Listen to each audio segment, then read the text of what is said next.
കേരളത്തിലുള്ള Kerala state engineering കോളേജുകളായാലും അവിടെയൊക്കെ കൂടുതൽ കുട്ടികൾ ഓപ്റ്റ് ചെയ്യുന്ന ഒരു ബ്രാഞ്ചാണ് കമ്പ്യൂട്ടർ സയൻസ്. കാരണം ഇന്ന് സോഫ്റ്റ്വെയർ രംഗത്ത് ധാരാളമായി കമ്പ്യൂട്ടർ സയൻസ് എഞ്ചിനീയേഴ്സിന് ആവശ്യമുണ്ട്. പിന്നീട് ഒരു ഹയർ സ്റ്റഡീസിന് പോകുമ്പോൾ ഇൻഫർമേഷൻ സെക്യൂരിറ്റിയോ സൈബർ സെക്യൂരിറ്റിയോ കമ്പ്യൂട്ടേഷൻ സിസ്റ്റംസോ അല്ലെങ്കിൽ മറ്റേതെങ്കിലും ബ്രാഞ്ചുകൾ ആർട്ടിഫിഷ്യൽ ഇന്റലിജൻസോ ഒക്കെ പല സ്ഥാപനങ്ങളിലും ഉന്നത സ്ഥാപനം IISc ഒക്കെ ഉണ്ടത്. അപ്പോൾ അതിനുശേഷം അത് പോയി എടുക്കാം, അത് പഠിക്കാം. പലപ്പോഴും നമ്മുടെ ഇന്ന് നമുക്കറിയാവുന്ന പല ബ്രാഞ്ചുകളും പുതിയ നമ്മളൊക്കെ കുട്ടികളൊക്കെ ധാരാളമായി കേട്ടിരിക്കുന്ന കുറച്ച് ബ്രാഞ്ചുകൾ, ആ ബ്രാഞ്ചുകളെ കുറിച്ച് ആണ് ഇനി സൂചിപ്പിക്കാൻ പോകുന്നത്. കാരണം കമ്പ്യൂട്ടർ സയൻസ് ഫീൽഡിലുള്ള പുതിയ 7 ബ്രാഞ്ചുകളാണ് ഈ വർഷം കൂടുതലായി വന്നിരിക്കുന്നത്. അപ്പൊ മനസ്സിലാക്കാലോ കമ്പ്യൂട്ടർ സയൻസിന്റെ സാധ്യതകളും എന്തുകൊണ്ടാണ് 7 ബ്രാഞ്ചുകൾ കമ്പ്യൂട്ടർ സയൻസിന്റെ ഫീൽഡിൽ തന്നെ വന്നത് എന്നത്. പക്ഷേ ആ ഫീൽഡിന്റെ സാധ്യത നോക്കിയിട്ടല്ല, നമ്മുടെ താല്പര്യം അഭിരുചി നോക്കിയിട്ട് വേണം അത് തെരഞ്ഞെടുക്കാൻ എന്ന് ഞാൻ പ്രത്യേകം വീണ്ടും ഓർമ്മിക്കാം. അപ്പൊ കമ്പ്യൂട്ടർ സയൻസ് എഞ്ചിനീയറിംഗിൽ തന്നെ ഹയർ സ്റ്റഡീസ് പോവാം, അല്ലെങ്കിൽ ഇതുപോലെ ഇൻഫർമേഷൻ സെക്യൂരിറ്റിയോ അല്ലെങ്കിൽ സൈബർ സെക്യൂരിറ്റിയോ അതുപോലെ അല്ലെങ്കിൽ ഡാറ്റ സയൻസിലോ അല്ലെങ്കിൽ AI-യിലോ ഒക്കെ നമുക്ക് ഹയർ സ്റ്റഡീസിന് പോകാം. അതിന്റെ വിശദാംശങ്ങളിലേക്ക് പോകുന്നതിന് മുമ്പായിട്ട് ഇന്നുള്ള പുതിയ ബ്രാഞ്ചുകളെ കുറിച്ച് പറയുന്നതിന് മുമ്പായിട്ട് ഇൻഫർമേഷൻ ടെക്നോളജിയെ കുറിച്ച് കൂടി സൂചിപ്പിക്കാം. കാരണം കമ്പ്യൂട്ടർ സയൻസും ഇൻഫർമേഷൻ ടെക്നോളജി നേരത്തെ ഉണ്ടായതാണ്. ഇതിങ്ങനെ ഓരോന്നായി നേരത്തെ പറഞ്ഞ ഇലക്ട്രിക്കൽ നിന്ന് ഇലക്ട്രോണിക്സും, ഇലക്ട്രോണിക്സ് നിന്ന് കമ്പ്യൂട്ടറും, കമ്പ്യൂട്ടർ സയൻസ് നിന്ന് ഇൻഫർമേഷൻ ടെക്നോളജിയും ഒക്കെ ഡെവലപ്പ് ചെയ്ത് വന്നു.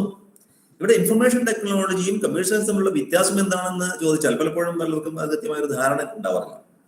ഇവിടെ മനസ്സിലാക്കേണ്ടത്, നേരത്തെ പറഞ്ഞത് കമ്പ്യൂട്ടർ സയൻസിന് സ്പീഡ് ഓഫ് കമ്പ്യൂട്ടേഷൻ ആണെങ്കിൽ ഇൻഫർമേഷൻ ടെക്നോളജി IT എഞ്ചിനീയേഴ്സ് ചെയ്യുന്നത് ഡാറ്റ സെക്യൂരിറ്റിയിലാണ്. അഥവാ അതിലുള്ള ഡാറ്റ ഒരുപാട് അത്രമാത്രം ഡാറ്റ ഉണ്ട്. അഥവാ ട്രില്യൺസും ബൈറ്റ്സ് ഓഫ് ഡാറ്റ ജനറേറ്റ് ചെയ്യപ്പെടുകയാണ് ഡെയിലി. അപ്പൊ അതിന്റെ ഡാറ്റ സൂക്ഷിച്ചു വെക്കുക, കൈകാര്യം ചെയ്യുക എന്നുള്ള രംഗമാണ് അവരത്. എന്ന് പറഞ്ഞാൽ സൈബർ സെക്യൂരിറ്റി, TV സ്റ്റുഡിയോ അല്ലെങ്കിൽ കേബിൾ മെക്കാനിക്സ്, അവിടേക്കാണ് അവർക്ക് ജോലി സാധ്യത കൂടുതലുള്ളത്. എന്ന് വെച്ചാൽ ഹാർഡ്വെയർ എഞ്ചിനീയറിംഗ് കുറച്ച് കൂടുതൽ പഠിക്കും, എന്നാൽ ഇലക്ട്രോണിക്സ് കുറച്ച് കൂടുതൽ പഠിക്കേണ്ടി വരുന്നു എന്നതാണ് IT-യുടെ പ്രത്യേകത. ഇനി നമുക്ക് നേരത്തെ പറഞ്ഞ കാര്യങ്ങൾ ശ്രദ്ധിക്കാം. അതായത് ഇപ്പോഴുള്ള പുതിയ ബ്രാഞ്ചുകൾ, അവിടെയാണ് കുറച്ച് സംശയങ്ങൾ കുട്ടികൾക്ക് ഉണ്ടാവുക. കമ്പ്യൂട്ടർ സയൻസ് ആൻഡ് എഞ്ചിനീയറിംഗ് എന്നതിനോടൊപ്പം അതിന്റെ ബ്രാക്കറ്റിൽ ഒരു പക്ഷേ ആർട്ടിഫിഷ്യൽ ഇന്റലിജൻസ് AI എന്ന് ചുരുക്കി പറയാം എന്നൊരു ബ്രാഞ്ച് കാണാം. ചില ബ്രാഞ്ചുകൾ BTech ആർട്ടിഫിഷ്യൽ ഇന്റലിജൻസ് എന്ന് തന്നെയാണ്. ഇനി ചിലത് CS ബ്രാക്കറ്റിൽ ഡാറ്റാ സയൻസ് എന്ന് കാണും, ചിലത് BTech in artificial intelligence and data science എന്ന് കാണും. ഇത് വരുമ്പോൾ കുട്ടികൾക്കുള്ള സംശയം, കമ്പ്യൂട്ടർ സയൻസ് വേണം അതിന്റെ ബ്രാക്കറ്റ് ഉള്ളത്, അങ്ങനെയാണോ വേണ്ടത്? അതല്ല ആർട്ടിഫിഷ്യൽ ഇന്റലിജൻസും മെഷീൻ ലേണിംഗ് ഒരുമിച്ചുള്ളതാണ് വേണ്ടത്, അല്ലെങ്കിൽ ആർട്ടിഫിഷ്യൽ ഇന്റലിജൻസ് ഡാറ്റാ സയൻസും കൂടിയുള്ളതാണ് വേണ്ടത്? ഇവിടെ സത്യത്തിൽ നിങ്ങൾ യാതൊരുവിധ കൺഫ്യൂഷൻ ആവശ്യമില്ല. ആദ്യം മനസ്സിലാക്കേണ്ടത് ഇതൊന്നുമല്ല കമ്പ്യൂട്ടർ സയൻസ് ആൻഡ് എഞ്ചിനീയറിംഗ് പഠിക്കേണ്ടത്. കമ്പ്യൂട്ടർ സയൻസ് ആൻഡ് എഞ്ചിനീയറിംഗ് ആണ് പഠിക്കേണ്ടത്. ഗവൺമെന്റ് എഞ്ചിനീയറിംഗ് കോളേജ് CSE മാത്രമേ ഉള്ളൂ. അവിടെ നിന്നും AI-യും ഡാറ്റാ സയൻസും തുടങ്ങിയിട്ടില്ല. കാരണം അവിടെ പഠിച്ചുകൊണ്ടിരിക്കുന്ന വിദ്യാർത്ഥികളൊക്കെ കമ്പ്യൂട്ടർ സയൻസ് എഞ്ചിനീയറിംഗ് കഴിയുന്നതോടൊപ്പം തന്നെ ഈ പറഞ്ഞ ഫീൽഡിലൊക്കെ അവർ എക്സ്പെർട്ടുകളാവുകയാണ്. കാരണം ആ കോഴ്സുകളിലൊക്കെ AI പഠിപ്പിക്കപ്പെടുന്നു, ഡാറ്റാ സയൻസ് പഠിപ്പിക്കപ്പെടുന്നു, മെഷീൻ ലേണിംഗ് എന്ന് പറയുന്ന ആർട്ടിഫിഷ്യൽ ഇന്റലിജൻസിന്റെ ഒരു ഉപവിഭാഗമാണ്. ആർട്ടിഫിഷ്യൽ ഇന്റലിജൻസിനെ കുറിച്ച് ഞാൻ വിശദീകരിക്കുന്നില്ല, സമയമില്ലാത്തതുകൊണ്ട്. അത് നിർമ്മിത ബുദ്ധി എന്ന് പറയാം. മനുഷ്യന്റെ ആ ബുദ്ധിയെ ഒന്ന് മിമിക്ക് ചെയ്യാൻ ശ്രമിക്കുന്നു. അഥവാ മനുഷ്യന്റെ കഴിവ് കമ്പ്യൂട്ടറിനില്ലല്ലോ. ഒരു പൂവിനെ കാണിച്ചുകൊണ്ട് അതിന്റെ ഭംഗി ഒന്ന് പറയാൻ പറഞ്ഞാൽ കമ്പ്യൂട്ടറിന് പറ്റില്ല. അപ്പൊ മനുഷ്യനെ സാധിക്കുള്ളൂ. അപ്പൊ അതും കമ്പ്യൂട്ടറിനെ കൊണ്ട് സാധിപ്പിക്കുന്ന ഒരു ഉദാഹരണം മാത്രം പറഞ്ഞതാണ്. അതുപോലെ ഡാറ്റ, ഒരുപാട് ഡാറ്റ ഉണ്ട്. ആ ഡാറ്റ ഇന്ന് വേർതിരിച്ചെടുക്കുകയും അനലൈസ് ചെയ്യും. അതനുസരിച്ച് കമ്പനികൾക്കും ഫാക്ടറികൾക്കും ഒക്കെ അത് ആവശ്യമുണ്ട്. അതുപോലെ തിരിച്ചു കൊടുക്കുന്ന ഡാറ്റ സയന്റിസ്റ്റ്മാർ ധാരാളമായി വേണം. അതൊക്കെ ചെയ്യുന്നത് ഇന്ന് കമ്പ്യൂട്ടർ സയൻസ് കഴിഞ്ഞവരാണ്. എന്നാൽ ഇവിടെ ഇനി ഇപ്പോൾ പുതിയ ബ്രാഞ്ചുകൾ വരുന്നു. അപ്പോൾ ഡാറ്റാ സയൻസും ആർട്ടിഫിഷ്യൽ ഇന്റലിജൻസും കുറച്ച് കൂടുതൽ ഫോക്കസ് കൊടുത്തുകൊണ്ട് ചെയ്യുന്നു എന്ന് മാത്രമേ ഉള്ളൂ. അതുകൊണ്ട് നിങ്ങൾക്ക് കമ്പ്യൂട്ടർ സയൻസ് എഞ്ചിനീയറിംഗ് ഗവൺമെന്റിൽ കിട്ടിയാൽ അത് തന്നെയാണ് എടുക്കേണ്ടത്. ഗവൺമെന്റ് എഞ്ചിനീയറിംഗ് ഉള്ള കമ്പ്യൂട്ടർ സയൻസ് എന്ന ബ്രാഞ്ച് വേണ്ടെന്ന് വെച്ചുകൊണ്ട് ഹൈ ഫീസ് കൊടുത്തുകൊണ്ട് മറ്റൊരു സ്ഥാപനത്തിൽ പോയി ഒരു സ്പെഷ്യലൈസ്ഡ് സബ്ജക്ട് പഠിക്കേണ്ട ആവശ്യമൊന്നുമില്ല. കമ്പ്യൂട്ടർ സയൻസ് പഠിച്ചാൽ തന്നെ ഈ പറഞ്ഞതൊക്കെ അതോടൊപ്പം നിങ്ങൾ പഠിക്കുന്നുണ്ട്. കാരണം AI ആയാലും മെഷീൻ ലേണിംഗ് ആയാലും മറ്റേ സൈബർ സെക്യൂരിറ്റി ഒക്കെ തന്നെ ഇതിന്റെ ചില ആക്ടിവിറ്റീസ് മാത്രമാണ്. എന്നാലും ഞാൻ അതിന് വില കുറച്ച് കാണുകയല്ല, അതിൽ കുറച്ച് കൂടുതൽ ഫോക്കസ് കൊടുക്കുന്നുണ്ട് എന്നുള്ള ശരി തന്നെയാണ്. പക്ഷെ ഗവൺമെന്റ് കോളേജിലെ CSE ഒഴിവാക്കിക്കൊണ്ട് മറ്റുള്ള കോളേജുകളിൽ തുടങ്ങിയിട്ടുള്ള ബ്രാഞ്ചുകളിലേക്ക് ഓടിപ്പോകുന്നതിനോടൊന്നും യോജിപ്പില്ല, അതിന്റെ ആവശ്യമില്ല. ഇതൊരു വലിയ പ്രശ്നമാണ്. ഒരുപാട് സംശയങ്ങൾ ഇതുമായി ബന്ധപ്പെട്ട് കുട്ടികൾ ചോദിക്കുന്നതുകൊണ്ടാണ് ഞാൻ വ്യക്തമായി പറയുന്നത്. കാരണം ഇവിടെ ആ ബ്രാക്കറ്റ് ഉണ്ട് അല്ലെങ്കിൽ ഇല്ല എന്നൊന്നും വിചാരിക്കേണ്ടതില്ല. CSE എന്ന ബ്രാഞ്ച് എടുത്ത് പഠിക്കുക. സൈബർ സെക്യൂരിറ്റി എന്താണെന്ന് നിങ്ങൾക്കറിയാം, നെറ്റ്വർക്ക് സെക്യൂരിറ്റിയും ഇൻഫർമേഷൻ സെക്യൂരിറ്റിയും എന്താണ്, അതുള്ള ബന്ധം എന്താണെന്ന് നിങ്ങൾക്കറിയാം എന്ന് ഞാൻ കരുതുന്നു. അത് ഇലക്ട്രിക്കൽ ആൻഡ് കമ്പ്യൂട്ടർ എഞ്ചിനീയറിംഗ് ബ്രാഞ്ചുമുണ്ട്. ഇലക്ട്രിക്കലും കമ്പ്യൂട്ടർ സയൻസും രണ്ടിനും പ്രാധാന്യം ഒരുപോലെ കൊടുത്തിട്ടുള്ള ബ്രാഞ്ചാണ്. അപ്പോ സമയദൗർലഭ്യത്തിന്റെ പേരിൽ ഞാൻ കാര്യങ്ങൾ ചുരുക്കി പറയാണ്. ഇനി പിന്നീട് സംശയം എന്തെങ്കിലും ഉണ്ടെങ്കിൽ അപ്പോൾ അത് ദൂരീകരിക്കാം. ഇനി മറ്റു ബ്രാഞ്ചുകളെ കുറിച്ച് ഓടിച്ചൊരു പറച്ചിൽ മാത്രമാണ്, കാരണം ഇതൊക്കെ നമുക്ക് അറിയാവുന്ന കാര്യങ്ങളാണ് എങ്കിലും ഒരു സൂചന മാത്രം. സിവിൽ എഞ്ചിനീയറിംഗ് നമുക്കൊക്കെ അറിയാം, അത് കൺസ്ട്രക്ഷൻ പ്രാധാന്യം കൊടുക്കുന്നു. എല്ലാ കൺസ്ട്രക്ഷൻ അതിന്റെ പ്ലാനിങ്ങും ഡിസൈനിങ്ങും എക്സിക്യൂഷനും ഒക്കെ അവരാണ് ചെയ്യുന്നത്. ആ കൺസ്ട്രക്ഷൻ എന്ന് പറയുമ്പോൾ വീടുകൾ മാത്രമല്ല, ബിൽഡിങ്ങുകൾ മാത്രമല്ല, റോഡും ടണലും എയർപോർട്ടും ഡാമും സിവേജ് സിസ്റ്റം അടക്കമുള്ള മുഴുവൻ കാര്യങ്ങളുടെ സ്ട്രക്ചർ ഡിസൈൻ ചെയ്യാം. കാരണം അത് സ്ട്രോങ് ആയി നിൽക്കണം. എർത്ത് ക്വേക്ക് പോലുള്ള പ്രശ്നങ്ങൾ ഉണ്ടാകുമ്പോൾ അതിനെ സർവൈവ് ചെയ്യുന്ന സ്ട്രോങ് ആയിട്ടുള്ള, അതിന് ഭാരം താങ്ങുന്ന സംവിധാനങ്ങൾ വേണമല്ലോ. അതാണ് സ്ട്രക്ചർ എഞ്ചിനീയേഴ്സ് ചെയ്യുന്നത്. അപ്പൊ സിവിൽ എഞ്ചിനീയേഴ്സിന് മെയിൻ ഫോക്കസ് അതാണ്. ജോലി സാധ്യതകൾ അനവധിയുണ്ട് പ്രൈവറ്റ് മേഖലകളിലും അല്ലാത്തിടത്തും. അതൊന്നും ഞാൻ വിശദീകരിക്കാൻ നിൽക്കുന്നില്ല, കാരണം അതിനുള്ള സമയമില്ല എന്നുള്ളതുകൊണ്ട് മാത്രമാണ്. അതുപോലെ തന്നെ ആർക്കിടെക്ചർ എന്ന് പറയുന്നത് നിങ്ങൾക്കറിയാം 5 വർഷത്തെ കോഴ്സാണ്, പരീക്ഷകൾ പോലും വ്യത്യസ്തമാണ്. അതുപോലെ തന്നെ അവരെ പഠിപ്പിക്കപ്പെടുന്നത് എന്ന് പറയുന്നത് അതിന്റെ വ്യത്യസ്തങ്ങളായ പുതിയ വാസ്തു വിദ്യാ മേഖല ഉണ്ട്. പുതിയ ആർക്കിടെക്ചറുകൾ, ഹിസ്റ്ററി അടക്കം കുറെ അധികം പഠിക്കേണ്ടി വരും. അതോടൊപ്പം തന്നെ പുതിയ മെറ്റീരിയൽസിനെ കുറിച്ച് പഠിക്കണം. എന്നാൽ അതിന്റെ ഫോക്കസ് എന്ന് പറയുന്നത് ബിൽഡിംഗ് കൺസ്ട്രക്ഷന്റെ എസ്തെറ്റിക്കലി അതിന്റെ ചുറ്റുമുള്ള എയറേഷൻ, ലൈറ്റിംഗ് ഇതൊക്കെ കൊണ്ട് മനോഹരമായ നല്ല സ്ട്രക്ചറുകൾ ഉണ്ടാക്കുക എന്നതാണ് പ്രധാനം. അപ്പോൾ ഒരു ആർക്കിടെക്ട് ഒരു നല്ല സിവിൽ എഞ്ചിനീയർ കൂടി ആയിക്കഴിഞ്ഞാൽ അവനെ സംബന്ധിച്ചിടത്തോളം ജോലി എന്നുള്ള പ്രശ്നമേ അല്ല, അത്രമാത്രം നല്ല ഓപ്പർച്യൂണിറ്റി അവനുണ്ട് എന്ന് മനസ്സിലാക്കണം. ഈ കോഴ്സിന്റെ ഭാഗമായിട്ട് കമ്പ്യൂട്ടർ ഗ്രാഫിക്സും ഒക്കെ പഠിപ്പിക്കപ്പെടുന്നത്, അല്ലെങ്കിൽ സേഫ്റ്റി മാനേജ്മെന്റ്, മെറ്റീരിയൽ മാനേജ്മെന്റ് ഒക്കെ ആ കോഴ്സിൽ വരുന്നതാണ്. 5 വർഷത്തെ കോഴ്സാണെന്ന് അറിയാം. എന്നാൽ മെക്കാനിക്കൽ എഞ്ചിനീയറിംഗ് എന്ന് പറയുന്നത് നമുക്കൊക്കെ അറിയാം, ഇവിടെ പലർക്കും ഉള്ള സംശയം അത് എഞ്ചിനുകളുമായി ബന്ധപ്പെട്ട കാര്യങ്ങളാണ്. അതുകൊണ്ട് തന്നെ പെൺകുട്ടികൾക്ക് അത് പ്രയാസമാണ് എന്നുള്ള തെറ്റിദ്ധാരണ അവർക്കുണ്ട്. അങ്ങനെയല്ല. ഇപ്പോ ഇവിടെ പല കോളേജുകളും നിങ്ങൾ ശ്രദ്ധിച്ചു, അവിടെയൊക്കെ HOD-മാരടക്കം ലേഡീസാണ്. മെക്കാനിക്കൽ ഡിപ്പാർട്ട്മെന്റിന്റെ HOD-മാർ പലരും ലേഡി ടീച്ചേഴ്സാണ്. അപ്പൊ അതുകൊണ്ട് അങ്ങനെയുള്ള പ്രശ്നമൊന്നും അതില്ല. ഇത് കേവലം അങ്ങനെയുള്ള ഒരു കൺസെപ്റ്റ് ഒന്നല്ല. ഇവിടെ എല്ലാ രീതിയിലുള്ള മെക്കാനിക്കൽ എഞ്ചിനീയറിംഗ് വളരെ വിശാലമായ ഫീൽഡാണ്. അവിടെ തെർമോഡൈനാമിക്സും വീണ്ടും മെക്കാനിക്സും സെക്ടർ മെറ്റീരിയൽസും ടൂൾ മേക്കിങ്ങും എല്ലാം തന്നെ പഠിപ്പിക്കപ്പെടുന്ന ഒരു വളരെ വിശാലമായ ഒന്നാണ്. അത് കഴിഞ്ഞതിന് ശേഷം അതിലേക്ക് ഫോക്കസ് സ്പെഷ്യലൈസ് ചെയ്തുകൊണ്ട് പല സബ്ജക്റ്റ് നമുക്ക് എടുക്കാൻ പറ്റും. പ്രോസസ് കൺട്രോൾ നേരത്തെ പറഞ്ഞല്ലോ, റോബോട്ടിക്സോ, അല്ലെങ്കിൽ ഇത് കഴിഞ്ഞ വേണമെങ്കിൽ AI വേണമെങ്കിൽ പഠിക്കാൻ താല്പര്യമുള്ള AI പോകാം. കാരണം മെക്കാനിക്കൽ എഞ്ചിനീയറിംഗിലും AI-യുടെ ആവശ്യമുണ്ട്. AI എന്ന് പറയുന്നത് മെക്കാനിക്കൽ ഉൾപ്പെടെയുള്ള സകലമാന ഏരിയകളിലും ഉപയോഗപ്പെടുത്തുന്നത് മാത്രമാണ്. അതുകൊണ്ട് തന്നെ മെക്കാനിക്കൽ എഞ്ചിനീയറിംഗ് കഴിഞ്ഞ് AI എടുത്ത വിദ്യാർത്ഥിക്ക് ആ ഫീൽഡിൽ സാധ്യത വളരെ കൂടുതലാണ്. അപ്പൊ അങ്ങനെയാണ് നമ്മൾ മനസ്സിലാക്കേണ്ടത്. അപ്പൊ ഇവിടെ ഹീറ്റിംഗ് കൂളിംഗ് സിസ്റ്റംസ്, AC പോലുള്ള കാര്യങ്ങൾ മാത്രമല്ല, വളരെ വിശാലമായ ഒരു മേഖലയിലേക്കാണ് മെക്കാനിക്കൽ എഞ്ചിനീയറിംഗ് കവടം തുറക്കുന്നത്. അതുപോലെ പ്രൊഡക്ഷൻ എഞ്ചിനീയറിംഗ്, ഞാൻ പറഞ്ഞല്ലോ നേരത്തെ പറഞ്ഞ പോലെ ഇലക്ട്രോണിക്സ് ഇൻസ്ട്രുമെന്റേഷൻ ഒരു ഡിപ്പാർട്ട്മെന്റ് പഠിപ്പിക്കുന്ന പോലെ തന്നെ പലപ്പോഴും മെക്കാനിക്കൽ എഞ്ചിനീയറിംഗും പ്രൊഡക്ഷൻ എഞ്ചിനീയറിംഗ് ഒരു ഡിപ്പാർട്ട്മെന്റിൽ തന്നെ പഠിപ്പിക്കും. എന്ന് വെച്ചാൽ അധ്യാപകർ പോലും പലപ്പോഴും സെയിം ആയിരിക്കും. പ്രൊഡക്ഷന് പ്രാധാന്യം കൊടുക്കുന്നു, അതിന്റെ ടൂൾ മേക്കിംഗ്, അല്ലെങ്കിൽ മെറ്റൽ കട്ടിംഗ്, അല്ലെങ്കിൽ മെറ്റലർജി, ഇതുപോലുള്ള കാര്യങ്ങൾ പ്രാധാന്യം കൊടുത്തുകൊണ്ടാണ് ഈ പ്രൊഡക്ഷൻ എഞ്ചിനീയറിംഗ്. അതുകൊണ്ട് തന്നെ മാനുഫാക്ചർ എഞ്ചിനീയറിംഗ്, ഇൻഡസ്ട്രിയൽ എഞ്ചിനീയറിംഗിനും ഒക്കെ പ്രാധാന്യം കൊടുത്തുകൊണ്ടുള്ള അത്തരം കോഴ്സുകൾ കുറച്ച് കൂടുതൽ കാണും. അതാണ് മെക്കാനിക്കൽ എഞ്ചിനീയറിംഗുമായി പ്രൊഡക്ഷൻ എഞ്ചിനീയറിംഗിന്റെ ഒരു ചെറിയ വ്യത്യാസം എന്ന് മനസ്സിലാക്കുക. അതുപോലെ ഇൻഡസ്ട്രിയൽ എഞ്ചിനീയറിംഗ് അതുമായി വളരെ ബന്ധപ്പെട്ടത് തന്നെയാണ്. ഈ നേരത്തെ പറഞ്ഞ പോലെ മെക്കാനിക്കൽ എഞ്ചിനീയേഴ്സ് തന്നെയാണ് പലപ്പോഴും ഇൻഡസ്ട്രിയൽ എഞ്ചിനീയറിംഗിൽ പല കോഴ്സുകളും, ധാരാളം കോഴ്സുകൾ എടുക്കുന്നത്. എന്നാൽ പിന്നെ അതോടൊപ്പം തന്നെ സപ്ലൈ ചെയിനും ഫൈനാൻഷ്യലും അതുപോലെ ഇൻഡസ്ട്രിയൽ എഞ്ചിനീയറിംഗ് കൊണ്ട് എന്താണ് ഉദ്ദേശിക്കുന്നത് ആദ്യം മനസ്സിലാക്കണം. ഇൻഡസ്ട്രി തുടങ്ങുന്ന ഒരു ഇൻഡസ്ട്രി എങ്ങനെയാണ് തുടങ്ങാൻ എന്നല്ല പഠിപ്പിക്കുന്നത്. ഒരു ഇൻഡസ്ട്രിയിൽ നമുക്ക് എപ്പോഴും ആവശ്യമുള്ളത് അതിലേക്ക് ഒരു കുറെ ഇൻഗ്രീഡിയൻസോ അതുപോലുള്ള കുറെ മറ്റ് വസ്തുക്കൾ, അതിലേക്ക് വേണ്ട സാധനങ്ങൾ വന്നു കഴിഞ്ഞാൽ അത് നല്ലൊരു അസംബ്ലി ചെയിൻ ഉപയോഗപ്പെടുത്തിക്കൊണ്ട്, അല്ലെങ്കിൽ എർഗണോമിക്കലി സെറ്റ് ചെയ്തിട്ടുള്ള ആളുകളെ വെച്ചുകൊണ്ട് അത് നല്ലൊരു വളരെ എളുപ്പത്തിൽ വളരെ എക്കണോമിക്കലായി ഏറ്റവും ചിലവ് കുറഞ്ഞ രീതിയിൽ ഒരു പ്രോഡക്റ്റ് ഉണ്ടാക്കി അത് മാർക്കറ്റിൽ എത്തിക്കാനുള്ള ശ്രമമാണല്ലോ ചെയ്യുന്നത്. അതാണ് ഇൻഡസ്ട്രി എന്ന് പറയുന്നത്. അപ്പൊ ഏത് ഇൻഡസ്ട്രിയിലും ഇൻഡസ്ട്രി എഞ്ചിനീയേഴ്സിന് ആവശ്യമുണ്ട്. എങ്കിൽ മാത്രമേ കോസ്റ്റ് റെഡ്യൂസ് ചെയ്യാൻ നമുക്ക് സാധിക്കുകയുള്ളൂ. അതാണ് അതിന്റെ ഫോക്കസ് എന്ന് മനസ്സിലാക്കണം. അപ്പോൾ കെമിക്കൽ എഞ്ചിനീയറിംഗിലായാലും അല്ലാത്തടത്തായാലും അത് ആവശ്യമാണ്. ഞാൻ ഇനി കുറച്ച് ബ്രാഞ്ചുകൾ, ഉദാഹരണത്തിന് ഇപ്പോൾ ഫയർ ആൻഡ് സേഫ്റ്റി എന്ന് പറയുന്ന ഒരു ബ്രാഞ്ച്, വളരെ അത് ഫയർ ആൻഡ് സേഫ്റ്റി ഇന്ന് ഡിമാൻഡ് കൂടുന്നതിന് കാരണം എല്ലാ വലിയ ഇപ്പോൾ ഒരു സിവിൽ എഞ്ചിനീയർ അല്ലെങ്കിൽ ഒരു ഗ്രൂപ്പ് ഓഫ് സിവിൽ എഞ്ചിനീയേഴ്സ് ഒരു കൺസ്ട്രക്ഷൻ കഴിഞ്ഞതിന് ശേഷം ഒരു വെരിഫിക്കേഷൻ വേണ്ടി ഫയർ ആൻഡ് സേഫ്റ്റി എഞ്ചിനീയേഴ്സ് കൊടുക്കും. കാരണം അതിന്റെ സംവിധാനങ്ങൾ ഉണ്ടോ എന്ന് അവരും കൂടി ഉറപ്പ് വരുത്തിയതിനു ശേഷം മാത്രമേ അത് പാസ്സാക്കുകയുള്ളൂ. അല്ലെങ്കിൽ അത് വീണ്ടും അത് റീകൺസ്ട്രക്ട് ചെയ്യേണ്ടി വരും, കാരണം പൊളിച്ച് പണിയേണ്ടി വരും പലതും. അതുകൊണ്ട് ഫയർ ആൻഡ് സേഫ്റ്റി എഞ്ചിനീയേഴ്സ് കൂടി ഇത്തരം കൺസ്ട്രക്ഷൻ ആക്ടിവിറ്റീസ് ആക്റ്റീവായി പങ്കെടുക്കുന്നുണ്ട്. അതുകൊണ്ട് സിവിൽ എഞ്ചിനീയറിംഗ് ഒരുപാട് കാര്യങ്ങൾ അവർ പഠിക്കുന്നുണ്ട്.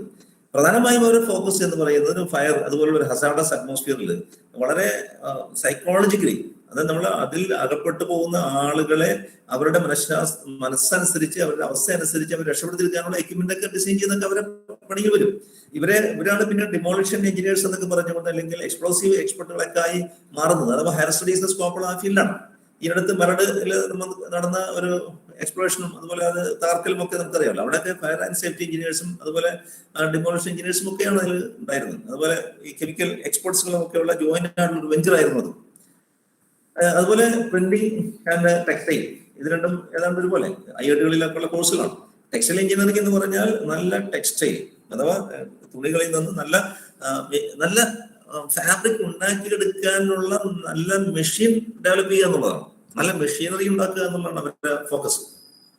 അതിന്റെ വ്യത്യസ്തങ്ങളായ ഏരിയകളാണ് കളറിംഗ് ടെക്നോളജി, അതുപോലെ അതിനുവേണ്ട നല്ല ക്വാളിറ്റി ടെക്സ്റ്റൈൽസ് പ്രൊഡ്യൂസ് ചെയ്യാൻ വേണ്ടിയുള്ള അതിന്റെ പ്രോസസ്സ്, ഇതൊക്കെ അതിൽ വരുന്നതാണ്. അതുപോലെ പ്രിന്റിംഗ് എന്ന് പറയുമ്പോൾ ഇന്ന് കേവലം പുസ്തകം അല്ലെങ്കിൽ പത്രം പ്രിന്റിംഗ് മാത്രമല്ല, അതിന് പുതിയ മേഖലകളുണ്ട്. അതിന് ഫിനിഷിങ്, അതിന് കളർ മാനേജ്മെന്റ്, ടോൺ മാനേജ്മെന്റ്, അല്ലെങ്കിൽ ഫ്ലെക്സോ പ്രിന്റിങ് എന്നൊക്കെ പോലുള്ള ഏരിയകളിലൊക്കെ ഇന്നും സ്കോപ്പ് ഉണ്ട്. അതൊരു സ്പെഷ്യലൈസ്ഡ് ബ്രാഞ്ച് ആയതുകൊണ്ട് തന്നെ സീറ്റ് കുറവാണ്. പിന്നെ ഈ marine engineering, naval architecture, marine എന്ന് പറയുമ്പോൾ തന്നെ കടലുമായി ബന്ധപ്പെട്ടതാണ്. ഇവിടെ മനസ്സിലാക്കേണ്ടത് മറൈൻ എഞ്ചിനീയറിംഗ് എന്ന് പറയുന്നത് ഒരു മെക്കാനിക്കൽ ഫ്ലേവറുള്ള സബ്ജക്റ്റാണ്. മെക്കാനിക്കൽ എഞ്ചിനീയറിംഗിൽ ആപ്റ്റിറ്റ്യൂഡ് ഉള്ള എന്നാൽ കടലിലും ഒക്കെ വർക്ക് ചെയ്യാൻ താല്പര്യമുള്ള വിദ്യാർത്ഥികളെ സംബന്ധിച്ചിടത്തോളം മറൈൻ എഞ്ചിനീയറിംഗ് നന്നായിട്ട് യോജിക്കും. Ship, boat, oil rigs, tug, ഇതൊക്കെയാണ് അവരെ മെയിൻ ഡിസൈൻ ചെയ്യുന്ന കാര്യങ്ങൾ അതൊക്കെയാണ്. പ്രധാനമായും മെക്കാനിക്കൽ സബ്ജക്റ്റുകൾ അതിലുണ്ടാവുക. അതുപോലെ ജോലി സാധ്യതകളും ഇതുപോലെ ഷിപ്പിംഗ് കോർപ്പറേഷൻ, മർച്ചന്റ് നേവി പോലുള്ള ധാരാളം ബ്രാഞ്ചുകൾ. അത് മാത്രമല്ല ഷിപ്പ് ബിൽഡിംഗ് ഫാക്ടറികൾ ഇവിടെയൊക്കെ ഇന്നുണ്ടല്ലോ, അവിടെയൊക്കെ സാധ്യത കൂടുതലാണ്. അതുപോലെ നാവൽ ആർക്കിടെക്ചർ ഷിപ്പ് ബിൽഡിംഗ് എന്ന് പറയുന്നത് സ്പെസിഫിക്കലി അതിന്റെ പേര് സൂചിപ്പിക്കുന്ന പോലെ തന്നെ ship building mechanical engineering plus marine എന്ന് വേണമെങ്കിൽ പറയാം. അപ്പോൾ അവിടെ അവർ ചെയ്യുന്നത് സബ്മറൈൻസ് പോലുള്ള കേവലം ഒരു ഷിപ്പ് മാത്രമല്ല, അണ്ടർ വാട്ടർ വെസൽസ് അടക്കമുള്ള അനവധി അത്തരം കാര്യങ്ങളാണ് അവർ ഡെവലപ്പ് ചെയ്യുന്നത്, ഡിസൈൻ ചെയ്യുന്നത് മനസ്സിലാക്കണം. മിലിറ്ററി ക്രൂയിസ് പോലുള്ള സാധനങ്ങൾക്ക് അവർ ജോലിയുണ്ട്, അകത്തും പുറത്തുമായി ധാരാളം ജോലികളുണ്ട് എന്ന് മനസ്സിലാക്കുക. അതുപോലെ എയറോസ്പേസ് എഞ്ചിനീയറിംഗ് പലർക്കും വലിയ ചാമായി ഉള്ള ഒരു ഗ്ലാമർ സബ്ജക്ട് പോലെ തോന്നാറുള്ള ഒരു കാര്യമാണ്. എയറോസ്പേസ് എഞ്ചിനീയറിംഗും അതിന്റെ ഉപവിഭാഗമായ എയറോനോട്ടിക്കൽ എഞ്ചിനീയറിംഗും, ഇത് എയറോസ്പേസിന്റെ അത് കുറച്ചും വിശാലമായ ഏരിയയാണ്. അതിന്റെ ഒരു സബ്സെറ്റ് ആണ് എയറോനോട്ടിക്കൽ എഞ്ചിനീയറിംഗ്. അപ്പോൾ space vehicles, aircraft, satellite, rockets പോലുള്ള കാര്യങ്ങളൊക്കെയാണ് അവരുടെ ഡിസൈൻ ആസ്പെക്റ്റിൽ വരുന്നത്.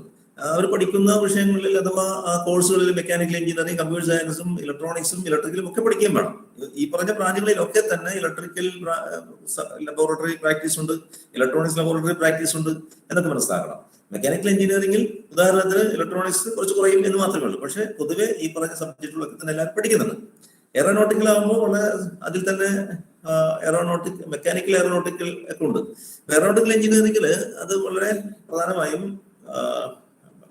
ഇതിന്റെ എയർക്രാഫ്റ്റ് ഡിസൈൻ അല്ലെങ്കിൽ അതിന്റെ എയറോഡൈനാമിക്കൽ അതിന്റെ സ്ട്രക്ചർ ഡിസൈൻ ഇതൊക്കെയാണ് അതിൽ വരുന്നത്. എയർപ്ലെയിൻസ് എന്ന് പറയാം എയറോനോട്ടിക്കൽ എന്ന് ഉദ്ദേശിച്ചത്. അതുകൊണ്ട് തന്നെ അവരുടെ ജോലി സാധ്യതകൾ പലപ്പോഴും പ്ലെയിൻ മാനുഫാക്ചറിംഗ് ആയിട്ട് വലിയ റോൾസ് റോയ്സ് പോലുള്ള വലിയ കമ്പനികളുണ്ടല്ലോ, അവിടെയൊക്കെ അവർക്ക് സാധ്യതകളുണ്ട്. നമ്മുടെ വിദ്യാർത്ഥികൾ, മലയാളികളായ ധാരാളം വിദ്യാർത്ഥികൾ അത്തരം സ്ഥാപനങ്ങളിൽ വർക്ക് ചെയ്യുന്നുണ്ട്. അതുപോലെ ഫുഡ് എഞ്ചിനീയറിംഗ് ഒരു ബയോളജി ഫ്ലേവറുള്ള സബ്ജക്റ്റാണ് ഫുഡ് എഞ്ചിനീയറിംഗ്. ഞാൻ സമയത്തിന്റെ ദൗർലഭ്യം ഞാൻ മനസ്സിലാക്കുന്നു, അതുകൊണ്ട് ഞാൻ വേഗം അവസാനിപ്പിക്കാം. ചുരുക്കി പറഞ്ഞാൽ ഫുഡ് എഞ്ചിനീയറിംഗും ഫുഡ് ടെക്നോളജിയും ഏതാണ്ട് ഒന്ന് തന്നെയാണ്. രണ്ട് പേരിൽ നമുക്ക് രണ്ട് ബ്രാഞ്ചിലായി കാണുമെങ്കിലും എല്ലാം ഒന്ന് തന്നെയാണ്. അതിലുള്ള സബ്ജക്റ്റും കണ്ടന്റും ഒക്കെ നിങ്ങൾ ഡൗൺലോഡ് ചെയ്ത് പഠിക്കുക. റെഡി മെയ്ഡ് ഫുഡുകൾ അവൈലബിൾ ആക്കുക എന്നൊക്കെയാണല്ലോ ഇന്നത്തെ കാലം. അതുകൊണ്ട് തന്നെ അതിന്റെ ഫ്ലേവർ നഷ്ടപ്പെടുത്താതെ അതിന്റെ പാക്കറ്റുകളൊക്കെ ഡിസൈൻ ചെയ്യും. അതുപോലുള്ള ഒരു ഫുഡ് പ്രോസസ്സിങ്ങിന് വേണ്ടിയുള്ള എക്യുപ്മെന്റ് ഉണ്ടാക്കിയതൊക്കെയാണ് അതിൽ വരുന്നത്. ഒരു ക്യാൻഡി മെഷീൻ, ഒരു മിഠായി, ഒരു മിനിറ്റിൽ 1000 മിഠായി ഉണ്ടാക്കുന്ന ഒരു മെഷീൻ എന്നൊക്കെ പോലുള്ള ആക്ടിവിറ്റീസ് ആണ് അവർ ഫോക്കസ് ചെയ്യുന്നത്. അഗ്രികൾച്ചർ എഞ്ചിനീയറിംഗ് അതുപോലെ തന്നെ നിങ്ങൾക്കറിയാവുന്നതാണ്. മെക്കാനിക്കൽ എഞ്ചിനീയറിംഗ് സബ്ജക്റ്റുകൾ കൂടുതൽ അതിലുണ്ട്. ഒപ്പം അതേസമയം അഗ്രികൾച്ചർ സൈഡ് ആൻഡ് സോയിൽ മാനേജ്മെന്റും കൺസർവേഷനും അതുപോലെ വാട്ടർ ഹാർവെസ്റ്റിംഗ് എല്ലാം ഉണ്ട്. അതിൽ എല്ലാം ഉൾപ്പെടുന്ന ഒരു ബ്രാഞ്ചാണ് അഗ്രികൾച്ചർ എഞ്ചിനീയറിംഗ്. അതിന്റെ ഏതാണ്ട് അറിയാവുന്ന ഒരു കാര്യമുണ്ട്. അതുപോലെ തന്നെ ബയോമെഡിക്കലും ബയോടെക്നോളജിയും. ബയോമെഡിക്കൽ എന്ന് പറയുന്നത് ഇലക്ട്രോണിക്സ് ആണ് അധികവും അതിലുണ്ടാവുന്നത്. ഹൈ ബഡ്ജറ്റ് ഹോസ്പിറ്റലുകളിൽ ബയോമെഡിക്കൽ ഇൻസ്ട്രുമെന്റേഷൻകാരാണ് അവർക്ക് വേണ്ട എല്ലാ ഇലക്ട്രോണിക് സംവിധാനങ്ങളും തയ്യാറാക്കുന്നത്. കാരണം ഒരു ഹോസ്പിറ്റലിൽ സ്റ്റെതസ്കോപ്പ് അടക്കമുള്ള കാത്ത് ലാബ് അല്ലെങ്കിൽ സ്കാനിങ് എക്യുപ്മെന്റ്സ് എല്ലാം തന്നെ ഇലക്ട്രോണിക് ആണ്. അപ്പൊ അതെല്ലാം എപ്പോഴും റെഡിയായി നിർത്തേണ്ടതിന്റെ ആവശ്യമുണ്ട്. അതുപോലെ നല്ല ഹോസ്പിറ്റലുകൾ അങ്ങനെ ഡിപ്പാർട്ട്മെന്റ് തന്നെയുണ്ട്. അത് റെഡിയാക്കി കഴിഞ്ഞാൽ മാത്രമേ ഡോക്ടർക്ക്, അതിന് ഫിസിഷ്യന് അവിടെ അതിന്റെ ഓപ്പറേഷൻ, അതുപോലെ അതിന്റെ സർജറി, അതുപോലുള്ള കാര്യങ്ങളൊക്കെ ചെയ്യാനാവുകയുള്ളൂ. അതുകൊണ്ട് ബയോമെഡിക്കൽ എഞ്ചിനീയേഴ്സ് തീർച്ചയായും ഇതിന്റെ കാത്തുപുറത്തും ധാരാളം സാധ്യതകളുണ്ട്. അതുപോലെ തന്നെ കെമിക്കൽ എഞ്ചിനീയേഴ്സ് മുമ്പ് ഹയർ സ്റ്റഡീസ് പോകുന്ന ഒരു ബ്രാഞ്ചാണ് പോളിമർ സർവർ ടെക്നോളജി. ഇന്ന് അത് തന്നെ ബിടെക് ലെവലുണ്ട്. പ്ലാസ്റ്റിക്, അതൊക്കെ ഏറ്റവും സോഷ്യോ സെൻട്രിക് ആയിട്ടുള്ള ഒരു ഡെവലപ്മെന്റ് ആണല്ലോ നമുക്ക് വേണ്ടത്. അതുകൊണ്ട് തന്നെ എൻവയോൺമെന്റിന് പ്രശ്നങ്ങളോ ഹാനികരമോ അല്ലാത്ത പ്ലാസ്റ്റിക് ഉണ്ടാക്കുക, പ്ലാസ്റ്റിക് റീസൈക്കിൾ ചെയ്യാൻ സാധിക്കുക, ഇങ്ങനെയുള്ള കാര്യങ്ങളൊക്കെയാണ് ഈ polymer and rubber technology focus ചെയ്യുന്നത്. കെമിക്കൽ എഞ്ചിനീയേഴ്സ് എന്ന് പറയുന്നത് അവിടെയും കെമിസ്ട്രി അറിയുന്ന, അവർക്ക് കൂടുതൽ യോജിക്കുന്ന ഒരു ബ്രാഞ്ച് തന്നെയാണ്. അവര് ചെയ്യുന്നത് കെമിക്കൽസ് പ്രൊഡ്യൂസ് ചെയ്യുക. അത് മെഡിസിൻ ഫീൽഡിലായിക്കോട്ടെ, അതല്ലാതെ മറ്റ് വളം പോലുള്ള ഫെർട്ടിലൈസേഴ്സ് ആ ഏരിയ ആയിക്കോട്ടെ, ഏതായാലും അത്തരം കാര്യങ്ങൾ ഉണ്ടാക്കുന്നതിന് വേണ്ടിയുള്ള മെഷീനറിയുടെ ഡിസൈനും മറ്റുമാണ് പഠിക്കുന്നത് മനസ്സിലാക്കാം. അപ്പൊ അതുകൊണ്ട് തന്നെ ഹീറ്റ് കൺട്രോൾ, അതുപോലെ ടൂൾ ഡിസൈൻ, അതുപോലുള്ള കാര്യങ്ങളൊക്കെ അതിൽ വരുന്നുണ്ട്. സേഫ്റ്റി ഇൻ പ്രോസസ്, അങ്ങനെ പലതും അതോടൊപ്പം പഠിക്കാനുണ്ട് എന്ന് സൂചിപ്പിക്കാം. Metallurgy, mechatronics. മെറ്റലർജി എന്ന് പറഞ്ഞാൽ മെറ്റൽ ആയി ബന്ധപ്പെട്ടതാണ്.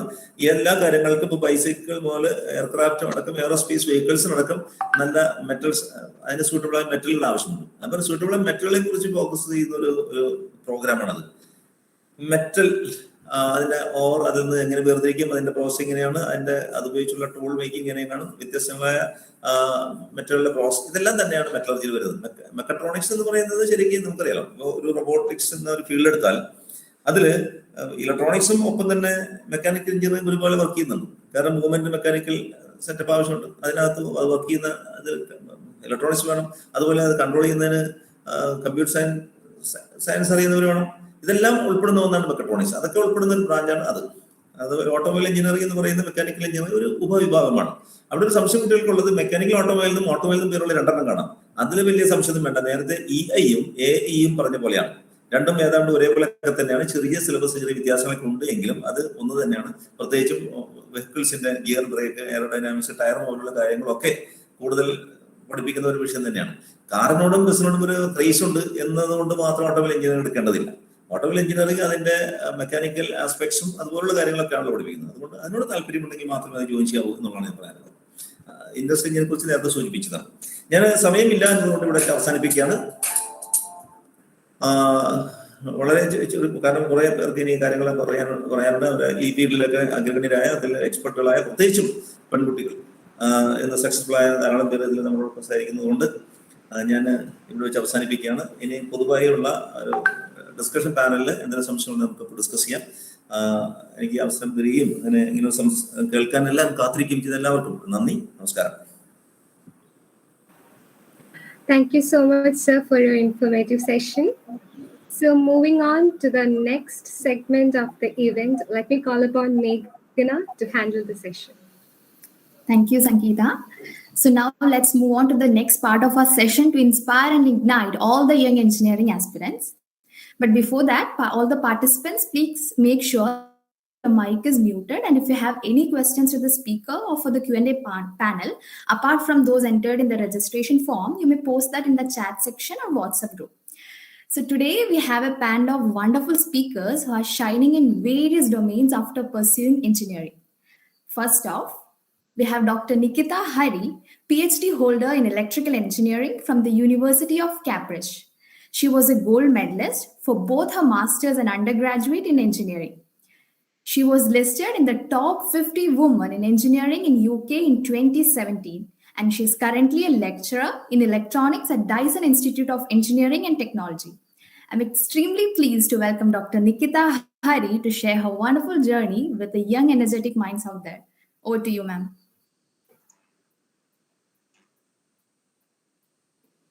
Thank you very much for your very kind introduction. I've been sick for a while now, so firstly, apologies for my coarse voice and intermittent coughing. I'll try and share my screen.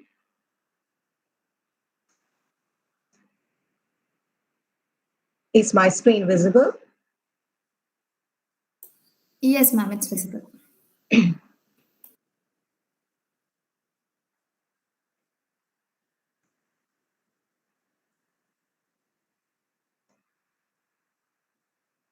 Very good evening.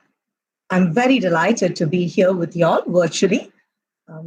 Thank you, Sheeti and Dr. Vandana, for your kind invitation and introduction. Ideally, my bio about myself would be I inspire youngsters to engineer a better world. Few days ago, we celebrated the Girl Child Day. We now proudly celebrate the achievements of girls and women who are leading and fostering a world that works for gender equality. So, this is happening despite the harmful gender norms that are influencing women's lives. We are breaking barriers in spite of stereotyping and exclusion. Today, more girls are attending and completing engineering schools and STEM schools, gaining access to professional skills they need to excel for themselves. So, as entrepreneurs, initiators of global movements, and as innovators, like the amazing women you see here, colleagues here on this wonderful speaker list, alongside the wonderful She team, with hundreds of others across the globe, are fostering a world that is relevant for us and our future generations. So while the whole world was renewing commitment to girls to pursue their dreams, uplift their self-esteem, and celebrate their talents, we were hit by this unprecedented pandemic, pushing these efforts backwards as women and girls, minorities in general, are disproportionately and unjustly affected by this crisis. Now, this has forced us all to take a more deeper look at our past, where women's contributions have been conveniently wiped, reinforcing the persistent underrepresentation of women in engineering. And so, this is exactly why conversations like we are having now needs to happen. See, even in the 21st century, when we talk about science, engineering, and technology, it is really unfortunate that it is still seen as a majorly male dominated field. We look into women's success stories as all about smashing glass ceilings and breaking stereotypes. So it is generally seen as breaking into the masculine labs and boardrooms after centuries of, let's say, entrenched exclusion and prejudice. It's time for ungendering engineering, technology, and research for humanity to progress, thrive, and survive. I understand this would be a very wide spectrum of students with different ambitions and goals. So, what I intend to do in the next 15 minutes or so is to share my experience, walk you through my journey, my transition from an engineering student to an engineering researcher, academic, entrepreneur, and technocrat. So, looking back and looking forward, I like to see my story as a continually evolving process, a journey, and not a destination. Every story is different, isn't it? Every journey is unique. And so today I will read you in the electrical and electronics engineering life, crossing the world of teaching and technology, putting into context how my environment, education, and expertise helped me become the multifaceted engineer that you see now. Rewinding back 20 years, I was brought up in the background of a very conservative family. I loved science and social studies. And as a kid, I have always wanted to be an engineer. I cannot exactly pinpoint what triggered it, but I think it was the influence of growing up in an electrical manufacturing business household. My father was running a small scale industry. Teaching appealed to me right from a very young age. I was that kid who would come back from school and try and teach the dolls, right? Try different techniques of teaching and so on and so forth. So it came very natural to me. But I never wanted to pursue it as a career then. I started teaching informally to my peers, then to my classmates, colleagues, and then as formal tutorials because I just loved it. Never really wanted to pursue it as a professional career option. I did my bachelor's. I was in college called Cooperative Institute of Technology, which was under CUSAT. I was a topper and all that for my examinations. But during that time, I did not have a clear-cut idea of what I wanted to do after engineering. I was lost in life. During that time, right, 2007, it was all about writing management exams and so on and so forth. And I decided, because I was a very academic person, I decided I wanted to pursue my master's. And from my state to another was a huge step. It broadened my exposure, and it was during my second year of master's at SRM University, during my project work, that I figured I had an aptitude for research. So my passion for teaching and my interest in research motivated me to pursue a PhD degree. So after graduating with first rank for my master's, I joined as a lecturer at National Institute of Technology, NIT Calicut, while parallelly preparing for IIT PhD admissions, because my world was small then. So my big dream was to get into IIT. Finally, I got into IIT Delhi and I joined as a research associate there. So it was during this time that the faculty and colleagues there looked at my CV and encouraged me to apply abroad for my PhD. So this is when I personally realized that my CV was worth something. I've never thought that I could, I stood any chance, and I've never even thought about applying abroad. So 2012 was a critical decision-making time. It was breaking down many barriers, I can say, with one shot. Now, I had no prior knowledge of how to do this in the right way. There was no one to guide me or give me the proper direction. Google was my friend and guide in the whole process. Now things are very different, right? You see a lot of people going abroad, pursuing their masters, pursuing their PhD, and so on and so forth. Even 5 years before, that was not the case. So I had to even maintain secrecy, going abroad before marriage and all that was considered like a huge scandal during those times. So I applied into top 20 universities. I got into Cambridge, Oxford, Manchester, and Edinburgh with scholarships. So essentially, I can say that 2013 was a turning point in my professional life. So achieving that personal independence to do what I thought was right and best for me. I'm not going to the details of the application process, but just for people who are interested, I would say my suggestions would be this. If you're planning to apply, do a thorough study of the branches or courses in the university you're planning to apply. Application forms are around 5,000 Indian rupees for top-notch universities. In some cases, it would be best to contact the admissions team if you have any doubts. The application process will be very lengthy, unlike Indian ones. These universities are really looking for your overall aptitude, not just your marks or your memorizing capability. So you'll have to write many essays called statement of purpose and so on and so forth. Write these very sincerely and carefully. Always think about, like Nawasar has pointed out, always think about what is your aptitude. Why do you want to do what you are claiming you're good at? So write it very carefully. They'll study your application for 4 to 5 months, depending upon the university. As you can see in the timeline, I applied during, it took almost a year for the application process to happen. So after you apply for 4 to 5 months, they will study your application.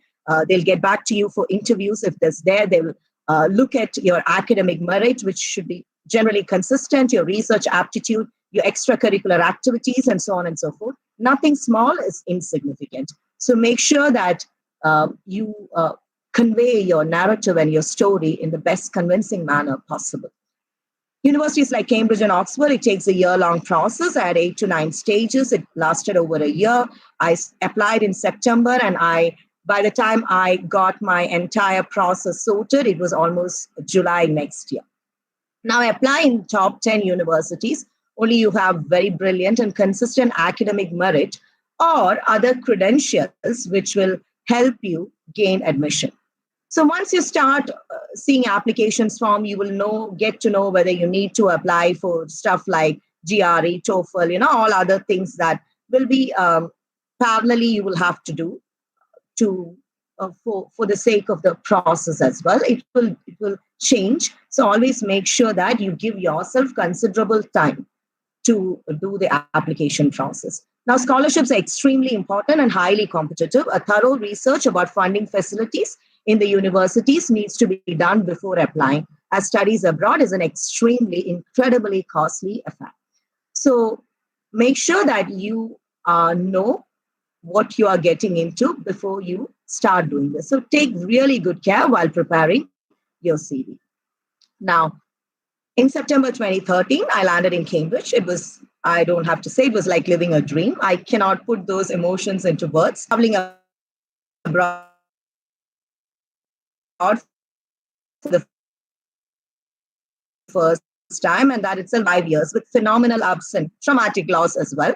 Cambridge obviously opened up innovative avenues, wonderful opportunities, world-class exposure, an amazing network arena with some of the best brains in the world. Now, talking about my research in brief, see, we all deal day in and day out with electrical power conversion, right? We are surrounded by appliances, gadgets, and systems. Trillions of adjustments are made every single second to deliver electricity from your wall outlets to power any of your electrical or electronic devices. Now, these are made possible by systems that do this conversion called power electronic. When you touch any of your working phone or laptop, it gets hot, right? So essentially, almost on an average, these converters are only 90% energy efficient and the rest is lost as heat, costing us billions every year. So when we talk about increasing energy requirements, increasing power density and efficiency requirements, along with the environmental pollution control trends of the 21st century, silicon devices or switches are failing to meet these challenging requirements. So the crux of my research was to identify this problem in the research area, and I decided to work on solving this.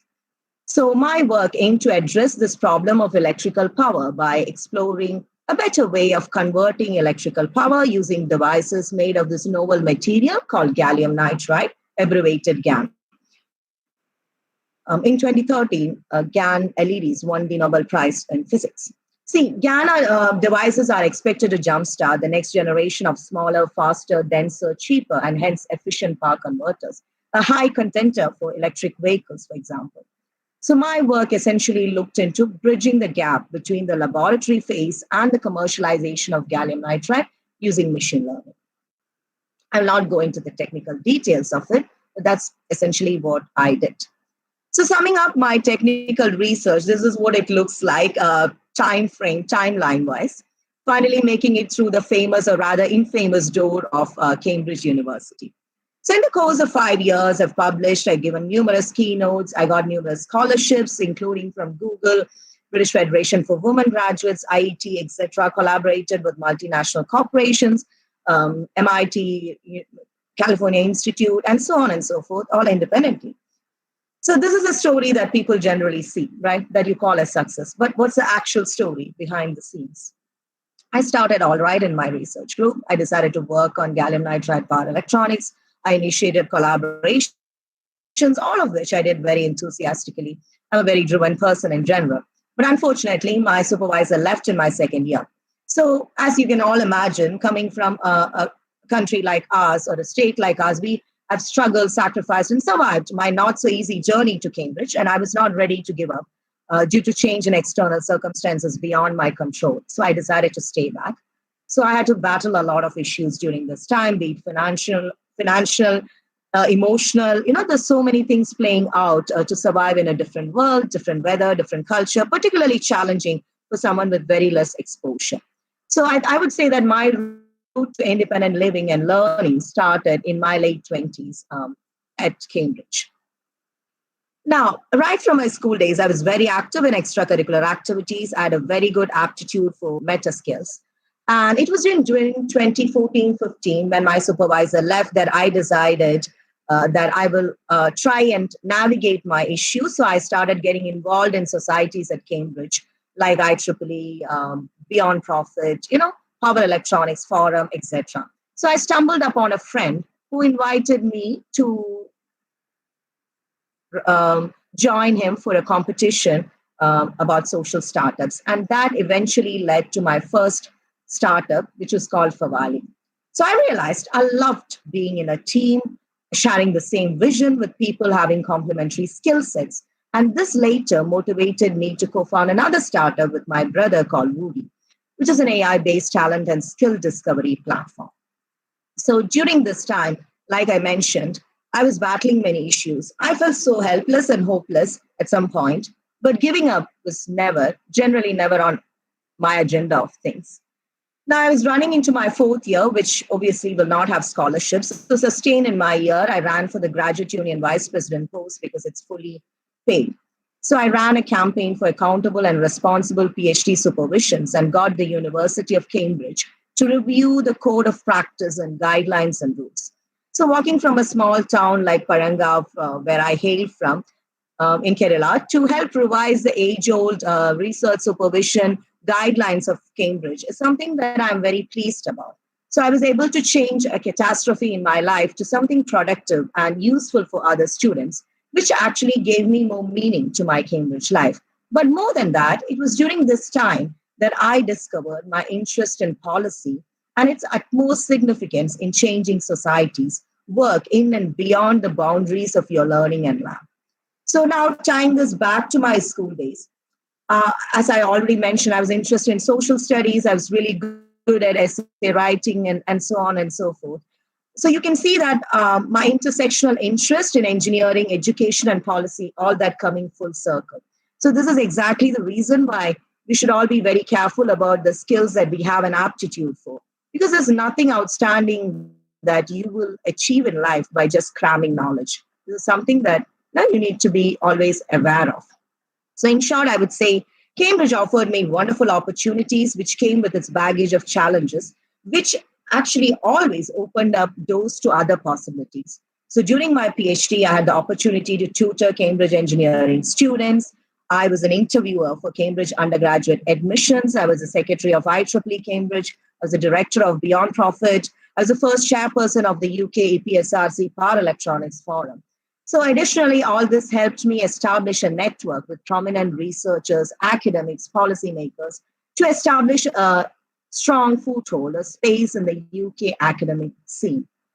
But what I am most proud of, I would say, is a Viva Day, where I defended a self-supervised and self-directed PhD. Now, looking back to this time frame, I would say that the intellectual platform at Cambridge, combined with the institutional barriers during the course, gave me the freedom to do independent research, renew my business acumen, and discover my interest in engineering entrepreneurship. So since my research was not a smooth journey, I wanted to ensure if I really wanted to be a full-time scientist, and that's why I applied for postdoctoral fellowships. Now, depending upon the kind of fellowships, is generally highly competitive. It was a 2-year-long process from 2018 to 17 to 18, and so I got into Oxford University. And it was during my time at Oxford that I figured out that I needed to work in a space where I could use my intersectional experience and my interest. So with around many years of intersectional experience in engineering, education, entrepreneurship, and research, and having had parallel careers juggling the worlds of academia and industry, I've developed a strong flair for active engineering education. And I was always a champion and advocate for engineering. So Dyson Institute's mission of developing engineering leaders fascinated me instantly. During my time at Oxford, I applied. I was all excited for a more stable and less messy stage of life. And I thought I figured life out. I decided to take up this offer. I came to India for a short vacation to visit my family, and then boom, COVID struck, right? So my plans didn't work out exactly. Like millions across the globe, we were all dealing with uncertainty in uncertainty.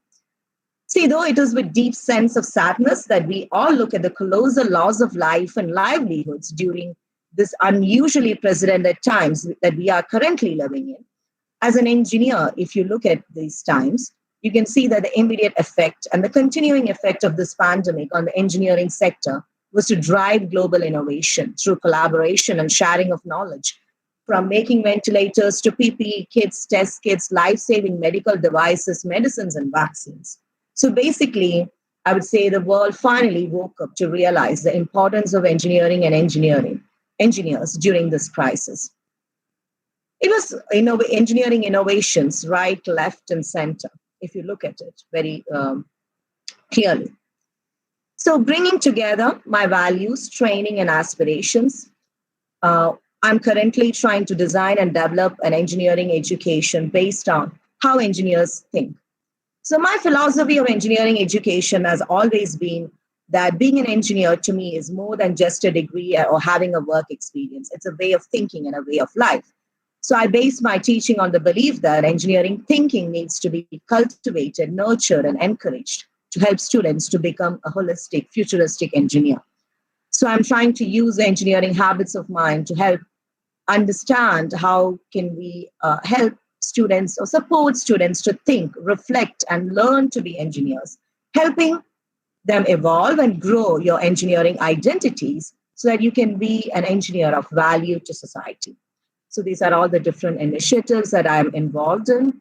And I would say that I'm very excited with the current educational space, engineering educational space, because it's actually presenting with a very chaotically challenging opportunity to experiment with my intersectional background, to interconnect and inculcate innovation, enterprise, and research into engineering, learning, design, teaching, and related activities. So down the line, it is my hope to introduce immersive,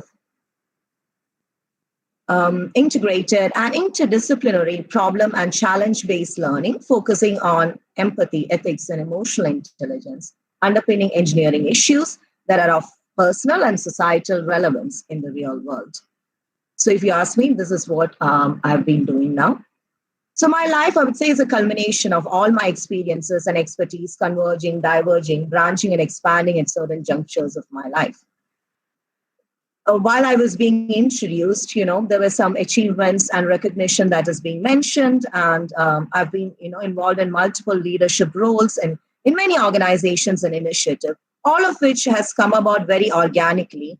And I would say personally, all I wanted when I started out was to have that freedom of choice, my voice and space in this world, irrespective of my race, gender, and neurodiversity.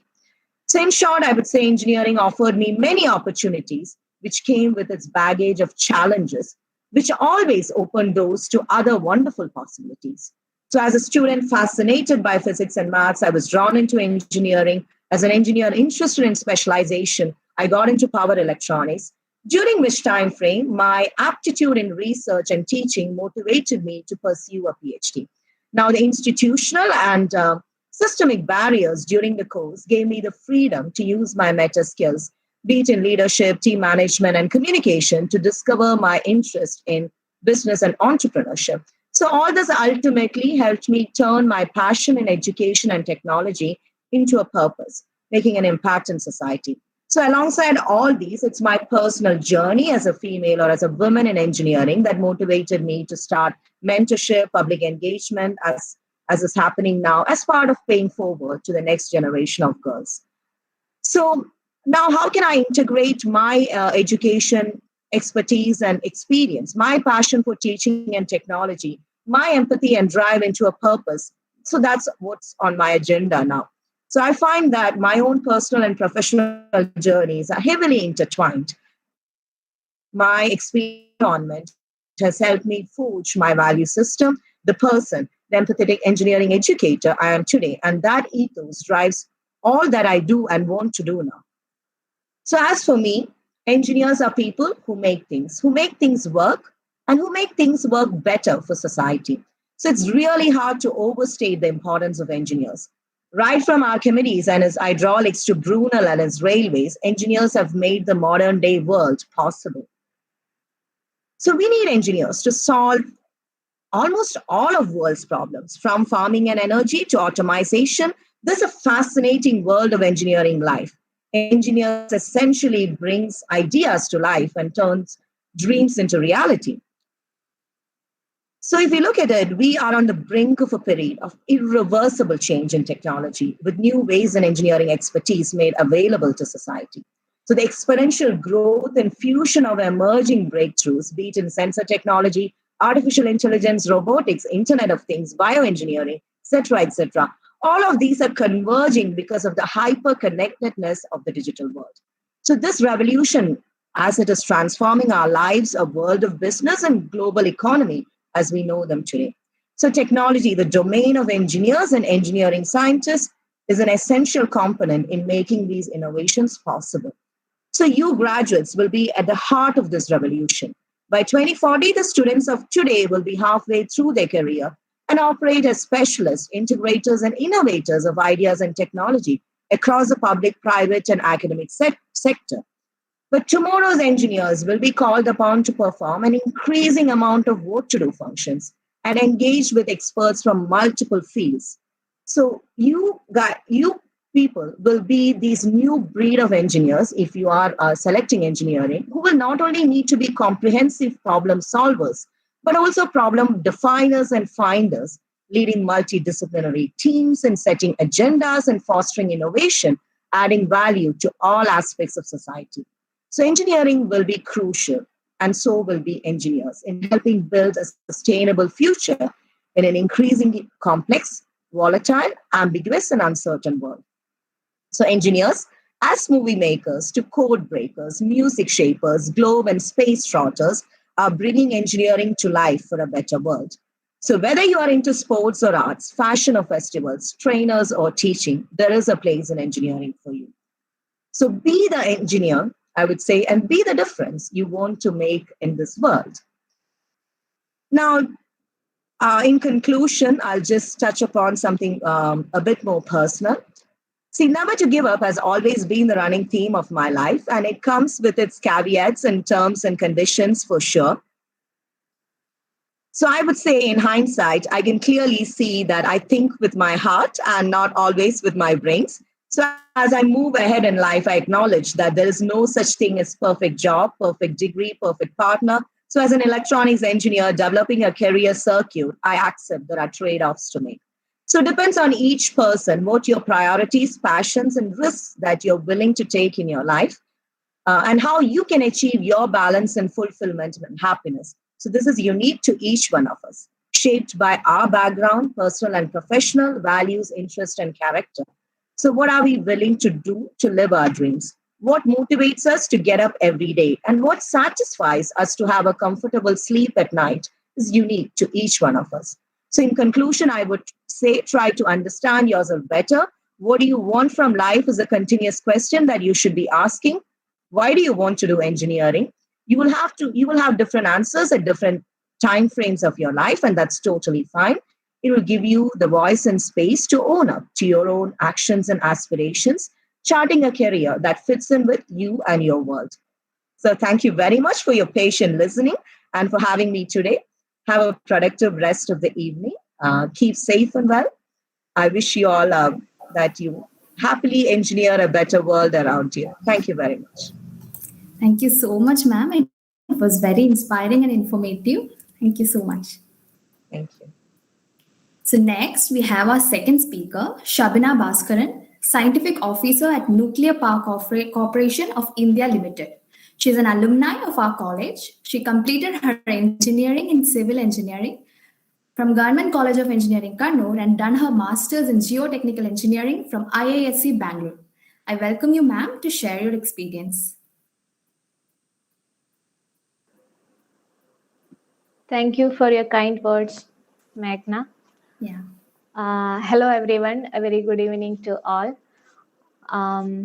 So before I start, let me take a moment to mention how great the Scheme for Her Empowerment is doing by organizing such programs and interactive sessions for the real empowerment of girl students.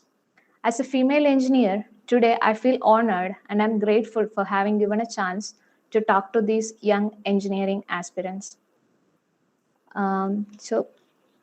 Even now, engineering degree programs are considered to be male dominated.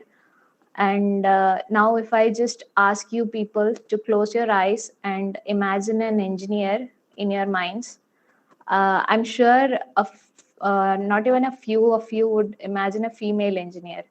So we all have that male, well-built body with a helmet and drawings in hand, or a techie, well-dressed techie in front of a computer as the engineer figure in our minds.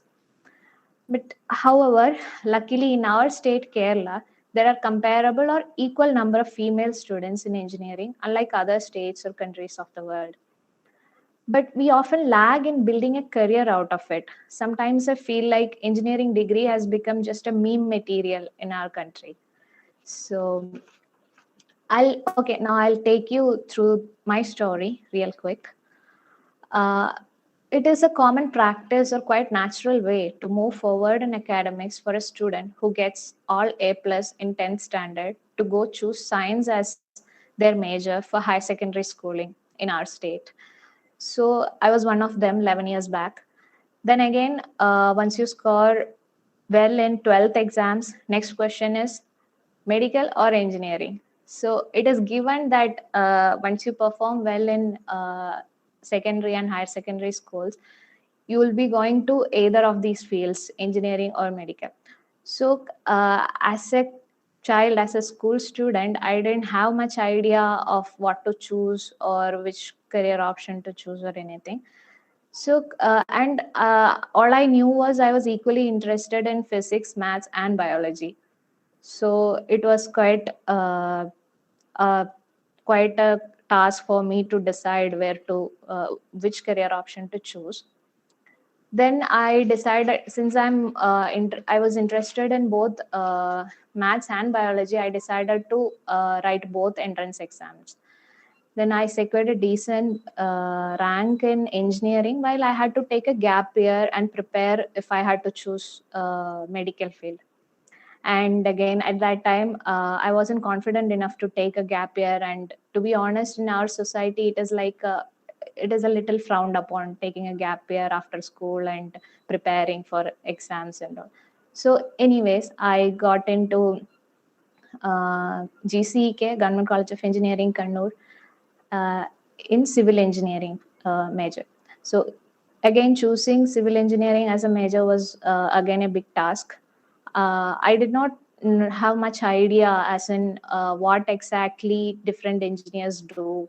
What does a civil engineer? I had an idea, but what does a computer engineer do, or what does an electronics engineer do? I didn't have a clear cut idea by then. But then I thought that civil engineering would be better. At least I'd be learning something that I can see and touch. Again, it is buildings, right? How hard it can be, I thought. So, and of course, I had my sister to guide me too. She is also an engineer. So next 4 years went really fast, and I became a graduate in civil engineering. Still, after being a graduate also, I had no idea about what career to build out of it, or uh, out of the degree I had in hand. During those days as a girl, I seriously doubted my physical abilities to be a civil engineer at work. The field works, it can get hard and physically tiring. So I decided I'll go into teaching. I thought teaching is better for civil engineers. It won't be much of a physical task. So for that, I needed to have more degrees in hand, and that's how I decided to go for GATE coaching. GATE is Graduate Aptitude Test in Engineering. If you don't know, it is like the entrance exam for higher studies, MTech, MS, and such, as well as it gives you opportunities in public sector jobs also. So I took a gap year. By this time, I had realized that whatever I do, that will be taking me to the goals I have in mind, and the society, if they want to frown upon, they would do that anyways. So I took a gap year and studied for competitive exams like GATE. I cracked GATE 2017 with decent score, and I got into MTech program in Indian Institute of Science, Bangalore. So through the course of my MTech, I found that it requires so much patience and self-motivation to be a good researcher and hence a teacher, because I believe that it is very important for a teacher to be a researcher first, to keep up with the advancement in technology and molding young engineers towards achieving those. Since I thought I lacked that kind of patience, I decided to go into public sector jobs. But now I realize research is important everywhere. Only thing is that you need not write as much as you read in a public sector job. Anyways, and so that's how I decided to go for public sector jobs. And here I am now working as scientific officer in execution engineering, execution engineer in charge of reactor building internal structures of Unit 3 in Kudankulam Nuclear Power Project. And okay, yeah, that is my story. But I won't tell you that that is it. Even now, I am contemplating on other opportunities and other things I can do, because it is like a journey. You learn from every bit of your life. Whatever you do, you learn something from it, and then you move forward. So it's not that my journey ends or this is my destination. I'm still figuring out what to do and what all other opportunities I can have. So uh, about you people, I can imagine what you all will be going through now. You'd be worried about what major to choose, or which branch is better for girls, which will give you a better job, or which branch will help you earn more money, etc., etc. But at this point, as all the speakers here already mentioned, it is very important to find out your aptitude. First, you should find out what your interests are, and I seriously hope that by this today's session you would be having a teeny tiny idea about all branches and what you will exactly learn and what branch and all other things. So another okay, so so it is very important to find out your interests and figure out it in which major you would fit in better, in which major you can excel better. So it all takes that only. Whatever field you choose, if you excel in that field, then you have enough and more opportunities outside in the world to make a career. So other few important points are, when you choose BTech degree to go to college, I wish that getting a degree or scoring best marks should not be your goal. Your goal should be making a career out of it. In today's world, it is very important for girls to have a job and be financially independent, which bring and this point, I don't know how to stress this point much, because I have seen even my batchmates, I've seen many people, girls or boys, uh, doing nothing after getting graduated, or doing an entirely different thing. Okay, that is not an issue. You can you can choose any career option after engineering also. But there are many girl batchmates of mine who are like not into any career options now. Like they are just a good um, happily wed housewives. So yeah, this is a point to be stressed, to get a career out of it and be financially independent. Which brings me to my next point. These are to the parents here. Please don't push your daughters too hard into getting married soon after they get graduated. Kindly give them the time to breathe or figure out a career option and be financially stable before you send them to some other's house or get married or anything. So, and next point is, it's okay to not have clarity regarding what job to choose after graduation, or in what job you should settle down, or these things at this point, because you are just stepping into the graduation studies. So as you have learned in this session also, there are there are a lot of scope of shifting on to other disciplines after graduation.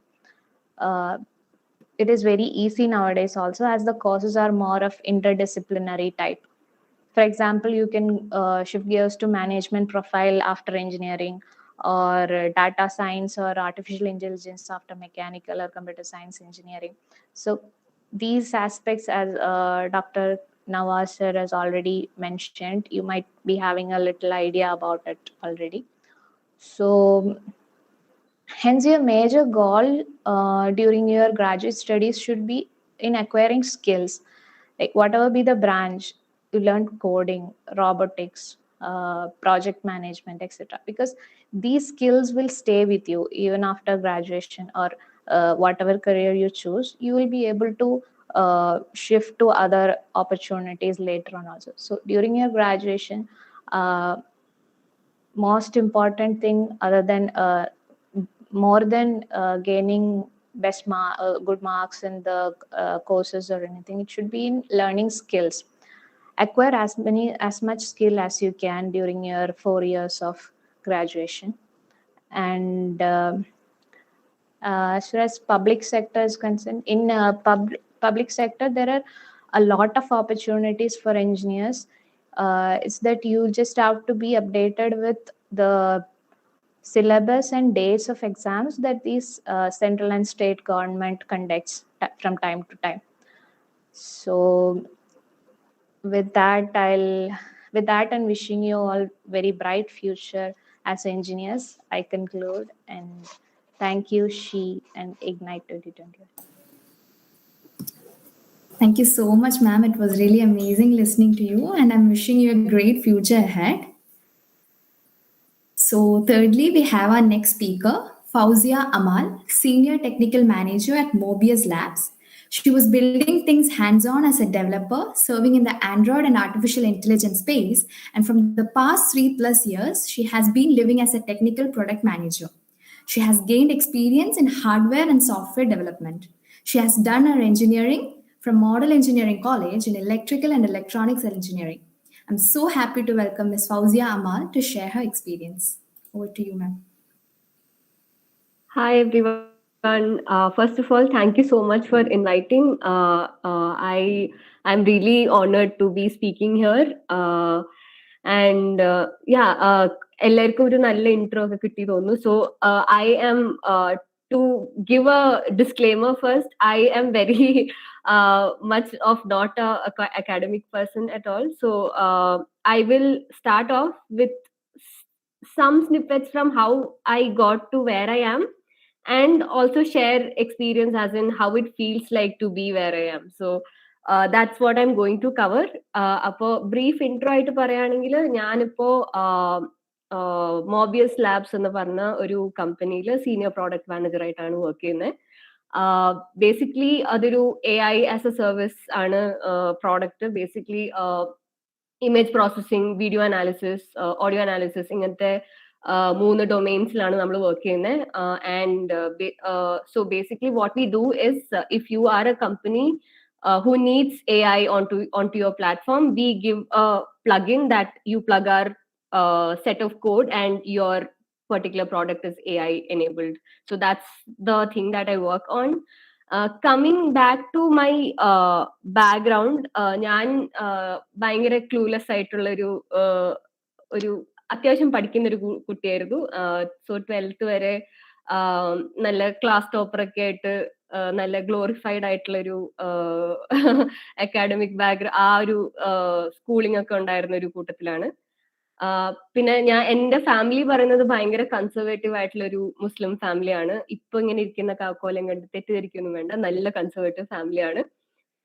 അപ്പോ 12th കഴിഞ്ഞിട്ട് എനിക്ക് engineering എടുക്കണം എന്നറിയാം, കാരണം എനിക്ക് physics ഭയങ്കര fascinating ആയിരുന്നു. അപ്പോ എഞ്ചിനീയറിംഗ് എടുക്കണം എന്നറിയാം. വീട്ടുകാർ ഭയങ്കര പ്രഷർ ചെയ്യുന്നുണ്ടായിരുന്നു മെഡിസിൻ പഠിക്കാനൊക്കെ ആയിട്ട്. പക്ഷെ ഞാൻ ബ്ലഡ് കണ്ട് തലറിഞ്ഞു വീഴുന്ന കുട്ടിയാണ്. അപ്പൊ പിന്നെ പോയിട്ട് പ്രത്യേകിച്ച് കാര്യമൊന്നുമില്ലല്ലോ. അപ്പൊ അങ്ങനെ അത് വീട്ടുകാരെ പറഞ്ഞ് കൺവിൻസ് ചെയ്തു.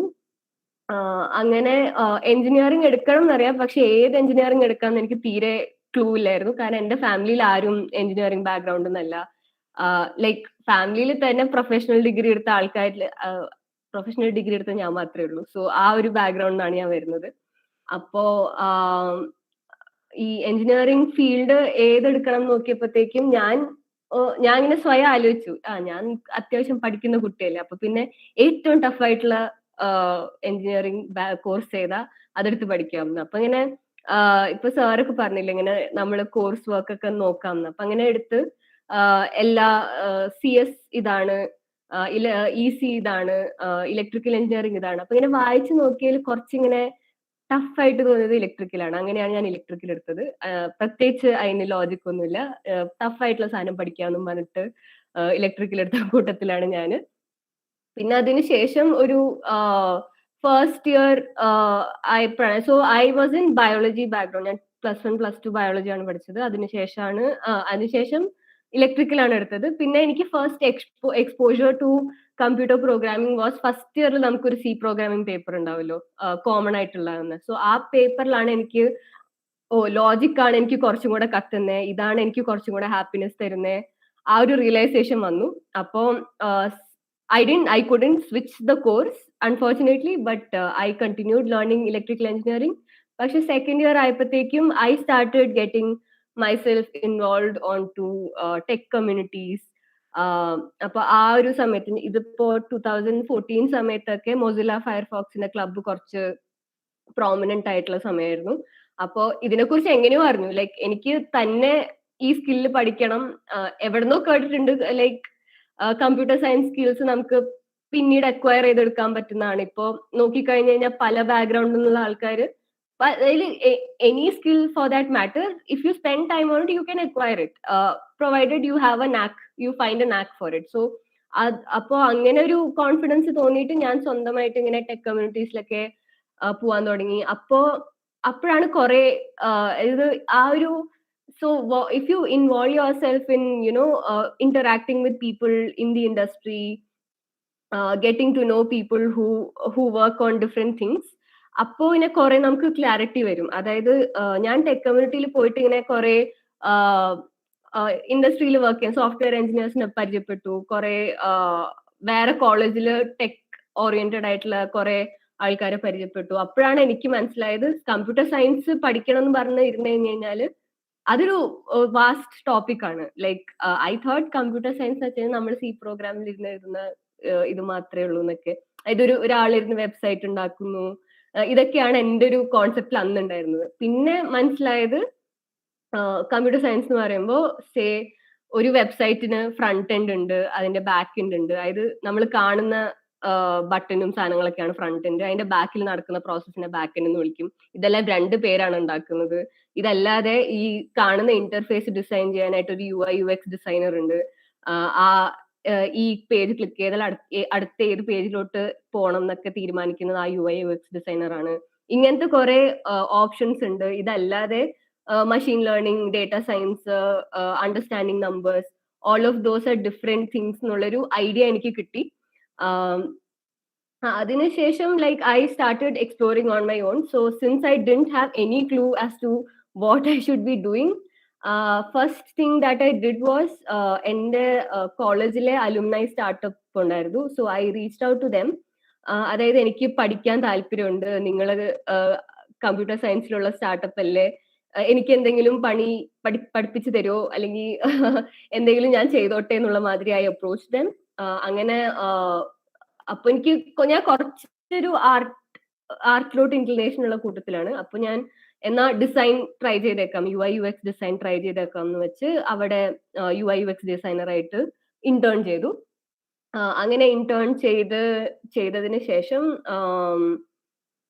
I started working on the front end of what I designed. So just because it's a startup and you can actually take up multiple hats, it was quite possible. And along with my college, so one thing that I want to specifically tell everyone is that when you enrolled for engineering, you have a lot of time in hand. നമ്മൾ എല്ലാവരും എല്ലാ ദിവസവും ഇരുന്ന് പഠിക്കുന്ന ആൾക്കാരല്ല പലരും. Especially ഞാനൊക്കെ daily ഇരുന്ന് പഠിക്കുന്ന കൂട്ടത്തിലൊന്നായിരുന്നില്ല. എല്ലാവരും ആ എക്സാമിന് 1 മാസം മുന്നേ പഠിക്കുന്ന ആ ഒരു കാറ്റഗറിയാണ്. So what you can do is, when you have time rest, അതായത് ഒരു സെമസ്റ്റർ 6 മാസമാണ്, അതിനകത്ത് ഒരു 1.5-2 മാസമായിരിക്കും മാക്സിമം നിങ്ങൾ ആക്ച്വലി കുത്തിരുന്ന് പഠിക്കുന്നുണ്ടാവുക. ബാക്കി 4 മാസത്തിൽ try to acquire skills. As in, if you don't have a direction that this is the thing that I want to do, make a checklist or എന്തൊക്കെ fascination ആയിട്ട് തോന്നുന്നോ, ഇപ്പൊ എന്റെ കേസിൽ ഞാൻ ഭയങ്കര ക്യൂരിയസ് കിഡ് ആണ്. അതായത് ഈ ബട്ടൺ നെക്കരുത് എന്ന് പറഞ്ഞു കഴിഞ്ഞാൽ അത് നെക്കി നോക്കി എന്താവും എന്ന് അറിയുന്ന ആ ഒരു കാറ്റഗറിയാണ്. So what I did was tech കമ്മ്യൂണിറ്റീസിലൊക്കെ പോയി കഴിഞ്ഞിട്ട് ഇങ്ങനത്തെ കുറെ keywords UI/UX design, front end engineering ഇതൊക്കെ കേട്ടപ്പോഴത്തേക്കും I started making a check list in my mind. അതായത് എനിക്ക് ഏതാ എടുക്കേണ്ടതെന്ന് അറിയില്ല, കാരണം ഞാൻ ഇതുവരെ ഇതൊന്നും ചെയ്തിട്ടില്ല. അപ്പൊ പിന്നെ ഞാൻ എങ്ങനെ അറിയാനാ? അപ്പൊ ഞാൻ ഒരു ചെക്ക് ലിസ്റ്റ് ആക്ച്വലി ഉണ്ടാക്കിയതല്ല, പക്ഷെ somehow it was there that ഇത് ട്രൈ ചെയ്ത് നോക്കാം, വർക്കായില്ലെങ്കിൽ അടുത്ത സാധനം ട്രൈ ചെയ്ത് നോക്കാം. So basically when you are in engineering you have that freedom of time to like explore what you really want to do.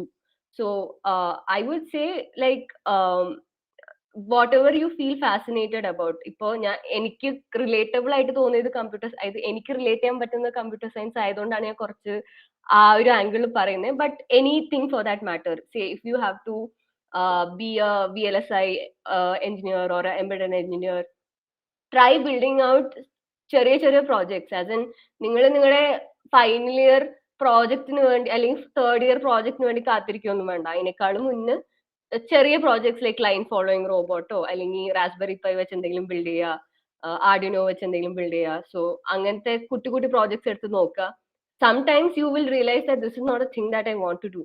So എന്റെ ഒരു എക്സാമ്പിൾ പറയുകയാണെങ്കിൽ, ഞാൻ ഇലക്ട്രിക്കൽ ആയതുകൊണ്ട് എന്നാൽ ഇലക്ട്രോണിക്സ് എങ്കിലും ട്രൈ ചെയ്ത് നോക്കാം എന്ന് വെച്ചിട്ട് ഞാൻ കുറച്ച് നാൾ ഈ ലൈൻ ഫോളോയിങ് റോബോട്ട് അങ്ങനത്തെ കുട്ടി കുട്ടി പ്രോജക്ട്സ് ഒക്കെ ചെയ്ത് നോക്കിയിട്ടുണ്ടായിരുന്നു. But then it didn't give me that joy, as in എനിക്ക് ആ ഒരു സാറ്റിസ്ഫാക്ഷൻ കിട്ടുന്നുണ്ടായിരുന്നില്ല. So which is why I eventually moved on to completely taking up something CS related. അങ്ങനെ സോ ഞാൻ I deviated. But yeah, alumni സ്റ്റാർട്ടപ്പിൽ work ചെയ്ത് അവിടെ front end ചെയ്തു. So that also didn't appeal to me much. അതിന്റെ കൂട്ടത്തിൽ I was also running my own startup.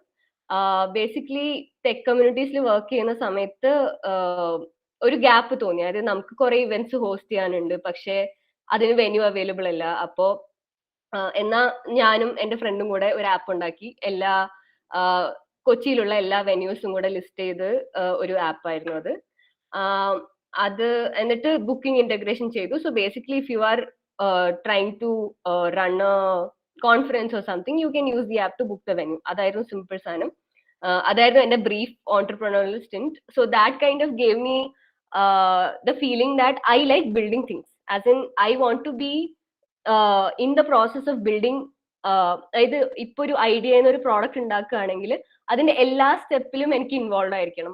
അതാണ് എന്റെ ജോയ് ഓർ എന്റെ പാഷൻ ആയിട്ടുള്ള സാധനം എന്നെനിക്ക് അന്നേരം കുറച്ചൊരു ഐഡിയ ഒക്കെ ഉണ്ടായി. പക്ഷെ നമ്മള് still you're clueless, no? You're in college and you still haven't worked outside in an actual industry to actually realize that this is what I want to do. So angane towards the end of college, I kind of picked up Python skills, and I slowly started migrating towards data science. So that was very fascinating for me to actually build models, prediction models ഉണ്ടാക്കുക. ആദ്യമൊക്കെ കുട്ടി projects ആയിരുന്നു. കാറ്റിനെയും പട്ടീനെയും പൂച്ചേനെയും identify ചെയ്യുന്ന model ഉണ്ടാക്കി. That is a basic program that you can make when you get started with machine learning. So adundaki, and then small projects. Then after I graduated, I started working with a startup. So there is a reason why I chose to work in a startup, because so for me, since I did a little bit of here and there things in my college, എനിക്കിങ്ങനെ വേറൊരു although I had offers in some big shot companies, I chose to work in a startup majorly because if you are working in a big shot, say for example Spotify in a company work cheyyana chena, there is an app already established, there is a web app already established. You might be working with one small feature that they might be changing or tweaking or something, but I wanted to build something completely. So adondana startup lote njan work cheythathu, because this is a personal insight that I want to share to you. So those of you who are looking to actually work after your graduation, give time to to learn things or pick up skills. So appo aa samayathu don't optimize on money, optimize on learning. So at least for like 3-4 years after you graduate, optimize on learning. So ida appo അത് accordingly അങ്ങനെ projects നോക്കി work ചെയ്ത് കഴിഞ്ഞാൽ നമുക്ക് പിന്നീട് നല്ല growth ഉണ്ടാവുമായിരിക്കും. അതായത് സോ an example അല്ല, എന്റെ ലൈഫ് തന്നെ പറയുകയാണെങ്കിൽ I have consistently worked with startups. So first ഞാൻ വർക്ക് ചെയ്ത കമ്പനി വാസ് Gnani.ai പറഞ്ഞിട്ടൊരു മെഷീൻ ലേണിംഗ് കമ്പനി തന്നെയാണ്, AI ബേസ്ഡ് ഫേം ആണ്. അവിടെ ഞാൻ മെഷീൻ ലേണിംഗ് എഞ്ചിനീയർ ആയിട്ടാണ് വർക്ക് ചെയ്തിട്ടുണ്ടായിരുന്നത്. പിന്നെ ഞാൻ പറഞ്ഞില്ലേ, ലൈക്ക് ഞാനിങ്ങനെ കോഡിംഗിൽ തന്നെ ഇരുന്നപ്പോഴത്തേക്കും എനിക്ക് like I want to be part of this, I want to be part of that. So ആ ഒരു ഇത് വന്നപ്പോഴാണ് I switch to product management. So that's how I moved towards product management and things like that. So yeah, so you have to like okay, before all of that I wanted to cover something. Since all of us are, most of you here are girls here, I want to specify that you always have to have a dream for yourself. As in nammal say since you are born into a family, since you are born into certain circumstances, doesn't mean that you are owned by somebody else. Nobody owns you, as in your parents or your partner or your friends. Nobody owns you. You own yourself.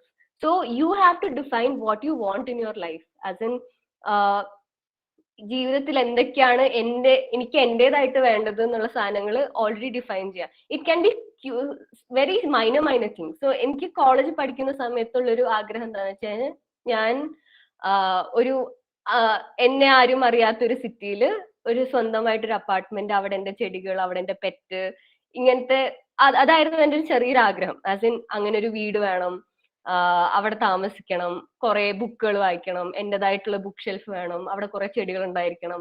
ഇതൊക്കെ ഇത് ചെറിയൊരു ഡ്രീമാണ്. Like if you look at it, it's a very small dream. But if you like break it into layers, if I have to move to a different city and live there, I need to have a job in that city. So, and if I have to live alone and take a apartment for myself and stay there, I need to have income to support that. If I have to like pay for all of these, I need to acquire skills to get there. So if you like set ingante kutti dreams, it has many layers which will automatically drive you towards achieving those things. So appo eppolum aa oru dream undakku, like it can be very simple. Buying that next iPhone 13 Pro can be your dream, but it has many layers to it. Like somewhere you have to like work towards it and never give it up for anybody. Like endu parnalum you shouldn't give up on your dreams. As in ende personal experience vechi parayana, ende family kore edirpundayirunnu. Like Bangalore endina poi paniyedukkunne, അല്ലെങ്കിൽ ഇവളെന്തിനാ ബാംഗ്ലൂർ ഒക്കെ അങ്ങനെ വിടുന്നത്, എന്തിനാ വലിയ കമ്പനിയിൽ work ചെയ്താൽ പോരെ, സ്റ്റാർട്ടപ്പിൽ എന്തിനാ വർക്ക് ചെയ്യുന്നത്, ആ ഇവന്റ് അറ്റൻഡ് ചെയ്യാൻ പോകുന്നത് എന്തിനാ, ഇങ്ങനത്തെ കുറെ റെസ്ട്രിക്ഷൻസും സാധനങ്ങളൊക്കെ വരും. പക്ഷെ it is your responsibility. It is hard, as in you might have to fight with your parents sometimes, you might have to rebel, you might have to like go do extreme measures to like protect your dream, but do that, as in have a dream and protect it and achieve it. So that is the എന്താ പറയാ, ഇത് ഒരുവിധപ്പെട്ട ഇപ്പൊ എന്റെ ക്ലാസ്സിലും അല്ലെങ്കിൽ എന്റെ ബാച്ചിലുള്ള കുറച്ച് പേരൊക്കെ ഇങ്ങനെ ഗേൾസ് എസ്പെഷ്യലി ദാറ്റ് എഞ്ചിനീയറിംഗ് കഴിഞ്ഞ് നല്ല ജോലിയുള്ള ചെക്കനെ കല്യാണം കഴിച്ച് അങ്ങ് സെറ്റിൽ ആവാം. That shouldn't be your dream. That is that guy's dream, that he has a good job. You should be having a dream that I have a good job, I am financially independent, and I should be able to pay my own bills and not rely on somebody else for it. So you have to have a individuality of your own, and then make plans of getting married with someone who has different set of dreams. So that is my basic advice to everyone. And then like I said, when it comes to career, say ipo nammal eppolum kekkunnaanu female engineers koravaanu, അധികം പേര് technical ഫീൽഡിലോട്ട് പോകുന്നില്ല, ഒക്കെ നുണയാണ്. അതായത് അങ്ങനെ like there are people who actually hold themselves back because of various constraints or of having lack of exposure and things like that. പക്ഷേ എൻ്റെ ഒരു എക്സ്പീരിയൻസിൽ, so if you have heard about Grace Hopper conference, so I attended the event in 2017, I think, no, 16. And so basically Bangalore നടക്കുന്ന ഒരു women in technology conference ആണ് GHCI. And then I went to the venue, as in നമ്മളെല്ലാരും scholarship ഒക്കെ കിട്ടി പോകുന്ന പിള്ളേരാണ്. നമ്മള് വെന്യൂല് പോയി ആ ഒരു വെന്യൂലോട്ട് കയറിയതും there were like 3,500 women in technology, like all of them working in tech. So there are a lot of women out there who are actually working. So you shouldn't actually feel withdrawn that അവിടെ ആരും ഇല്ല, അല്ലെങ്കിൽ ഈ പ്രത്യേകിച്ച് ഇൻഡസ്ട്രിയിൽ ആരും work ചെയ്യുന്നില്ല എന്നൊക്കെ വിചാരിച്ച് you shouldn't hold yourself back. Like I said, have a dream and protect it at any cost and work towards it always. So this is what I really wanted to cover. I wanted to get some questions so that I can answer. So idu vechi na nirthana. In case if you have any kind of questions or any doubts or anything, you can ask me in the chat box. I am happy to respond.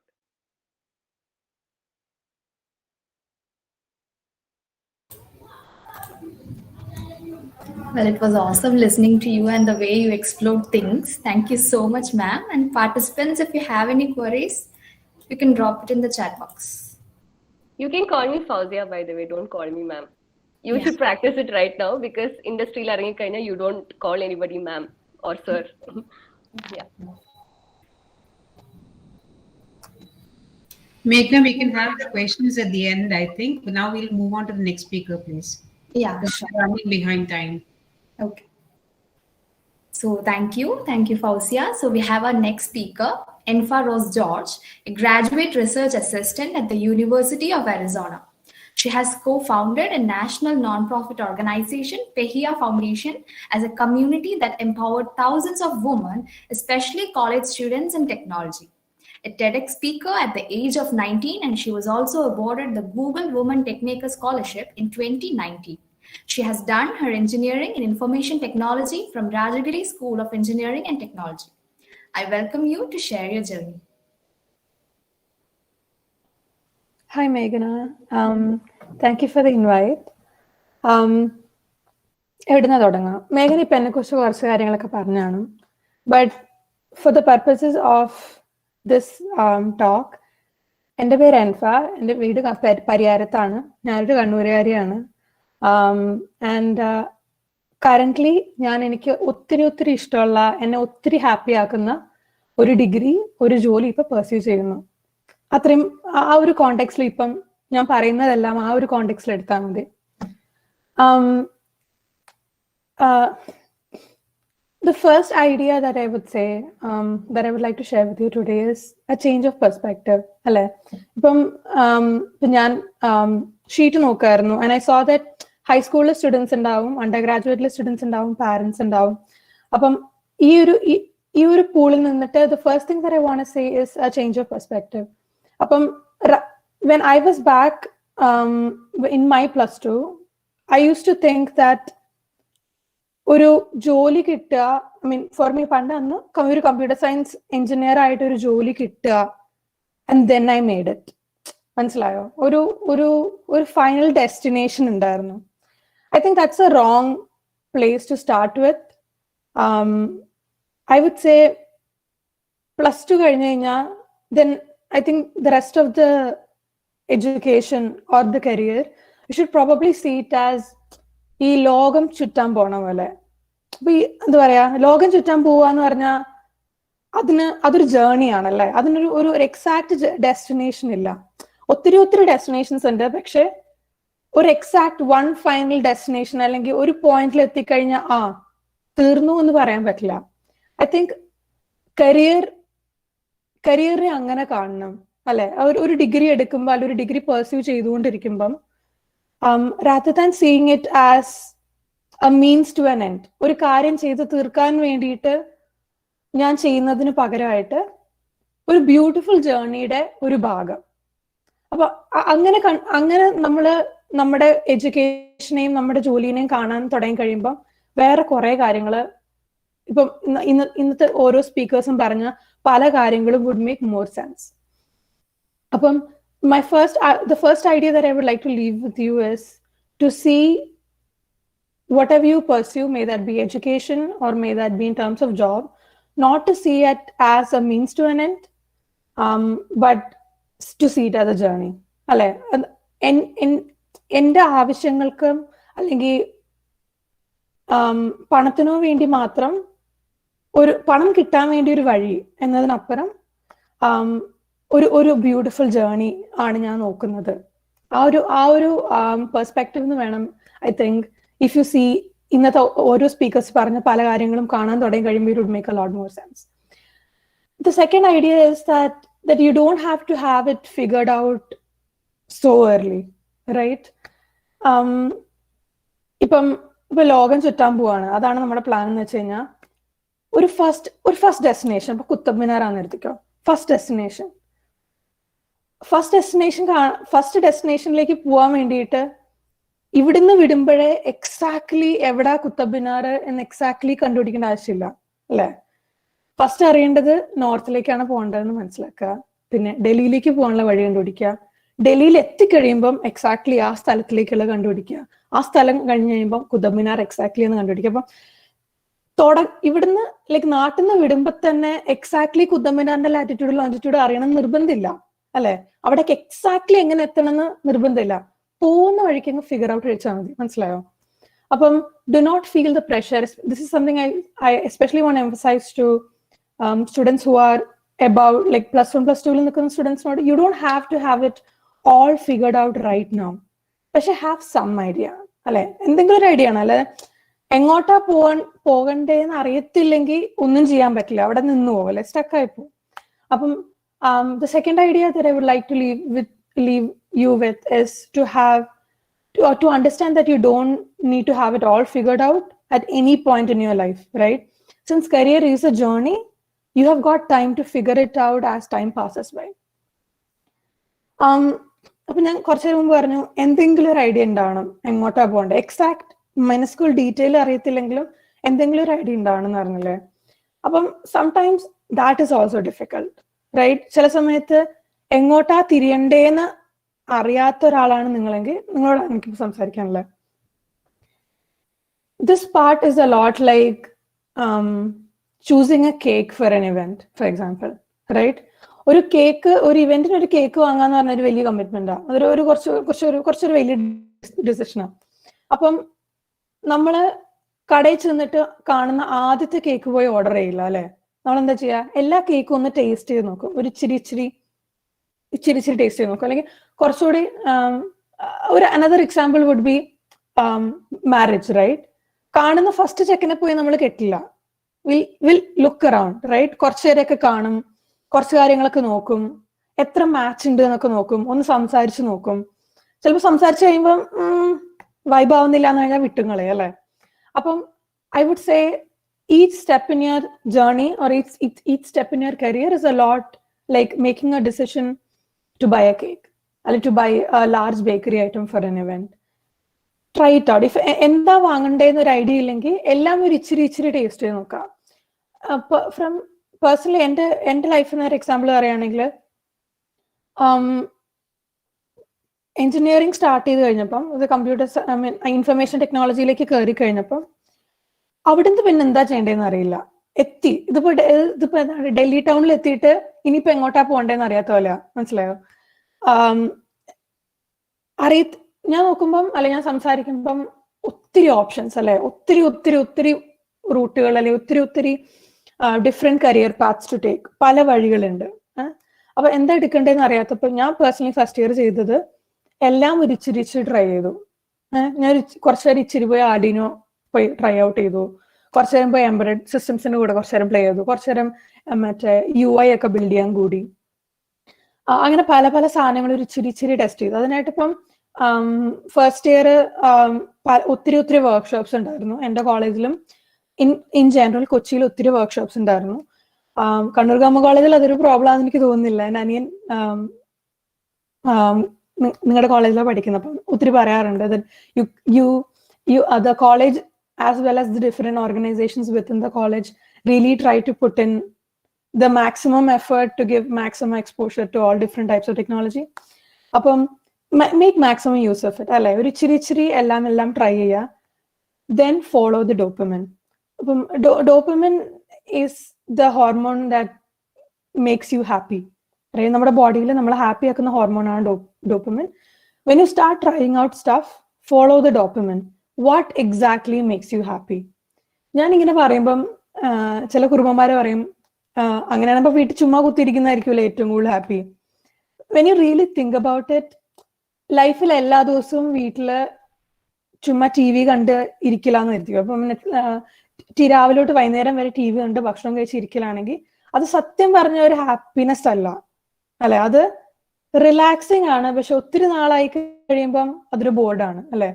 So when I say follow the dopamine, I say follow what gives you the feeling of fulfillment. അല്ല, അതൊരു different feeling, അതൊരു വൈബാ. അപ്പം try out different things and follow the dopamine. അപ്പം ചില സമയത്ത് ഒരുപക്ഷെ നിങ്ങളുടെ ചുറ്റും ആ ഓപ്പർച്യൂണിറ്റി ഉണ്ടാവില്ല. ലൈക്ക് ഇങ്ങനെ വർക്ക്ഷോപ്സ് ഒക്കെ നടന്നുകൊണ്ടിരിക്കില്ല. when one door closes another opens, right? അപ്പം വർക്ക്ഷോപ്സ് ചുറ്റും ഇല്ലാത്ത ഒരാളാണെങ്കിൽ you have access to the internet, right? ഇപ്പം എസ്പെഷ്യലി ഓൺ യൂട്യൂബിൽ ഇല്ലാത്തൊരു ടോപ്പിക് ഉണ്ടെന്ന് എനിക്ക് തോന്നുന്നില്ല. എന്ത് ടെക്നോളജി ആണെങ്കിലും, ഇപ്പം ലാസ്റ്റ് വീക്ക് ഇറങ്ങിയ ഒരു ടെക്നോളജി ആണെങ്കിലും ഒരു 8-10 ട്യൂട്ടോറിയൽ ഒരാഴ്ചക്കുള്ളിൽ ഉണ്ടാവും, റൈറ്റ്? അപ്പം if you can't physically attend workshops or anything of that sort, you can probably find it online. അപ്പം ഈ ടോക്കിന് വന്ന എല്ലാവർക്കും ഓബിയസ്ലി ഇന്റർനെറ്റ് കണക്ഷൻ ഉണ്ട്. അപ്പോൾ that should not be a problem. അപ്പം once you follow the dopamine and you make each decision. അപ്പം ഞാൻ bachelors ചെയ്തപ്പം എനിക്ക് മാസ്റ്റേഴ്സ് ചെയ്യണമെന്ന് ഒരു ഐഡിയ ഇല്ലായിരുന്നു. That is not something that ബാച്ചിലേഴ്സിന്റെ ഫസ്റ്റ് ഇയർ കയറി കഴിഞ്ഞപ്പം ഞാൻ തീരുമാനിച്ചൊരു കാര്യമായിരുന്നില്ല. അപ്പം back when I was in school, I definitely knew medicine was not something that I wanted to go to because it did not make me happy. But computer science and coding did make me happy. So that was the first decision, right? Computer science related degree edukka was the first decision. Once I got into the degree, I understood that embedded systems is not making me happy. Front end is not making me happy. What was making me happy was playing around with big data. Big data അറിയാത്തവർക്ക് ഇങ്ങനെ ഒത്തിരി complicated ആയൊരു topic അല്ല. നമ്മൾ AI എന്നോ artificial intelligence എന്ന് വിളിക്കുന്ന എല്ലാം ഈ ബിഗ് ഡേറ്റയ്ക്കിടയിൽ ഏതാണ്ട് വരും, ഇൻ സർഫസ് ലെവൽ അണ്ടർസ്റ്റാൻഡിങ്. അപ്പം ഞാൻ നോക്കുമ്പം അങ്ങനത്തെ സാധനം ബിൽഡ് ചെയ്യുമ്പോഴാണ് എനിക്ക് ഏറ്റവും കൂടുതൽ സന്തോഷം ലഭിക്കുന്നത്, അല്ലെ? അപ്പം വൺസ് അതിനകത്തേക്ക് കയറി കഴിഞ്ഞപ്പം അവിടെയും ഒത്തിരി ഓപ്ഷൻസ് ഉണ്ടായിരുന്നത് കണ്ടു കഴിഞ്ഞപ്പം ഓരോന്നും ട്രൈ ഔട്ട് ചെയ്തു. എന്നിട്ട് ഞാൻ എന്റെ സ്പെസിഫിക് ഫീൽഡ് NLP ആണ് ഞാൻ ഏറ്റവും കൂടുതൽ സന്തോഷം തരുന്നതെന്ന് മനസ്സിലാക്കി. NLPയിൽ കയറി കഴിഞ്ഞപ്പം വീണ്ടും ഒത്തിരി ഓപ്ഷൻസ് കണ്ടു കഴിഞ്ഞപ്പോൾ റിസർച്ച് ആണ് എനിക്ക് ഏറ്റവും കൂടുതൽ ഹാപ്പിനെസ് തരുന്നതെന്ന് കണ്ടു. അപ്പം റിസർച്ച് ആണെങ്കിൽ ഒരു നല്ല റിസർച്ച് കരിയറിന് എനിക്ക് എന്ത് ചെയ്യാൻ പറ്റും എന്ന് നോക്കിക്കഴിഞ്ഞപ്പം ആ masters felt like a good next choice, right? അപ്പം so I want to emphasize, you do not have to have it all figured out right after this call. You do not have to have it figured out in 5 years either. Just next step, right? So when you look at the whole career as a journey part, one amazing thing that really helped is to look at people who have been pursuing similar journeys. Like ഡൽഹിയിലേക്ക് trip പോകാനിരിക്കുകയാണെങ്കിൽ obviously ഡൽഹിയിൽ already trip പോയ ഒരാളോട് സംസാരിക്കുമ്പം, അല്ലെങ്കിൽ അവിടെ പോയി കഴിഞ്ഞ് post ചെയ്ത ഫോട്ടോസ് കാണുമ്പം, അവരുടെ സന്തോഷം കാണുമ്പോൾ, that will definitely inspire you. So this is a lot similar for any career decision that you make. ഓരോ അടുത്ത സ്റ്റെപ്പ് ചെയ്യുമ്പോഴും just look at people who are already there. അപ്പം അതിപ്പോ നിങ്ങളുടെ നൈബർഹുഡിൽ തന്നെ കണ്ടുപിടിക്കാൻ പറ്റിയെന്ന് വരില്ല, അല്ലെ? ഇപ്പം എന്റെ സ്കൂളിലോ എന്റെ നാട്ടിലോ എനിക്കറിയില്ല പുറത്തുപോയി പഠിക്കുന്ന ഒരാളെ, എന്റെ സ്കൂളിലോ എന്റെ നാട്ടിലോ അറിയില്ല, അല്ലെ? പക്ഷെ ഓൺ ദി ഇന്റർനെറ്റ് അല്ലെങ്കിൽ ഇന്റർനെറ്റ് വഴി പരിചയപ്പെട്ട ഫ്രണ്ട്സ്, അല്ലെങ്കിൽ ലിങ്ക്ഡിനിൽ പരിചയപ്പെട്ട ഫ്രണ്ട്സ്, ലിങ്ക്ഡിനിൽ ഇപ്പം ഫ്രണ്ട്സ് ആവണമെന്ന് പോലും ഇല്ല, ലിങ്ക്ഡിനിൽ കണ്ട ആൾക്കാർ, and they were pursuing journeys that are similar to mine. അങ്ങനെ ഉണ്ടായി കഴിഞ്ഞപ്പം അവരുടെ ഒരു ലൈഫ് കാണുമ്പം അല്ലെങ്കിൽ the things that they do right, അതായത് ഞാൻ ആഗ്രഹിക്കുന്ന ഒരു ലൈഫ് ലീഡ് ചെയ്യുന്ന ആൾക്കാരെ കാണുമ്പം that is really inspirational and that has a lot of power. That is kind of I feel like the key idea why we invite speakers to a talk, right? Apam find people who are already living your dream life. ഇവിടെ എത്തിക്കഴിഞ്ഞപ്പം ഇവിടുത്തെ ഒരു specific research lab join ചെയ്യണം എന്നായിരുന്നു എൻ്റെ ഏറ്റവും വലിയ സ്വപ്നം. ഇവിടെ എത്തിക്കഴിഞ്ഞപ്പം അപ്പം അതിന് ഫസ്റ്റ് ചെയ്യാന്ന് വെച്ച് കഴിഞ്ഞാൽ ലിങ്ക്ഡിന് പോയിട്ട് ഈ സ്പെസിഫിക് റിസർച്ച് ലാബിൽ ഓൾറെഡി വർക്ക് ചെയ്യുന്ന ആൾക്കാരെല്ലാം സെർച്ച് ചെയ്ത് കണ്ടുപിടിക്കുക, അവരോട് സംസാരിക്കുക, അവരവിടെ എങ്ങനെയാ എത്തിയെന്ന് അന്വേഷിക്കുക. ഗൂഗിൾ മാപ്പ് ഇല്ലാത്തൊരു സമയമാണെങ്കിൽ കുത്തബ്മിനാറിലേക്ക് എങ്ങനെയാ പോകേണ്ടതെന്ന് അറിയണമെങ്കിൽ കുത്തബ്മിനാറിലേക്ക് ഓൾറെഡി പോയ ഒരാളുടെ അടുത്ത് ഇൻസ്ട്രക്ഷൻസ് വാങ്ങണം അല്ലേ. അത് ഒരാള് തന്നെ ആവണമെന്നില്ല, പല വഴി ഉണ്ടാവും കുത്തബ്മിനാറിലേക്ക് പോകാൻ. അപ്പൊ പല ആൾക്കാരോട് സംസാരിക്കുക, നിങ്ങൾക്ക് ഏറ്റവും കംഫർട്ടബിൾ, നിങ്ങൾക്ക് ഏറ്റവും കൂടുതൽ എൻജോയ് ചെയ്യാൻ സാധ്യതയുള്ള ഒരു റൂട്ട് എടുക്കുക. അപ്പം definitely talk to people who are already doing the dream things that you do.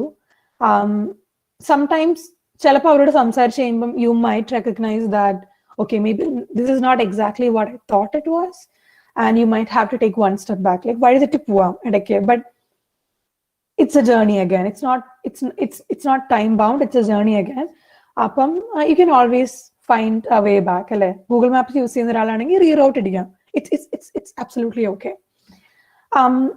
One thing that I would say about finding people to inspire is that ചില സമയത്ത് നമ്മൾ ആലോചിക്കും അവര് ചെയ്തു, എന്നെ കൊണ്ട് എന്തുകൊണ്ടാ പറ്റാത്ത, right? Sometimes you just need to put in the work. That can be one reason. Sometimes there is something called as privilege അല്ലെ. അപ്പം ഒരുപക്ഷെ ഒത്തിരി പണമുള്ള ഒരു വീട്ടിൽ നിന്ന് വന്ന ഒരാളാവാം, റൈറ്റ്? ആ ഒരു റീസൺ കാരണം ലൈഫിൽ കുറെ കാര്യങ്ങൾ ചിലപ്പോൾ അവർക്ക് എളുപ്പമായി കാണും. It's not impossible for you, it just means that because you do not have that privilege, it is just gonna take some more time അല്ലെ. ഇപ്പം വളരെ കൺസർവേറ്റീവ് ആയ ഫാമിലിയിൽ നിന്ന് വരുന്ന ഒരാളും വളരെ ഓപ്പൺ ആയ ഒരു ഫാമിലിയിൽ നിന്ന് വരുന്ന ഒരാൾക്കും ഉണ്ടാവുന്ന struggles are going to be so different. അപ്പൊ ഇപ്പൊ നിങ്ങൾ the person that you're modeling, the person that you're considering as an inspiration, if they are coming from an open family, it's just going to take you some more time to reach where they are, and your paths are not going to be identical. When you find people to be inspired by, do keep in mind this privilege check, right? Their parents have been absolutely supportive throughout, when it comes to higher education, maybe their parents already have higher education, so they understand the need. So it just might take a bit longer for you. The last idea that I want to leave you with is, when you look at things in the big picture, it can seem overwhelming, right? ഇപ്പം ഞാൻ +2 പഠിക്കുമ്പം ഞാൻ ആലോചിക്കുകയാണ്, ഇപ്പൊ ഞാനിപ്പോ നിൽക്കുന്നത് അപ്പൊ US പോയി മാസ്റ്റേഴ്സ് പഠിക്കണം, റിസർച്ച് ലാബിൽ വർക്ക് ചെയ്യണം എന്ന് ഞാൻ +1 +2 പഠിക്കുമ്പോൾ ആലോചിക്കുകയാണെങ്കിൽ, when you look at the whole picture, it can seem overwhelming and frightening. It's just a lot to do. അയ്യോ ഞാൻ എങ്ങനെ ചെയ്യും, എങ്ങനെ എത്തും, എനിക്കൊന്നും അറിയില്ലല്ലോ എന്നൊരു ഫീലിംഗ് ഉണ്ടാവാം. That thought can be frightening. That thought being frightening is sometimes a good thing, because that means you are growing, but looking at the big picture can be frightening. അപ്പൊ അതിന് എന്താ ചെയ്യേണ്ടതെന്ന് വെച്ച് കഴിഞ്ഞാൽ, ഈ പയ്യെ തിന്ന പനയും തിന്നാന്ന് പറയുന്ന പോലെ, take it step by step, right? It is, instead of thinking of the whole thing as you do one big step and poof, all is done. അതിന് പകരം consistent ആയിട്ട്, if you take small steps, പയ്യെ തിന്ന, എന്ത് വലിയ പനയാണെങ്കിലും തിന്ന. So yeah, these are some of the key ideas that I feel like if I heard back when I was in +2 or when I was doing my undergrad, it would have been amazing. So that's what I wanted to share with you. Thank you for the invite. Thank you so much, ma'am. It was really helpful. Thank you. So we are a bit delayed and the climate is a bit off. So without any delay, let's swiftly move on to our next speaker. I'm extremely happy to welcome Liana Sahib, who's again an alumni of our College. She has completed her engineering in computer science and engineering from Government College of Engineering, Kannur, and she is currently pursuing her master's in artificial intelligence from IISc Bangalore. She has achieved a big feat in GATE 2021. She served as the Director of Operations in VT. She took up different leadership roles in college as a founding student coordinator of SHE GCK and as the chairperson of IST GCK. I welcome you to inspire us on your amazing journey. Over to you. Thanks for the very warm welcome, Meghna. I thought I might have to do the session blind because the current was off until just this 1 minute ago. So I'm happy to be speaking in this session today because, as Meghna just said, she was a huge part of my life in GCK. And the speakers who have spoken before me, Infor, Fawzia, I think we have very similar journeys with slight differences. So I can even keep this short. So when I was in 10th, the time when you have to start choosing which branches you have to go into and what stream you have to choose, I was 99% sure that I wanted to take computer science because I was tinkering with computers since I was a child, and I was very fascinated by it to the extent that I was sure that I wouldn't miss out on biology in my last 2 years of high school.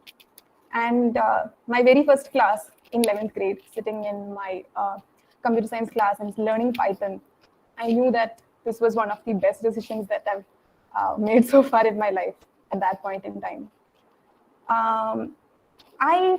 I didn't really enjoy learning physics and chemistry. I think that's not something you would hear a lot. But I didn't do well, but computer science was my lifeline throughout my last 2 years of high school. So I went into engineering not because I wanted to do engineering, but because I wanted to learn more of computer science. So that was a very easy decision for me at the time. And I ended up joining GCK.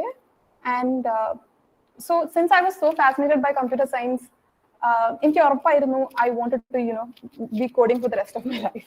I thought I'll be a programmer and I'll, code a lot of solutions and have a lot of fun doing that. So during my first year, it's a mix of a lot of different engineering disciplines. You're just learning the basics of Python because not everyone's familiar with Python, any coding language, because a lot of people are coming with a background in biology and all that. So it builds a very strong foundation even in your first year, even if you do not have any coding experience prior to joining the college. So like Fawzia and like Infor, it's like following the dopamine. So I knew I wanted to, go beyond what was being taught in class. I wanted to build apps. I wanted to build websites. So there were a lot of workshops that were happening around the time. Even now, virtually, these workshops happen regardless of the college that you're in.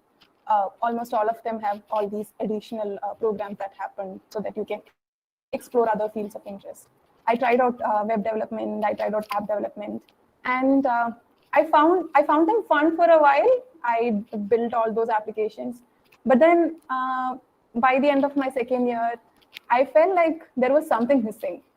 So when I thought of my life far ahead, like how Fawzia said and how Infor said, I was always kind of seeing the people around me. I always wanted to be able to stand on my own. I didn't want to depend on anyone else as an adult, even a partner, or I wanted to support my parents rather than having them support me.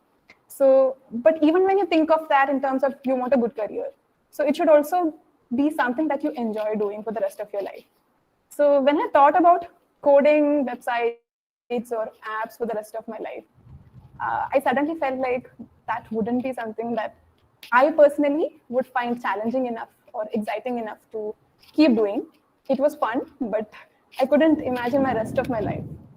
So around the same time, I started involving in a lot of student clubs. Like Meghna said, I was the chairperson of the IST chapter in college. And later on, I was the head of programmer for the robotics club. Head of programming for the robotics club. So I was able to explore a lot of other things that were happening alongside. And I thought, by the time it's placement seasons, I'll explore something in the intersection of project management, program management, as well as, because it's still within software, I still really loved what software could do, what code could do. And at the same time, it wasn't constant coding.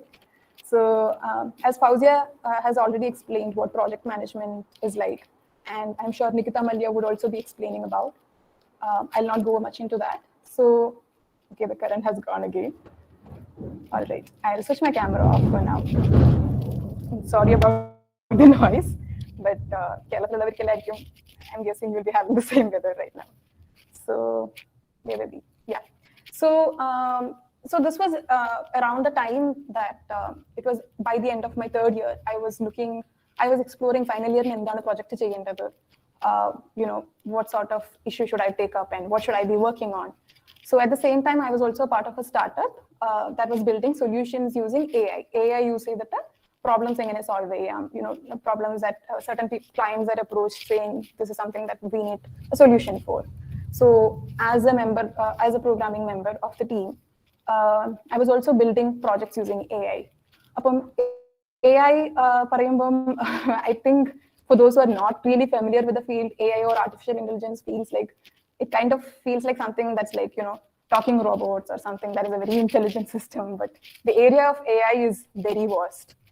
So I was building these things, but at the same time, I felt like a lot of these things were black boxes because you apply some, some already built methods and you do a few things and you have a, pretty much working AI system. So project in Abagate, I started reading a lot of papers, what were the, latest developments in the field of AI. And I realized that these papers are very interesting. So if you follow the news, you'll see what sort of advancements are taking place in this field. But at the same time, it's kind of difficult to, gauge what exactly is happening because it's a lot of complicated math. Things that, despite my 4 years of studying computer science, a lot of it felt very complicated to me. I would spend hours reading them and trying to figure out what was happening. But I was not able to go into it in depth as much as I wanted. So I found this a challenging problem. I found this interesting enough to work on. And that was when I realized research is what I should be actually going into. And that was how, in my final year, I decided I will not be sitting for placements. And I started preparing for GATE. So when I wrote GATE for the first time, I ended up with a rank of 2,100 something. And while it was good enough for a good engineering college in Kerala, by the time I had asked around and when I looked into the best colleges in India that were exploring these fields, and those were also exploring these fields with a lens of research, I felt like IISc Bangalore was the best place to be. So because I wanted to go into IISc, I thought I'll give this another try. And when I wrote GATE again the next year, I was able to get a rank of 10 All India, which was not something that I was expecting. I just wanted to get into IISc and do some good research there. So right now, I'm exploring this field and I can see a lot of interesting problems that needs solving. So even now you can see how much there are biases in AI systems, how there is a lack of fairness, lack of ethics in certain areas of AI. And that is the specific area within AI research that I want to explore. So I feel like this is at an intersection of something that I find interesting and challenging and something that I find meaningful. So yeah, so I'm kind of, I'm happy that throughout the 4 years, by experimenting on different areas, like how Fawzia and Infor and everyone before me has said, experimenting in different areas let me go into something that I find fascinating and something that I can explore further and yeah, see whatever lies ahead. So I can feel that like how Shabina said, there are a lot of job opportunities in public sector, in private and all over the world. And not just, job opportunities as research scientist roles or data scientist roles. There is a vast area of avenue that can be explored. And I'm really looking forward to exploring that. So what I wanted to, I mean, what I think this story would convey is that, like Infa said, you don't have to have everything figured out. I thought I'll be working as a software engineer right now, but I'm studying and I'm trying to explore research, and we'll just have to see what the future has in store. So if you're looking to go into engineering, I would say those 4 years, you need to be, you need to look into your academics, but also need to explore everything that the campus life and the teachers around you and your peers have to teach you, and take everything as a little experiment and figure out whichever drives your dopamine, and move forward. So thank you for having me here. If you have any questions, I'll be present at the end of the session to take them. Thank you so much, Rihanna. It was so inspiring to listen as always. So moving to our next speaker, we have Aisha Nazia, who has done her engineering in mechanical production from TKM College of Engineering and currently pursuing a FIFA Master's program. She is the only Indian woman to be selected for this Master's program in Sports Humanities, Management and Law. She's a very active volunteer who has led various roles in IEEE TEMS, and she's also the founder of StartChange.today. I'm happy to welcome our next vibrant speaker, Aisha Nazia. Over to you. Hello, everyone. I hope you can hear me. Firstly, thank you to the team of Ignite for putting up this event in the midst of everything that's happening around and being able to take this forward. And I'm so glad to see a lot of you here to, listen to people who have taken journeys that you guys will be taking in the coming years.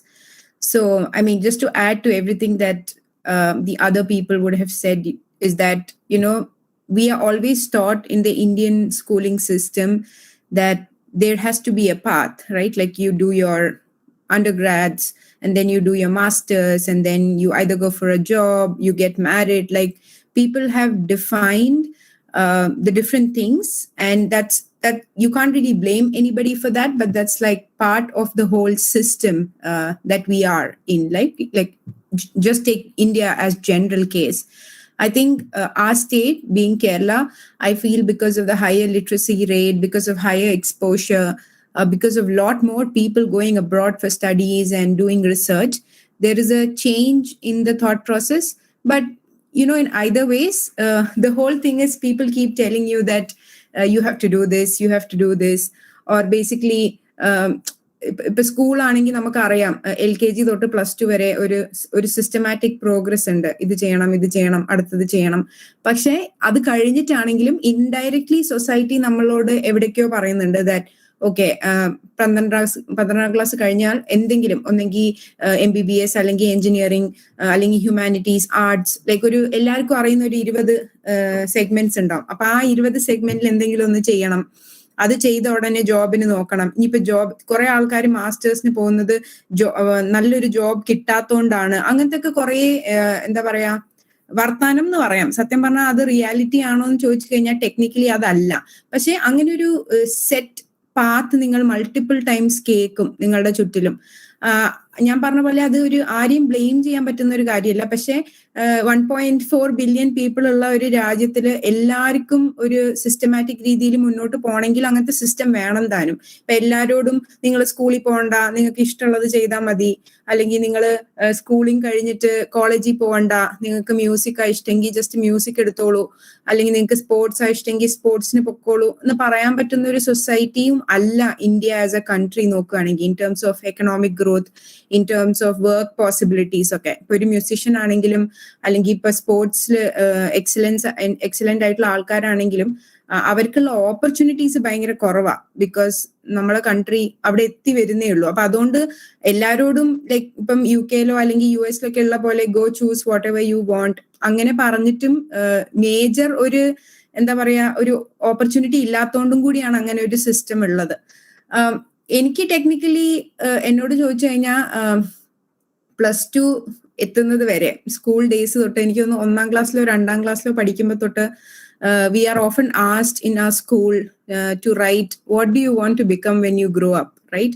Everybody in this room, including the teachers or anybody like even your parents, would have been asked this question in their school in a very early age, like lower primary school, what is that you want to become when you grow up?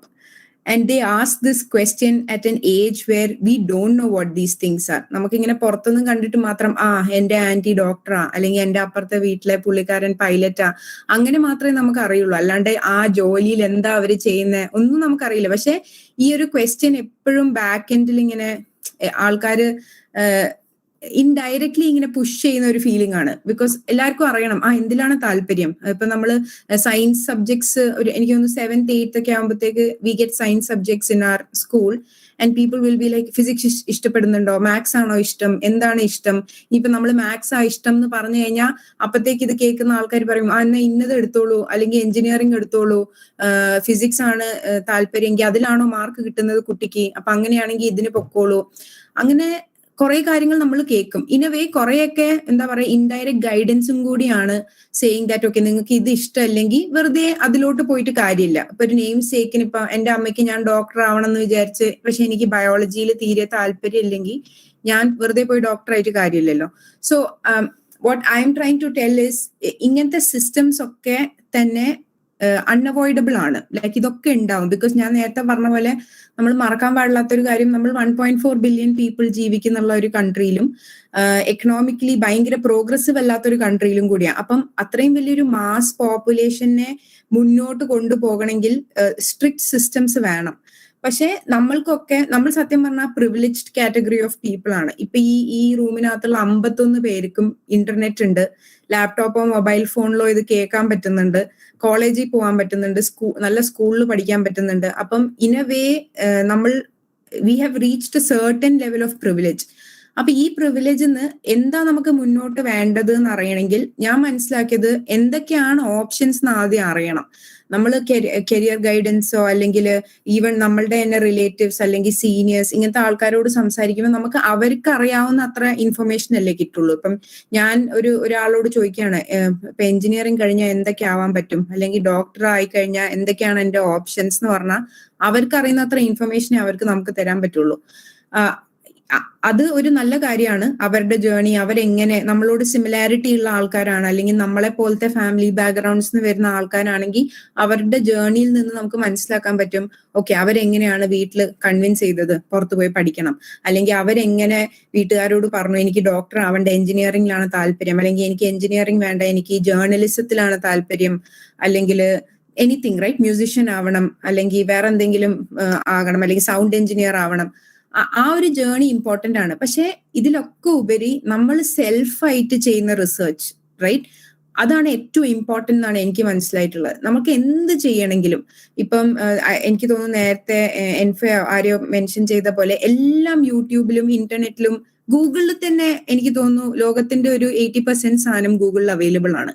അപ്പൊ നിങ്ങൾ ആദ്യം ചെയ്യേണ്ടത് വെറുതെ like ഒരു random search, എത്ര പേര് ചെയ്തിട്ടുണ്ടാവുന്ന എനിക്കറിയില്ല, different jobs somebody can do in the world, right? Like ലോകത്ത് എന്തൊക്കെ തരം ജോലികൾ ചെയ്യാൻ പറ്റും എന്നുള്ള ഒരു ലിസ്റ്റ് ലൈഫിൽ എന്തെങ്കിലും ഒന്ന് ചുമ്മാ സ്ക്രോൾ ചെയ്ത് നോക്കിയാൽ തന്നെ നമുക്ക് മനസ്സിലാവും ദാറ്റ് എന്തോരം ഓപ്പർച്യൂണിറ്റീസ് ഉണ്ട്. ഇപ്പൊ computer science engineering, mechanical engineering, chemical engineering, അങ്ങനെ ഒരു 10 എഞ്ചിനീയറിംഗ് ബ്രാഞ്ചസ് ആയിരിക്കും നമുക്ക് അറിയുന്നത്.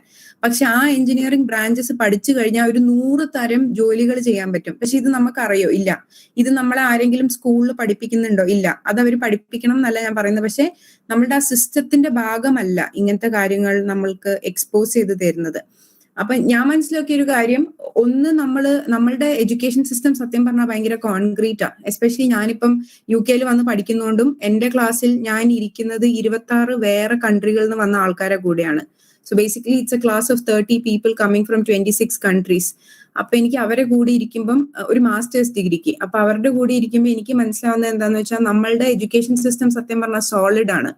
സ്കൂളിംഗ് സിസ്റ്റം ആണെങ്കിലും ഈവൻ നമ്മളുടെ എഞ്ചിനീയറിംഗ് കോളേജ് സിസ്റ്റം ആണെങ്കിലും ഭയങ്കര സോളിഡ് ആണ് വെൻ കമ്പയർഡ് ടു ഞാൻ ഈ പറയുന്ന 26 ഡിഫറെന്റ് കൺട്രീസ്.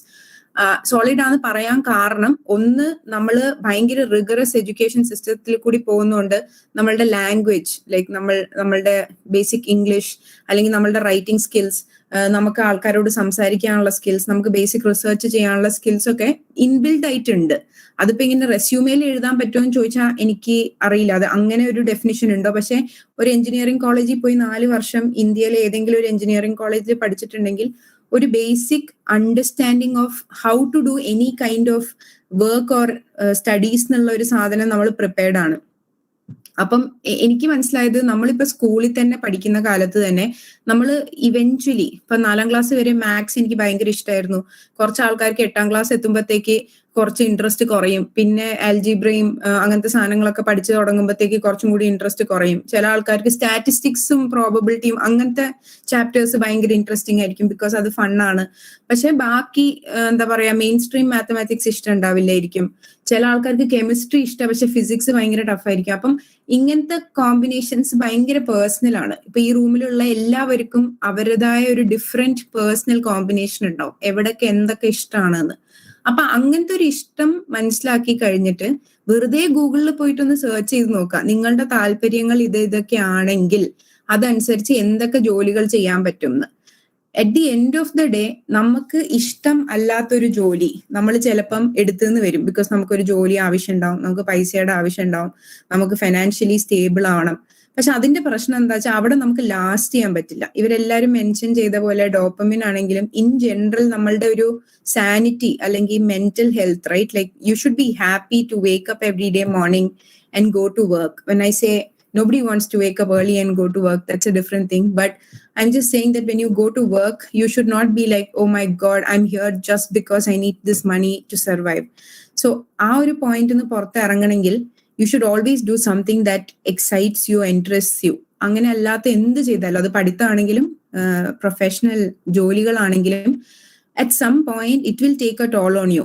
അത് ചിലപ്പോൾ നമ്മൾ റിയാക്ട് ചെയ്യുന്നത് ആ വർക്ക് പെർഫോമൻസിലായിരിക്കില്ല, അത് നമ്മളുടെ പേഴ്സണൽ ലൈഫിലോ അല്ലെങ്കിൽ ജനറലി നമ്മളുടെ ഒരു ആസ് എ പേഴ്സൺ അല്ലെങ്കിൽ ആസ് എ പേഴ്സണാലിറ്റീനെയാണ് അത് ബാധിക്കുക. അപ്പം ഞാൻ പറഞ്ഞു വരുന്നത്, അങ്ങനെ ഒരു കാര്യം മനസ്സിലാക്കി. ഇപ്പൊ എന്റെ ജേർണി ഞാനൊരു എക്സാമ്പിൾ ആയിട്ട് പറയുകയാണെങ്കിൽ, എനിക്ക് സ്കൂൾ തീരാറായപ്പോ തന്നെ മനസ്സിലായി ദാറ്റ് എനിക്ക് ബൈ ഹാർട്ട് ആയിട്ട് പഠിക്കേണ്ട സാധനങ്ങൾ തീരെ പറ്റുന്നില്ല എന്ന്. ഇപ്പം കാര്യങ്ങൾ ഓർത്ത് വെക്കണമെങ്കിൽ ഇപ്പൊ 10 സ്പീഷീസിന്റെ പേര് ഓർത്ത് വെക്കണം പരീക്ഷയ്ക്ക്, എനിക്കത് പറ്റുന്നില്ല. പക്ഷെ അതേ സമയത്ത് ഇപ്പം ഒരു പ്രോബ്ലം സോൾവ് ചെയ്യുക അല്ലെങ്കിൽ ഫിസിക്സിൽ ഒരു സിസ്റ്റമാറ്റിക് എന്തെങ്കിലും സാധനം ചെയ്യാന്ന് പറഞ്ഞാൽ എനിക്ക് പറ്റുന്നുണ്ടായിരുന്നു. അപ്പൊ ജനറലി എനിക്ക് മനസ്സിലായിട്ട് എനിക്ക് ബൈ ഹാർട്ട് ചെയ്യാനുള്ള കപ്പാസിറ്റി ഭയങ്കര കുറവാണെന്ന്. എനിക്ക് ഒരു സ്ക്രിപ്റ്റഡ് സ്പീച്ച് എനിക്ക് ഒരിക്കലും പറയാൻ പറ്റില്ല. ഇപ്പൊ എന്നെ ഏതെങ്കിലും ഒരു വലിയ ഇവന്റിന് വിളിക്കുകയാണ്, എന്നിട്ട് ഒരു സ്ക്രിപ്റ്റ് തരിക, എന്നിട്ട് പറയാം ഈ സ്ക്രിപ്റ്റ് പഠിച്ചിട്ട് സംസാരിക്കുമെന്ന് ചോദിച്ചു കഴിഞ്ഞാൽ I'm sure I cannot do it, because I have realise that my brain does not function like that. അപ്പൊ അങ്ങനെ ഒരു റിയലൈസേഷൻ വന്നു കഴിഞ്ഞപ്പം ഐ വാസ് ഷുവർ ദാറ്റ് എനിക്ക് ഇപ്പം MBBS അല്ലെങ്കിൽ ഹ്യൂമാനിറ്റീസോ അങ്ങനെ ജോഗ്രഫി, പൊളിറ്റിക്സ് ആ ഒരു സെഗ്മെന്റിലേക്ക് പോകണ്ടെന്ന് എനിക്ക് മനസ്സിലായി. ബിക്കോസ് എനിക്ക് അത് ഗ്രാസ്പിംഗ് കപ്പാസിറ്റി കുറവാണെന്നോ അല്ലെങ്കിൽ എനിക്ക് സത്യം പറഞ്ഞാൽ അതിലൂടെ ഇൻട്രസ്റ്റ് ഇല്ലാത്തതുകൊണ്ടായിരിക്കാം എനിക്ക് എന്റെ ഒരു വേവ് ലെങ്തിലല്ല അതെന്ന് എനിക്ക് തോന്നി. സോ അവിടെയാണ് എന്റെ ഫസ്റ്റ് ടേണിംഗ് പോയിന്റ് ഉണ്ടായത്. എന്നാ പിന്നെ എനിക്ക് എന്താ ചെയ്യേണ്ടത്? ചെറുപ്പം തൊട്ടേ ഞാൻ what do you want to become when you want to grow up എന്ന് ചോദിച്ച സമയത്ത് ഞാൻ എല്ലാവരോടും പറഞ്ഞത് എനിക്ക് പൈലറ്റ് ആവണം എന്നായിരുന്നു. അപ്പം ഞാൻ പിന്നെ ഈ പൈലറ്റ് ആവാൻ വേണ്ടി ഉള്ള കാര്യങ്ങളൊക്കെ ഇങ്ങനെ ആൾക്കാരോട് ചോദിച്ചിട്ടും പൈലറ്റ് ആയ ആൾക്കാരോട് ചോദിച്ചിട്ടും, ഞാൻ സ്കൂൾ പഠിച്ചു കഴിഞ്ഞപ്പം ഈ സോഷ്യൽ മീഡിയ ഒന്നും ഇല്ലായിരുന്നു. അപ്പം ഇങ്ങനെ ആൾക്കാരോട് ചോദിച്ചു, എന്റെ മമ്മിയുടെ ഫ്രണ്ട്സിന്റെ മക്കളോടും നമ്മളെ നെയ്ബർഹുഡിലുള്ള ആൾക്കാരോടും ഈവൻ സ്കൂളിൽ തന്നെ ടീച്ചേഴ്സിനോടൊക്കെ ചോദിച്ചപ്പോൾ എനിക്ക് മനസ്സിലായി ദാറ്റ് പൈലറ്റ് ആവാൻ വേണ്ടി പൈലറ്റ് ട്രെയിനിങ് കോഴ്സ് ചെയ്യാൻ പറ്റും. +2 കഴിഞ്ഞ ഉടനെ അതിന് ഇത്ര ചെലവാകും. ആ കോഴ്സ് ചെയ്ത് കഴിഞ്ഞ ഉടനെ എനിക്ക് എന്താ പറയാ ഫ്ലൈ ചെയ്യാൻ തുടങ്ങാം. And then I am a pilot forever. പക്ഷെ that kind of didn't strike me as a person. ഇപ്പൊ ഞാൻ പറഞ്ഞ പോലെ എനിക്ക് ഇന്നത് ഇഷ്ടമാണെങ്കിലും എന്റെ പേഴ്സണാലിറ്റിക്ക് വേറെ സൈഡ്സ് ഉണ്ട്. എനിക്ക് പഠിക്കണം, എനിക്ക് കാര്യങ്ങൾ മനസ്സിലാവണം. അല്ലെങ്കിൽ ഇപ്പം എന്താ പറയാ വെറുതെ ഡ്രൈവർ ആയാൽ പോരാ. ഇപ്പം ആ വണ്ടിക്ക് എന്തെങ്കിലും കേട് വന്നു കഴിഞ്ഞാൽ എന്തായിരിക്കും അതിന്റെ ഒരു കേട് എന്ന് ഒരു മെക്കാനിക്ക് പറയുമ്പോൾ അത് കേട്ടായെങ്കിലും മനസ്സിലാവണ്ടേ. സോ എന്റെ ബേസിക്സ് ഇതെന്തായിരുന്നു എന്ന് വെച്ചാൽ, ഓക്കെ പൈലറ്റ് ട്രെയിനിങ്ങിന് പോകുന്നു, 2 കൊല്ലം പൈലറ്റ് ആവുന്നു, പിന്നെ ഫോർ എവർ എന്താ പറയാ ഫ്ലൈറ്റ് ഓടിക്കുന്നു. പക്ഷെ എനിക്കെന്തോ അതിൽ സാറ്റിസ്ഫൈഡ് അല്ലായിരുന്നു ഞാൻ. എനിക്ക് പൈലറ്റ് ആവണം എന്നായിരുന്നെങ്കിൽ പോലും. പിന്നെ അതിന്റെ കൂടെ തന്നെ ഐസൈറ്റിന്റെ ഇഷ്യൂസ്, ലൈക്ക് ഞാൻ 6/6 അല്ല, അപ്പം എന്നോട് കുറെ ആൾക്കാർ പറഞ്ഞു കരിയറിൽ അത് ബാധിക്കും, അങ്ങനത്തെ കാര്യങ്ങളൊക്കെ കേട്ടപ്പം പിന്നെ എനിക്ക് മനസ്സിലായി ഇതല്ല, അങ്ങോട്ട് പോയിട്ട് കാര്യമില്ല, എനിക്കെന്തോ അത് കൺവിൻസിങ് ആയി തോന്നുന്നില്ല. അങ്ങനെയാണ് ഞാൻ എഞ്ചിനീയറിംഗ് ഡിപ്പാർട്ട്മെന്റ്സ് എക്സ്പ്ലോർ ചെയ്യാൻ തുടങ്ങിയത്. ഞാൻ സത്യം പറഞ്ഞാൽ ഞാൻ വായിച്ചു, ഞാൻ +2 കഴിഞ്ഞിട്ട് എനിക്ക് തോന്നുന്നു അന്ന് സിജി അങ്ങനത്തെ ഒരു ഇൻസ്റ്റിറ്റ്യൂഷൻ ഉണ്ട്, അപ്പൊ അവരുടെ ഒരു ബ്രോഷറിൽ ഞാൻ വായിച്ചു different engineering colleges in India. പുറത്തു പോകാൻ പറ്റില്ല എന്ന് അറിയായിരുന്നു. അപ്പം ഇന്ത്യയിൽ തന്നെ എന്തൊക്കെ ഡിഫറെന്റ് കോളേജസ് ഉണ്ട്, എന്തൊക്കെ പഠിക്കാൻ പറ്റും, എൻട്രൻസസ് ഏതൊക്കെ എഴുതാൻ പറ്റും, അങ്ങനെ നോക്കി ഞാൻ ഫോക്കസ് ചെയ്തു എഞ്ചിനീയറിംഗ് ആണ്. പ്ലസ് എഞ്ചിനീയറിംഗിൽ തന്നെ എനിക്ക് എന്ത് വേണമെന്നും കൂടി ഞാൻ ചൂസ് ചെയ്തു. ഞാൻ എഞ്ചിനീയറിംഗ് കോളേജിൽ പോയപ്പോൾ മനസ്സിലാക്കിയ വേറൊരു കാര്യം അതായിരുന്നു, എന്റെ കൂടെ പഠിക്കാൻ വന്ന 80% ആൾക്കാർക്കും അവര് എഞ്ചിനീയറിംഗ് എൻട്രൻസ് എഴുതുമ്പോൾ എന്ത് ഡിപ്പാർട്ട്മെന്റാ വേണ്ടതെന്ന് അറിയില്ലായിരുന്നു. അത് ഭയങ്കര വേഗ സത്യം പറഞ്ഞു കഴിഞ്ഞാൽ. Because civil engineering totally different ആണ്, മെക്കാനിക്കൽ എഞ്ചിനീയറിംഗ് ടോട്ടലി ഡിഫറെന്റ് ആണ്, കെമിക്കൽ എഞ്ചിനീയറിംഗ് ടോട്ടലി ഡിഫറെന്റ് ആണ്. ഇപ്പൊ ഇലക്ട്രിക്കൽ ഇലക്ട്രോണിക്സ് ഓക്കെ ടുഗെദർ ആണ്, അല്ലെങ്കിൽ എന്താ പറയാ കമ്പ്യൂട്ടർ സയൻസ് IT അതെല്ലാം ഒന്നിച്ചിട്ടാണ്, മെക്കാനിക്കൽ പ്രൊഡക്ഷൻ അങ്ങനത്തെ കുറച്ച് ഇൻഡസ്ട്രിയൽ അതൊക്കെ ഒന്നിച്ചിട്ടാണ്. പക്ഷെ അറ്റ്ലീസ്റ്റ് ഏത് സെക്ടറിലേക്ക് പോകണം എന്ന് നിങ്ങൾക്ക് അറിയാതിരിക്കുന്നത് ഞാൻ ഒരു എന്താ പറയാ ഡൗൺ സൈഡ് ആയിട്ടാണ് കാണുന്നത്. ബിക്കോസ് എനിക്ക് എഞ്ചിനീയറിംഗ് ചെയ്യണം എന്ന് പറഞ്ഞ് എൻട്രൻസ് എക്സാം എഴുതി എന്റെ റാങ്ക് വന്നിട്ട് ഞാൻ തീരുമാനിക്കുക ഏത് എഞ്ചിനീയറിംഗ് എടുക്കണം എന്ന് പറയുന്നത് ഒരു ഭയങ്കര common ഫിനോമിനയാണ്. But I think that's a very, I mean, if it is because you don't have any idea, then that will just be a good excuse. Because ഏതൊരു എഞ്ചിനീയറിംഗ് ടോപ്പിക്കിനെ കുറിച്ചും you can figure out if you really want to know about it. There is enough information about, unlike artificial intelligence or big data or let's say sports psychology, ഇങ്ങനത്തെ niche category അല്ലാത്ത ഒരു കാര്യമാണ് engineering. എത്രയോ വർഷങ്ങളായിട്ട് exist ചെയ്യുന്ന ഒരു സാധനം. Even നമ്മളുടെ നാട്ടിൽ തന്നെ 60 years 70 years ഓൾഡ് കോളേജസ് ഉണ്ട്. അപ്പൊ അതിന്റെ അർത്ഥം അത്രയും വർഷങ്ങളായിട്ട് അത് ഓടുന്ന ഒരു സെഗ്മെന്റോ അല്ലെങ്കിൽ സെക്ടറോ ആണ്. അപ്പൊ അവിടുത്തെ ഇൻഫർമേഷൻ നമ്മൾ ഗ്യാദർ ചെയ്ത് എന്ത് തരം എഞ്ചിനീയറിംഗ് ഡിപ്പാർട്ട്മെന്റിലോട്ടാണ് പോകേണ്ടതെന്ന് അറിയുന്നത് ഭയങ്കര ഇമ്പോർട്ടൻ്റാ. ആൻഡ് ഇപ്പൊ ഇൻ കേസ് നിങ്ങൾ ഇനി അതറിയാതെ റാങ്കിനെ ബേസ് ചെയ്തിട്ട് ഒരു കോളേജ് സെലക്ട് ചെയ്ത് അവിടെ എനിക്ക് ഇതാണ് കിട്ടുന്നത് എന്ന് പറഞ്ഞ് എടുത്തത് ആണെങ്കിൽ പോലും, if you are in that situation, I would suggest that ആ 4 വർഷം ആ കോഴ്സിൽ എന്തായാലും നിങ്ങൾ ആ കോഴ്സിൽ ലാൻഡ് ചെയ്തു. അപ്പൊ ആ ലാൻഡ് ചെയ്ത കോഴ്സിൽ എനിക്ക് തോന്നുന്നു നമ്മളൊരു 50-52 പേപ്പർ പഠിക്കുമ്പം അതിൽ അറ്റ്ലീസ്റ്റ് ഒരു 10% പേപ്പേഴ്സ് ആർക്കാണെങ്കിലും ഇഷ്ടപ്പെടും. അല്ലാണ്ട് നമ്മൾ 4 വർഷം സർവൈവ് ചെയ്ത് പോയില്ലല്ലോ. അപ്പൊ നമ്മൾ 4 വർഷം കഷ്ടപ്പെട്ട് പഠിച്ച് ഈ എഞ്ചിനീയറിംഗ് കോഴ്സ് പാസ്സാകുമ്പം അതിനകത്ത് മിനിമം, ഞാനൊരു മിനിമം ആണ് പറയുന്നത്, 10% papers out of the 52 that you would have studied, you would have liked something in those papers. So again, it is an opportunity for you to understand what is that is attracting you in terms of education, or what is that is attracting you or fascinating you to know more about whatever you are reading or whatever you are trying to research or whatever you are studying in your college, right? So that concept of understanding that about yourself. So it's about understanding who you are as a person, as a personality. What is that excites you and fascinates you? Now, you don't have to define inna college പോണം അല്ലെങ്കിൽ ഇന്ന കോളേജിൽ ഇന്നത് പഠിക്കണം. അത് ഒരു തരം planning ആണ്. ഇപ്പൊ ഞാൻ പറയാം എനിക്ക് CET-യിൽ മെക്കാനിക്കൽ എഞ്ചിനീയറിംഗ് കിട്ടണം, അത് ഞാൻ എനിക്ക് വെക്കുന്ന ഒരു പേഴ്സണൽ ടാർഗറ്റാ.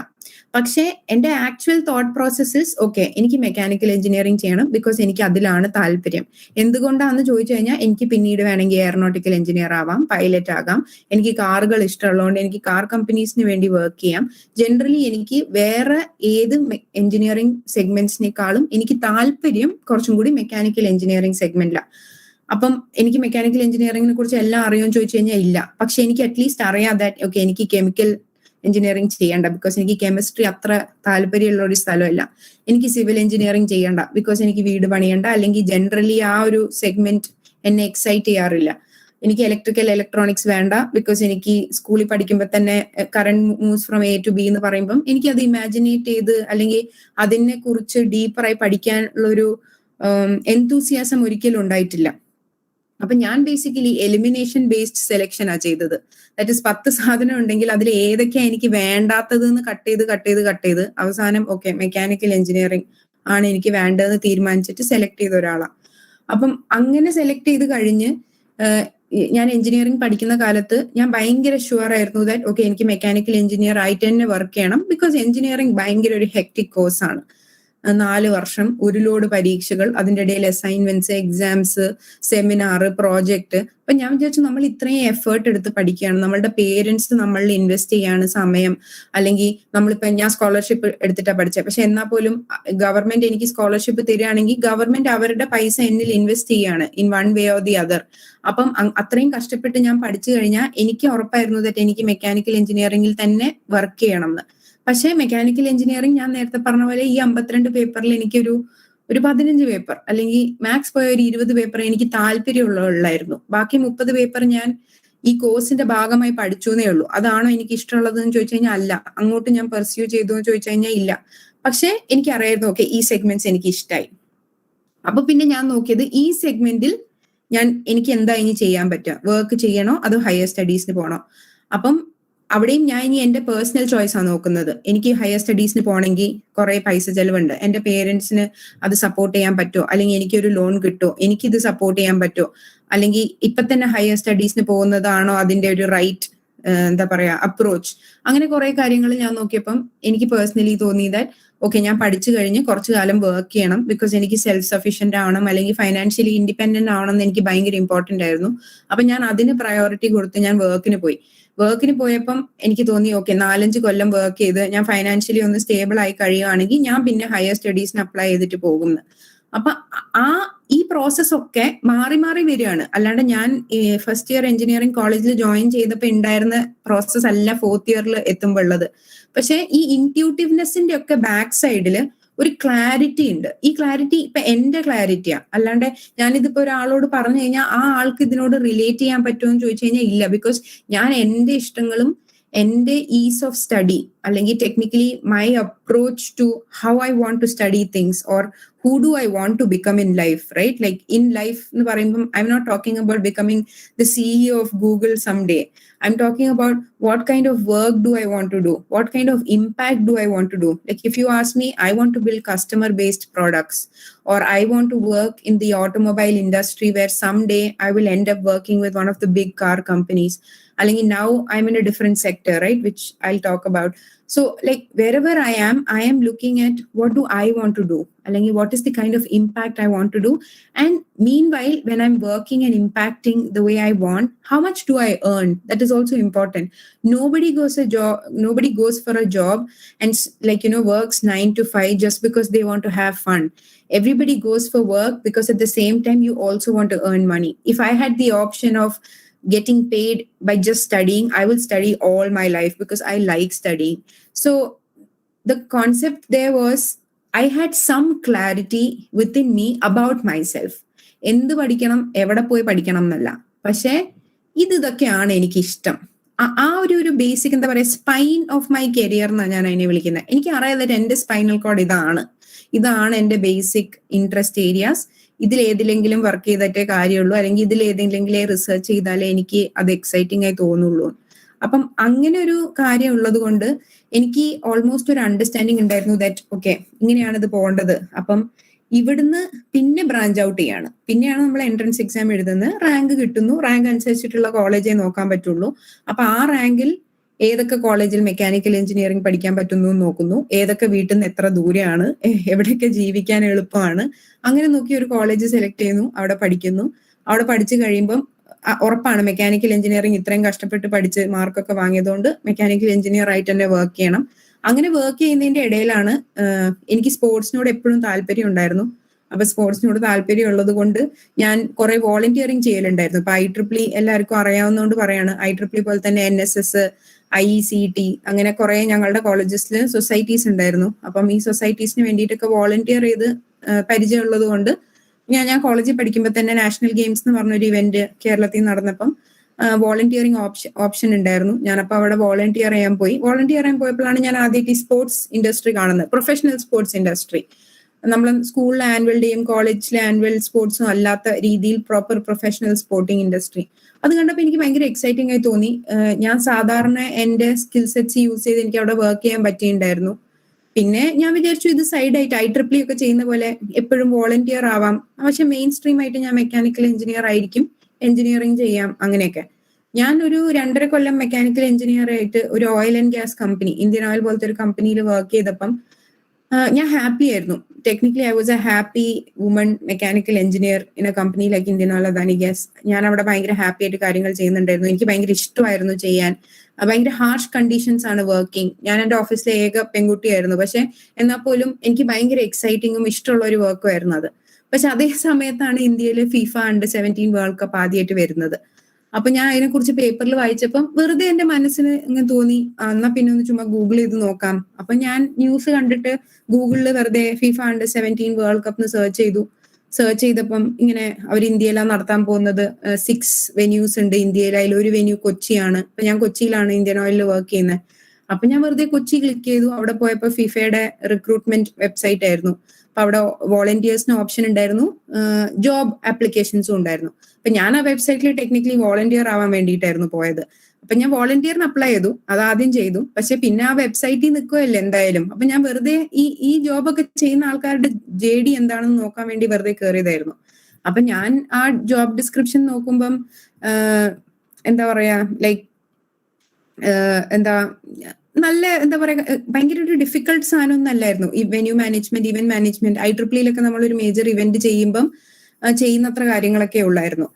അങ്ങനെയാണ് ഞാൻ അതിന്റെ ഒരു ജോബിന് വേണ്ടി അപ്ലൈ ചെയ്ത് എനിക്കത് കിട്ടുകയും ചെയ്തു. സോ അതായിരുന്നു എന്റെ ലൈഫിലെ ടേണിംഗ് പോയിന്റ്. അത്രയും കാലം ഞാൻ മെക്കാനിക്കൽ എഞ്ചിനീയറിംഗ് തന്നെ ചെയ്യണം, അത് തന്നെ ചെയ്യണം, അല്ലെങ്കിൽ അതാണ് എന്റെ ലൈഫ് പെർസ്പെക്റ്റീവ് എന്ന് വിചാരിച്ച് പോയ ഒരാളായിരുന്നു. പക്ഷെ പിന്നെ ലൈക്ക് എനിക്ക് മനസ്സിലായി ദാറ്റ് ഓക്കെ, അവിടെ ഒരു ടേണിംഗ് പോയിന്റ് ഉണ്ടായി. സോ ദെൻ ഞാൻ എന്ത് ചെയ്തു, സ്പോർട്സിലേക്ക് ഷിഫ്റ്റ് ചെയ്തു. അതിനുശേഷം ഞാൻ എന്റെ ഇന്ത്യൻ ഓയിൽ ജോലി റിസൈൻ ചെയ്തു. സ്പോർട്ടിങ്ങിലോട്ട് മെല്ലെ മെല്ലെ മാറി. കുറെ സ്പോർട്സ് ഇവന്റ്സ് ചെയ്തു. ഒരു പോയിന്റ് എത്തി വേർ ഐ വാസ് ലൈക്ക് ഇന്ത്യയിൽ ചെയ്യാൻ പറ്റുന്ന എല്ലാ മേജർ സ്പോർട്ടിംഗ് ഇവന്റ്സിന് വേണ്ടി വർക്ക് ചെയ്തു. ISL വേണ്ടി വർക്ക് ചെയ്തു. IPL ഒരു ഓഫർ കിട്ടി. അതുപോലെ എന്താ പറയാ, NBA ബാസ്കറ്റ്ബോൾ ഇന്ത്യയിൽ വന്നപ്പോൾ അവർക്ക് വേണ്ടി വർക്ക് ചെയ്തു. പിന്നെ ഒരു പോയിന്റ് എത്തിയപ്പോ എനിക്ക് തോന്നി ഇനി ഞാൻ പഠിക്കണം. ഇപ്പൊ ഇത്രയും കാലം ഞാൻ എന്റെ basic generic personality skill set വെച്ച് ഞാൻ എങ്ങനെയോ ഈ ഇൻഡസ്ട്രിയിൽ സർവൈവ് ചെയ്ത് പോയി. എന്റെ സോഫ്റ്റ് സ്കിൽസ്, ഹാർഡ് സ്കിൽസ് ഒക്കെ വെച്ചിട്ട് ഐ പെർഫോംഡ്. പക്ഷെ ഇനി എനിക്ക് സ്പോർട്സിനെ കുറിച്ച് പഠിക്കണം. അപ്പൊ അഗൈൻ ഞാൻ പിന്നെയും പോയത് ഗൂഗിളിലേക്കാണ്. ഞാൻ സെർച്ച് ചെയ്തു ലോകത്തെ ഏറ്റവും വലിയ എന്താ പറയുക സ്പോർട്സ് മാനേജ്മെന്റ് കോഴ്സസ് എന്തൊക്കെയാണ്. ചിലത് ഭയങ്കര എക്സ്പെൻസീവ് ആയിരുന്നു. അപ്പൊ ഞാൻ എന്റേതായ ഒരു സമയം എടുത്തു. I took 3.5 years after moving out of mechanical engineering to pursue this course I am doing. It's called the FIFA Masters. Sporting ഇൻഡസ്ട്രിയിൽ തന്നെ one of the biggest courses ആണ്. മാനേജ്മെന്റ്, ലോ, ഹ്യൂമാനിറ്റീസ്, 3 കോഴ്സസ് ആയിട്ട് 3 രാജ്യങ്ങളിൽ പോയി പഠിക്കുകയാണ്. അപ്പൊ ഈ course ഇപ്പൊ എടുത്തിട്ട് ഇനി മുന്നോട്ട് ഞാൻ എന്താവെന്ന് ചോദിച്ചു കഴിഞ്ഞാൽ എനിക്ക് അറിയില്ല സ്പോർട്സിൽ എക്സാക്ട്ലി ഞാൻ ഏത് കമ്പനിയിൽ അല്ലെങ്കിൽ ഏത് ക്ലബിലാണ് പോയി വർക്ക് ചെയ്യാം. പക്ഷെ അറ്റ്ലീസ്റ്റ് എനിക്ക് അറിയാം ദാറ്റ് സ്പോർട്സിനകത്ത് എനിക്ക് ഇന്നതാണ് ചെയ്യേണ്ടത്. സ്പോർട്സിനകത്ത് എനിക്ക് സസ്റ്റൈനബിലിറ്റി ആണ് ഫോക്കസ് ചെയ്യേണ്ടത്, അല്ലെങ്കിൽ സ്പോർട്സിനകത്ത് എനിക്ക് ഇൻക്ലൂഷൻ ആണ് ഫോക്കസ് ചെയ്യേണ്ടത്. സോ വാട്ട് ഇൻ ജനറൽ എനിക്ക് പറഞ്ഞു വരാനുള്ളത് എന്താന്ന് വെച്ചാൽ, കുറെ the first answer is please Google. നിങ്ങൾക്ക് എന്ത് ഡൗട്ട് ഉണ്ടെങ്കിലും നിങ്ങൾ ഗൂഗിൾ ചെയ്യുക. രണ്ടാമത്, നിങ്ങൾക്ക് ഈ സെയിം ജേർണി അല്ല, പക്ഷെ നിങ്ങളുടെ സെയിം പേഴ്സണാലിറ്റി അല്ലെങ്കിൽ നിങ്ങളുടെ സെയിം എത്നിക് ബാക്ക്ഗ്രൗണ്ട് അല്ലെങ്കിൽ ഫാമിലി ബാക്ക്ഗ്രൗണ്ടിൽ നിന്ന് വരുന്ന ആൾക്കാര് അവരുടെ ലൈഫിൽ എങ്ങനെ ഡിഫറെന്റ് ആയിട്ട് കാര്യങ്ങൾ ചെയ്തു എന്ന് മനസ്സിലാക്കുക. And understanding family background, ethnic background and economic background is important. Because അവിടെയാണ് നമ്മൾ സിമിലർ ആവുന്നത്.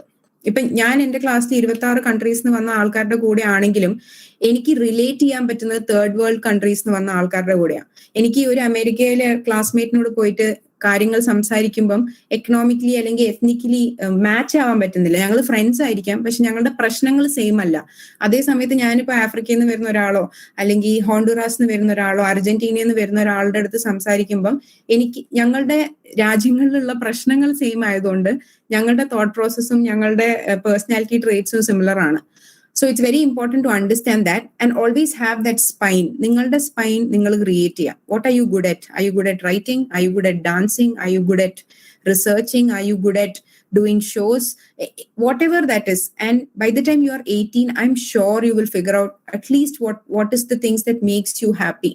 And it's also important that not just you're good at something, but you're happy doing that thing. So this is the 2 things that I tell people. One, you have to be good at what you do, because there's so much of competition. There's so many people in this industry that either you should be as good as everybody or you should be good or great at doing something. And then the second thing is you should also be happy doing that. So ഈ 2 combination fix ചെയ്ത് കഴിഞ്ഞാൽ basically solution ആയി. അല്ലാണ്ട് career path എന്ന് പറഞ്ഞ 10 വർഷത്തെ ഒരു ചാർട്ടൊന്നും ആർക്കും ഉണ്ടാക്കാൻ പറ്റില്ല. ബിക്കോസ് ആരെങ്കിലും വിചാരിച്ചോ 2 കൊല്ലം മുമ്പേ പാൻഡമിക് സംഭവിക്കുമെന്ന്? ഇല്ല. എല്ലാവരും 5-year വിഷൻ മിഷൻ നിങ്ങൾ സ്ഥിരം കാണുന്ന സാധനമായിരിക്കും. മിഷൻ ഒക്കെ എഴുതുന്ന എല്ലാ മിഷനും ഒക്കെ മാറ്റേണ്ടി വന്നു പാൻഡമിക് വന്നപ്പം. So you can predict the future and it's okay if you have a 5-year plan, well and good for you. പക്ഷെ also be ready to be intuitive. So അതിന്റെ basics ആണ് that you have a spine. So like my what do you say, my one thing that I tell everybody is just keep exploring things, because the more you explore, I tell this to everybody, it's only when you know things that you will know what to learn. If you don't know what are the 10 things in the world, you won't be able to choose what you want to learn or pursue in life. So yeah, that's all from my end. Thank you. Thank you so much, ma'am. It was really nice listening to your whole journey. So, moving to our next speaker, we have Nikita Malia, Software Product Manager at Tesla. She completed her engineering in computer science from Government Model Engineering College. She recently completed her Master of Science degree in Management Science and Engineering from Columbia University, New York. She won the prestigious Grace Hopper Scholarship in 2018, and she's also a Richard Tapia Scholar. I'm happy to welcome Nikita Malia to share her wonderful journey. Over to you. Thank you, Meghna, for the lovely introduction. I'm super excited to be here and share the stage with all these amazing speakers and talk to all the participants that are present here. It's a very hard act to follow after having heard from everyone here, pretty much covering all the topics that I wanted to, and I know that we are running a little behind on time, so I'll use that to my advantage and keep my story short. So my name is Nikita Malia, and my journey begins after 10th standard when I really wanted to become a doctor. Both my parents are MBBS professionals, and I decided that I need to leave Vadagara, which is where I'm from, go to Thrissur, enroll myself into PC classes, and study very hard to become a doctor. When the results came, I found out that I did not qualify for any of the medicine exams. And that was the first time in my life where I actually felt like I was the biggest failure ever. And it really broke me. Looking back, I would say it was the best thing that ever happened to me, but I'll come to that in a bit. However, I managed to score more marks for my engineering exams than my medicine exams. And that is how I joined Model Engineering College. I majored in computer science. Again, in college, I literally had no idea what to do with my life. But there was one thing that I really loved doing, and that was writing. So I ensured that like everybody here who spoke about just Googling, I used Google to my advantage. I found sites where I could write tech articles and get paid for it. So I started making some money that way. I really enjoyed that process. And that is how I got to know about different clubs on Facebook, as well as different clubs on campus. And I started writing content. I started talking to people. I started organizing events. I was a part of a lot of clubs in college. And I really grew my network that way. And that really helped in the future.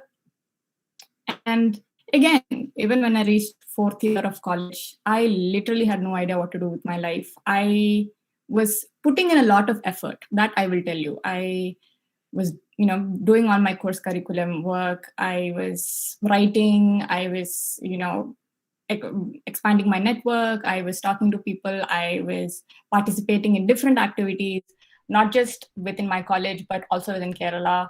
I tried to find hackathons that I could attend. I tried to find speaker events that I could be a part of. So I was putting all this effort and I was seeing nothing in return. And I remember days when I would call my Amma and I would ask her, like, where is all this effort going? Like, when will I see light at the end of the tunnel? And in my 4th year, there was this conference, the Grace Hopper conference that Fawzia, Liana were all scholars of. My senior was also a scholar, and she told me that, go and apply for this. And she told me that because we were living in the same hostel. And the conference, Grace Hopper India Conference, that's GHCI, that's what it's called. And when I was searching for it on Google, I left out the I. I don't know why, I don't remember, but I just searched for GHC.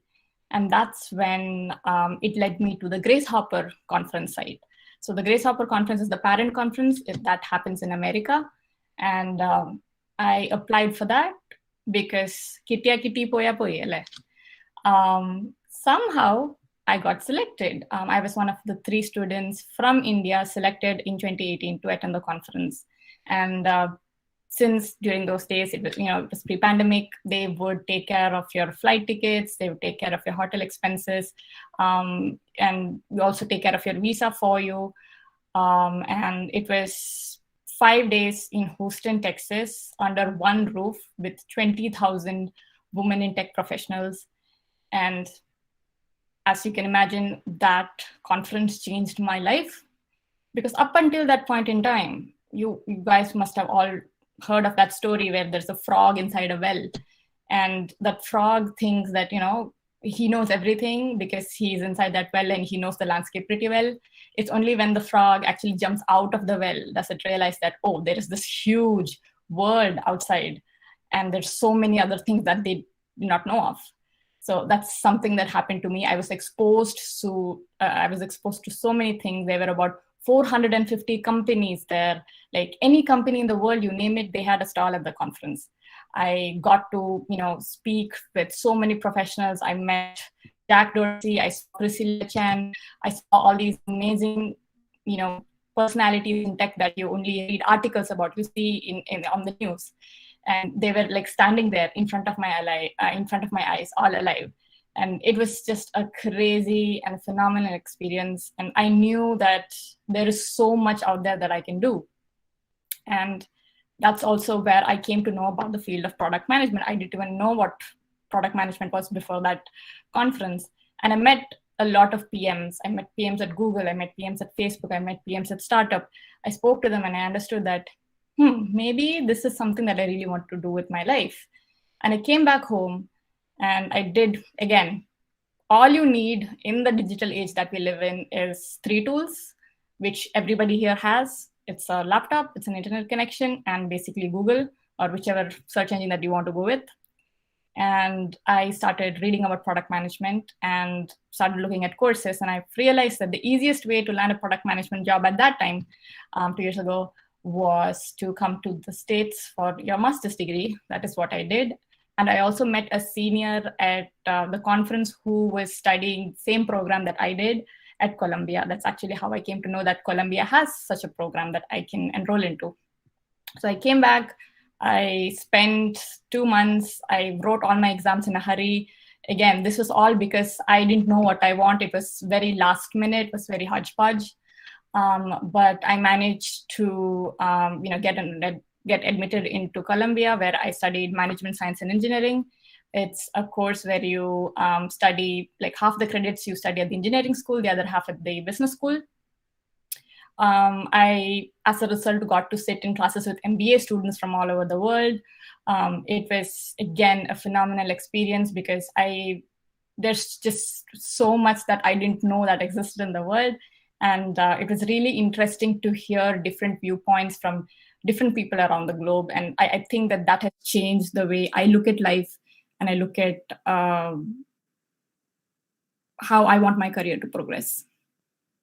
Again, on paper, when you look at the credentials of somebody, all the slides that you have before the introduction of the speakers, it all looks amazing. Everybody has achieved so much in their lives. But the fact that I want to emphasize on is that nobody knows what they're doing. Everybody is winging it. Everybody is trying to take their life, one step at a time. And that is okay, because life is not supposed to be easy. It's supposed to be hard. But there are things that you can do to make sure that life works in your favor. And that is ensure that you put in the hard work. So coming back to the question that I asked my mom, where is all this effort going? When I applied for my master's degree, I had to write a statement of purpose. And that is where, I listed down everything that I did in college. I did not do all that because I wanted to fill my resume, fill my statement of purpose, but I did that because I wanted to. Similarly, in life, you're supposed to, everybody has a little something that they are interested in, that they want to follow through. that they find joy in, based on, similar to what Liana and Ash has here said. So find those little things. And how do you find those little things? You do that by talking to people, by getting exposure, by attending events, by looking outside the well, by jumping outside the well. So make use of all these opportunities before you, because like I said, the greatest tools that exist are in your hands. It's a laptop, it's an internet connection, and a search engine or a browser, whatever way you want to look at it. And the second thing is failures are imminent. Like when I joined Columbia, I was super happy. I thought now my life is set. But no, COVID happened. I spent 2 out of my 3 semesters online. I was in New York when the cases were skyrocketing. I got COVID also. My roommate and I, we both got COVID. We did not have any place to go to. Life was very, very dark and very bleak at that point in time. But we survived. We survived through it. And during that period is when I was actively interviewing with companies. I was graduating in December. I needed a job. I applied to over 150 companies. I only I had final interviews with only 5 companies. So you can do the math. Life is not easy at all. And but I still kept trying, because it's your job to keep trying no matter what.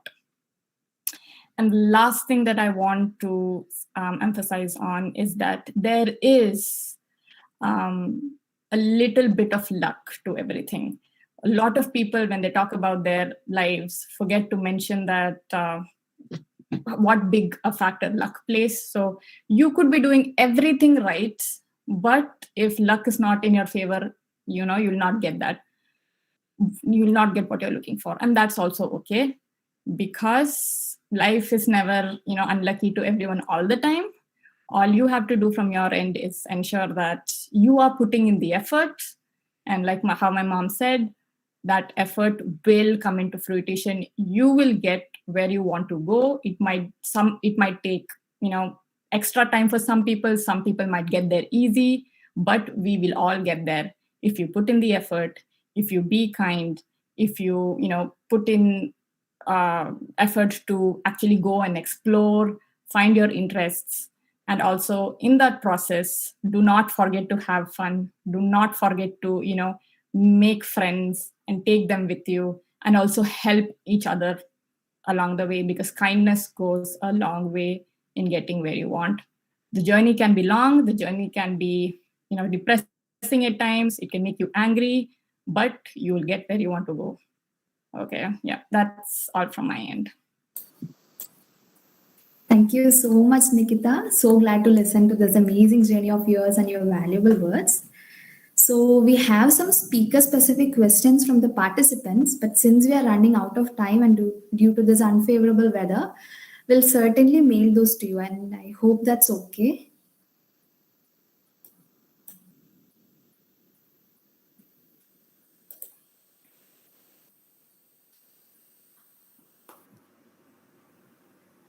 So we'll move on to our next session. For the Q&A session, Sangeeta. Yeah, okay. Thank you all speakers for sharing your wonderful experience and journey throughout your life. And thank you, Meghna, for handling the session. Now we move on to the much awaited session, which is the question and answer session. In this Q&A panel, we have Dr. Srikumar C., Head of Department of Electrical and Electronics Engineering and the supporting faculty of SHE GCK. Most welcome, sir. And we also have with us Professor Binish KB, Programmer, Department of Computer Science, GC Kannur. Welcome, sir, to our event. So, dear audience, if you have any doubts or questions, you can just comment it on our chat window, and please do unmute your mic. Meanwhile, we have a set of questions in our hand that actually came from the registration end. So I'll be just reading out those questions. So either Srikumar sir or Binish sir can answer those questions accordingly. So shall I read the questions? Yeah, sure. Srikumar sir and Binish sir. Okay. Yes. So the first question that came was, is computer engineering the best choice for engineering? What are the opportunities associated with it? I think Binish sir would be the apt person to answer this question. So, sir, can you? Yeah, sorry. I will never say like that because computer science is not the only choice for always. Like, I think I'm audible, right? Yeah, you're audible. Yeah. Yeah. Okay. Okay. It's just now. No, we had different speakers and all of them were speaking about no. So it is not only the final stage. Nowadays, people are looking for computer science courses, and most of them are always trying to get the computer science or IT courses. And basic engineering branches will, I think that would be the best way. You can come to my understanding. I think you can come to computer science at any place or from any branch. That is what I think. You need not stick on computer science always. Obviously, they have job opportunities. So these MNC companies, most of the time, they are trying to get people from computer science background. But even then, if you are very much a specialist in your own rather than computer science, you will get different options. That's what I think. Okay, Sangeeta. Yes, sir. Sangeeta, I want to add one more point in that. Actually, see, as far as engineering education is concerned, all the engineering courses are basically the basic courses. Okay, so if you do basic courses very well, you are getting a very good base on the subject of study. Okay, with that base, if you want to explore further, you can do it at any time. Okay, so actually, through your engineering course, you have to set a strong base on the subject. That is what an engineering student should do. That is what the right answer for that question, I think. Okay, sir, thank you. So moving on to the next question. Okay. Is it better to choose conventional branches like EEE, civil, electronics, mechanical, or is it wise to opt specialized branches like AI? Okay, Binish, shall I answer for this? Yeah, sure, sir. Sure, sir. Okay. See, actually, that all depends on your passion. Okay. See, if you, as many of our speakers have already mentioned about the various opportunities after doing the engineering course. See, basically, if you are that much inclined to if you're that much if you're that inclined to a particular area, then if you're choosing to that very narrow area is really good. But as far as the +2 students are concerned, only a few of them are, in general, only a few of them are aware of the narrow subjects you are hearing about. Okay, so it is always better to have a strong foundation, as I already mentioned, in the basic engineering course. And from the basic course, if you are building up, then it will be really good. Okay, so no, I'm not telling that you should not go to a very narrow area, but if you already researched well and if you have sufficient inputs to conclude that this is my area, then definitely you should go for that. Okay, but now if you have only an overall idea about the courses, then better you opt for a basic course of your interest and then you build upon it. Okay, that's it. Okay, sir, thank you. So we have a question from the chat. Is MTech degree a necessary one for getting jobs? എനിക്കറിയില്ല എങ്ങനെ എന്തുകൊണ്ടാണ് അങ്ങനെ ഒരു question ചോദിച്ചതെന്ന്. But anyway, see again ഇത് same answer തന്നെയാണ് I want to repeat. Because നിങ്ങൾ MTech, see basically ഞാൻ നിങ്ങളോട് പറഞ്ഞതുപോലെ തന്നെ basically BTech course is a basic course. Okay, അതിൽ ഫൗണ്ടേഷൻ സ്ട്രോങ് ആക്കാണ് ചെയ്യുന്നത്. ദെൻ സി MTech എന്ന് പറഞ്ഞു കഴിഞ്ഞാൽ it is a specialization. Okay, you are moving to a narrow area. അപ്പോൾ നേരത്തെ അതേ ആൻസർ തന്നെയാണ് ഇതിനും പറയാനുള്ളത്. എന്ന് വെച്ച് കഴിഞ്ഞാൽ നിങ്ങൾക്ക് ഒരു നാരോ ഏരിയയിൽ നിങ്ങൾക്ക് വർക്ക് ചെയ്യാൻ നിങ്ങൾ അങ്ങനെ നിങ്ങളുടെ മൈൻഡിൽ സെറ്റ് ചെയ്തിട്ടുണ്ടെങ്കിൽ നിങ്ങളുടെ ഇതുവരെയുള്ള ഇൻപുട്ട് നിങ്ങൾക്ക് കിട്ടിയ input if you are thinking that it is enough for you to conclude then you conclude, no problem. Okay, that's it. അത് നിങ്ങൾ എത്രത്തോളം വർക്ക് ചെയ്തിട്ടുണ്ട്, എത്രത്തോളം റിസർച്ച് ചെയ്തിട്ടുണ്ട്, എത്രത്തോളം ആ ഏരിയയെ കുറിച്ച് അവെയർ ആണ്, പിന്നെ എത്രത്തോളം നിങ്ങൾ അത് ഒരു കരിയർ ആയിട്ട് എടുക്കാനുള്ള ഒരു പാഷൻ നിങ്ങൾ സ്വയം ഡെവലപ്പ് ചെയ്തിട്ടുണ്ട്. Okay, it all depends on that. Okay,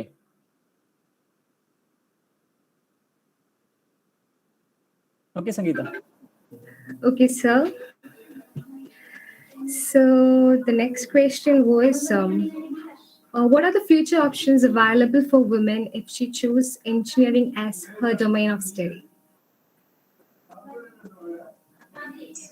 See, for this question, I think already all the speakers have answered, isn't it? Yeah. So I don't think that I want to tell further things regarding that question. I think it's already... I think I'll take that question, I think. I just want to just say one thing.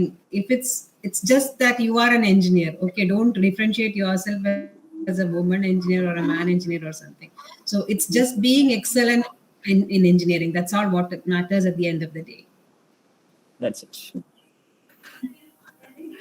Okay, ma'am, thank you. And the next question from the registration side was, how can one get into a reputed college? Does self-financing college only provide a variety of options? What should one do to get into a government college, and how far is scheme important for engineering in Kerala? Binish, you want to answer?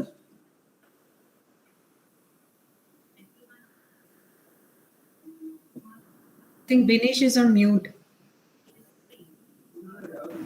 Okay, so ആ question ഉദ്ദേശിച്ചിരിക്കുന്നത് എങ്ങനെയാണ് ഒരു നല്ല കോളേജിന്റെ selection കിട്ടുക എന്നുള്ളതാണോ? അതെ sir. Okay, അതിനാകെ ഒരു വഴി മാത്രമേ ഉള്ളൂ. നിങ്ങൾക്ക് നല്ല സ്കോർ കീം എക്സാമിന് സ്കോർ ചെയ്യുക എന്നുള്ളത് മാത്രമേ വഴിയുള്ളൂ. കാര്യം നമുക്ക് ഇപ്പം ഗവൺമെന്റ് എഞ്ചിനീയറിംഗ് കോളേജിലാണെങ്കിലും പിന്നെ നമുക്ക് വേറെ യാതൊരു രീതിയിലുള്ള കോഴ്സുകളോ അല്ലെങ്കിൽ വേറെ യാതൊരു രീതിയിലുള്ള അഡ്മിഷൻ പ്രൊസീജിയേഴ്സോ ഇല്ല. I mean all the seats are fill from entrance examination. കാരണം സെൽഫ് ഫിനാൻസ് കോളേജുകളാണെങ്കിൽ they are having their own quotas like management quotas or NRI quota, different kinds of quotas അത്. പക്ഷേ ഗവൺമെന്റ് എഞ്ചിനീയറിംഗ് കോളേജിനെ സംബന്ധിച്ചിടത്തോളം നമുക്ക് KEAM entrance എക്സാമിനകത്ത് നമ്മൾ score ചെയ്യുന്ന മാർക്കും അതിന്റെ ബേസിൽ നമുക്ക് കിട്ടുന്ന റാങ്കുകളും മാത്രമാണ് നമ്മളെ അഡ്മിഷന് വേണ്ടി പരിഗണിക്കപ്പെടുന്നത്. സോ ഗവൺമെന്റ് കോളേജുകളിൽ നല്ലൊരു സ്ഥലത്ത് അഡ്മിഷൻ കിട്ടണമെന്നുണ്ടെങ്കിൽ നമ്മൾ എക്സാമിനകത്ത് നല്ല സ്കോർ ചെയ്യുകയും നല്ല റാങ്ക് വാങ്ങുകയും ചെയ്യുക എന്നുള്ള ഒരു വഴി മാത്രമേ നമുക്ക് മുമ്പിലുള്ളൂ. അതോടൊപ്പം ഒരു കാര്യം കൂടി, വളരെ ബുദ്ധിപരമായിട്ട് നിങ്ങളുടെ ഓപ്ഷൻ കൊടുക്കുകയും കൂടി വേണം. ഓക്കെ, നിങ്ങൾ സ്കോർ കിട്ടിക്കഴിഞ്ഞാലും അത് നിങ്ങൾ ഓപ്ഷൻ കൊടുക്കുന്ന സമയത്ത് വളരെ ശ്രദ്ധിച്ച് കൈകാര്യം ചെയ്യണം. അങ്ങനെയാണെങ്കിൽ നിങ്ങൾക്ക് നല്ല റാങ്ക് ഉണ്ടെങ്കിൽ നിങ്ങൾ വിചാരിച്ച സ്ഥലത്ത് എത്തിപ്പെടും.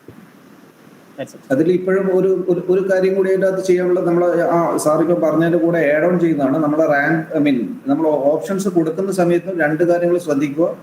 പലപ്പോഴും ആളുകൾ ചെയ്യുന്നതെന്ന് പറഞ്ഞാൽ ഒരു കോളേജ് എടുക്കും, അവിടെ കാണുന്ന എല്ലാ കോളേജുകളും എല്ലാ കോഴ്സുകൾക്കും ഓപ്റ്റ് ചെയ്ത് പോവുകയാണ്. അപ്പൊ അങ്ങനെ ചെയ്യാതെ നമുക്ക് ഏതെങ്കിലും ഒരു പെർട്ടിക്കുലർ കോഴ്സ് ആണോ പഠിക്കേണ്ടത്, അതല്ല പെർട്ടിക്കുലർ കോളേജിലാണോ പഠിക്കേണ്ടത് എന്നുള്ള കാര്യങ്ങൾ ആദ്യം നമ്മൾ തീരുമാനിക്കണം.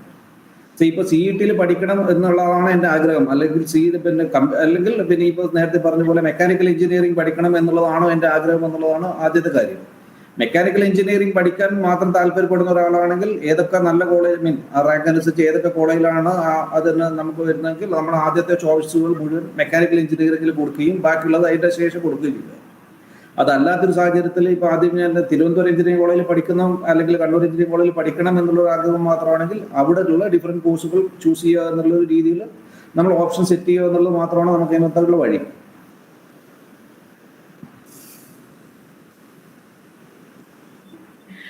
Okay, sir, I hope the one who asked this question got the right answer. So moving on, the next question was, will engineering be difficult for those who are average in mathematics? Okay, no, if you're considering it as difficult, then it will be really difficult. And if you're feeling that, today my condition or my state is this, but tomorrow it won't be the state and I will try my level best, to go further into mathematics and develop my mathematical skills so that I can take my engineering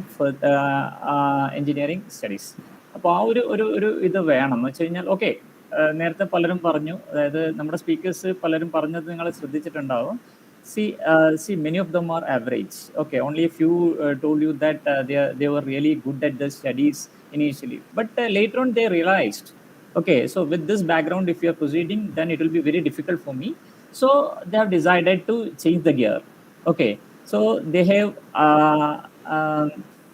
developed themselves into a stage that they are good at mathematics, and then they proceeded further. Okay, that was what normally happens. Okay, see, first of all, you try to realize yourself. See where I stand, what is my condition, what is my knowledge level, how good I am at mathematics. That realize the next thing is to work very hard, understand the key concepts, and try to progress further. The base strong അല്ലെങ്കിൽ base strong ആക്കിയിട്ട് മുമ്പോട്ട് പോകുക എന്നുള്ളത് മാത്രമാണ് solution. Okay, so അപ്പോൾ നിങ്ങളിപ്പം okay നിങ്ങളതൊരു എന്താ പറയേണ്ടതൊന്ന് സ്വയം പരിശോധിക്കുന്നതിന്റെ ഭാഗമായിട്ടായിരിക്കും പറഞ്ഞിട്ടുണ്ടാവുക I am average at mathematics. Okay, so now you understood that you are average at mathematics. Okay, what is the next thing to be done? Okay, അത് ചെയ്യേണ്ടത് വേറെ ഒന്നുമല്ല, improve your mathematics. Okay, make the foundation very strong so that you can build further things. Okay, അത് മാത്രമേ ഉള്ളൂ, അല്ലാതെ no അതൊരു pessimistic ആവുകയല്ല വേണ്ടത്. You be optimistic. Okay, I realised about me, ഇത് മനസ്സിലാക്കി കഴിഞ്ഞാൽ then I will work very hard. Okay, അങ്ങനെ ഒരുപാട് cases we have experience, many of the students. നമ്മൾ ഒരുപാട് I can tell you a number of students who are really performing pathetic till 6th semester. From 6th semester onwards, they realize that it is they have to work very well, and they started doing well, and when they completed the course, they came out with colorful results, and they entered into very good career also. Okay, so അങ്ങനെ experience we have seen. So നിങ്ങൾ എന്ത് വെച്ച് കഴിഞ്ഞാൽ ആ realisation കൊണ്ട് എന്ത് ചെയ്യുക, you try to improve yourself and then you build further things on it. Okay, അത്രയും മാത്രമേ ആ ഒരു ക്വസ്റ്റ്യന് ആൻസർ ആയിട്ട് പറയാനുള്ളൂ. നേരത്തെ ഒരു ക്വസ്റ്റ്യൻ്റെ ഒരു ആൻസർ ഒന്നും കൂടി എനിക്ക് പറയാനുള്ളത്, C anyway the first round of option or the allotment has come. Okay, the next thing is, I think many of you have already paid the fees.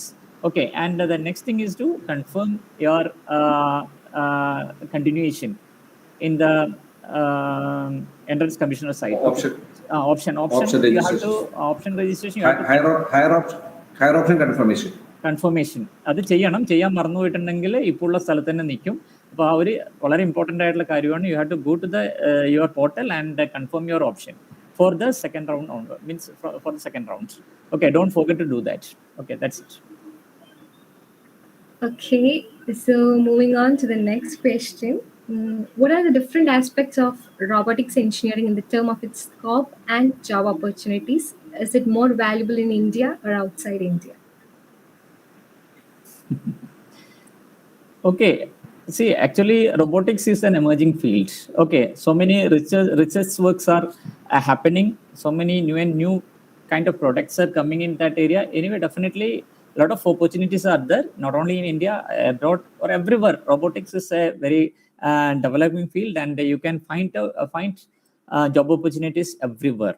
Okay, that's it.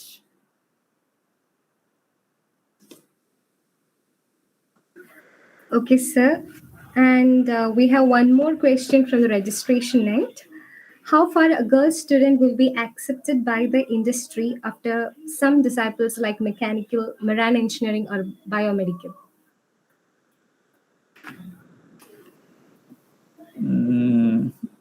Okay,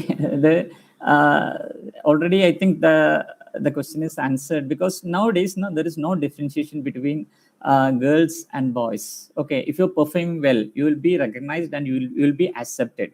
okay, നമ്മൾ ആ പഴയുള്ള ഒരു concept അതൊക്കെ ഇപ്പം മാറിയല്ലോ. നമ്മളെന്ന് വെച്ച് കഴിഞ്ഞാൽ C in each and every field you can see girls are really shining. Okay, so no, there won't be any discrimination. Okay, but don't think in your mind that there is a discrimination, and with that concept if you are moving it will be difficult.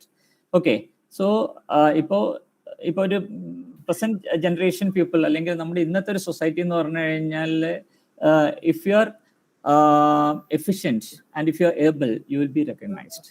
Okay, so with satisfaction, work well. Okay, Mandana teacher, you want to add something? Yeah, I would like to add something over here. അതായത് ഇപ്പം മിക്കവാറും എല്ലാ കമ്പനീസിനും they have a policy also that they should have minimum representation of females in their even in their boardrooms also. അത്രയും പോലും ഫീമെയിൽസിന് representation എല്ലാ കമ്പനീസും കൊടുക്കുന്നുണ്ട്. So അങ്ങനെ ഒരു സാഹചര്യത്തിൽ നിങ്ങൾ മെക്കാനിക്കലോ അല്ലെങ്കിൽ പ്രൊഡക്ഷൻ എഞ്ചിനീയറിംഗ്, ഇൻഡസ്ട്രിയൽ എഞ്ചിനീയറിംഗ് ഒക്കെ എടുത്ത് പോകുമ്പോൾ already our female representation koravaayukonde, the chances of getting into a higher position at an earlier age or an earlier stage in career is very, very high there. Adonde it is always encouraging and a positive thing for you. And at the same time, as I said, it's always the excellence that matters everywhere. Nammal evadi excel idu kazhinjal there is, see, you don't have to compete with a man or a female, you have to compete with yourself only. So once you prove your caliber, you are always wanted everywhere. Other കാര്യം പിന്നെ ഞാൻ പറഞ്ഞ ഈ percentage representation that is mandatory for most, even for the most of the private companies, they are seeing to that at least minimum female representation is there even in their boardrooms. So അങ്ങനെ ഒരു കാലഘട്ടം ആയതുകൊണ്ട് I think things are very much favorable for all the females out here. Okay, ma'am, thank you. And we have one more question. As we all keep hearing the world is full of engineers and pursuing engineering is pointless. So what is your take on this?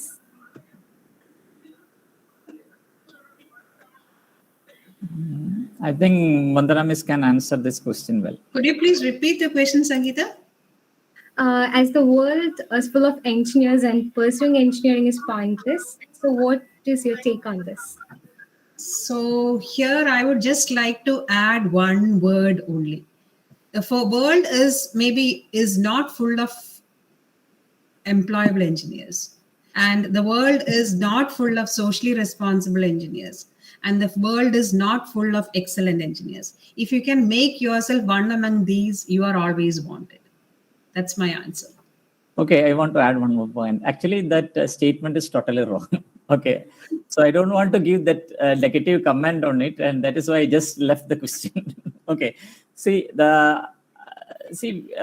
for the past 30-40 years, we are seeing engineers who are graduating, and from my experience, I can tell you that if you have proven yourself as a good engineer, then people will call or people will be behind you. Okay. അങ്ങനെ ഒരു പ്രശ്നം ഉണ്ടാവുന്നില്ല. നമ്മുടെ ഇടയിൽ നിന്ന് വളർന്നു വന്നിട്ടുള്ള വളരെ എന്തൂസിയാസ്റ്റിക് ആയിട്ടുള്ള, ഡൈനാമിക് ആയിട്ടുള്ള, എപ്പോഴും നമ്മുടെ ജോബിനോട് താല്പര്യം കാണിക്കുന്ന, ഇഷ്ടത്തോടെ ചെയ്യുന്ന, ഒരു പാഷനായിട്ട് എടുത്ത് ചെയ്യുന്ന ആൾക്കാരുണ്ടെങ്കിൽ ഡെഫിനറ്റ്ലി അവർക്ക് there will be a very huge demand. Okay, that is the fact. അതായത് ഫുൾ ഓഫ് എഞ്ചിനീയേഴ്സ് എന്ന് പറയുന്നത് അർത്ഥമില്ല. Okay, see the thing is that whether you are valuable or not, you are valuable to the position, okay, to the profession, then you will be in high demand. Okay, that is the answer. The one thing which I would like to add is branch, college, everything goes behind, only excellence stays behind. അത് ഏത് engineering ഏത് ബ്രാഞ്ചിനെ പറ്റി പറയുകയാണെങ്കിലും that is the fact.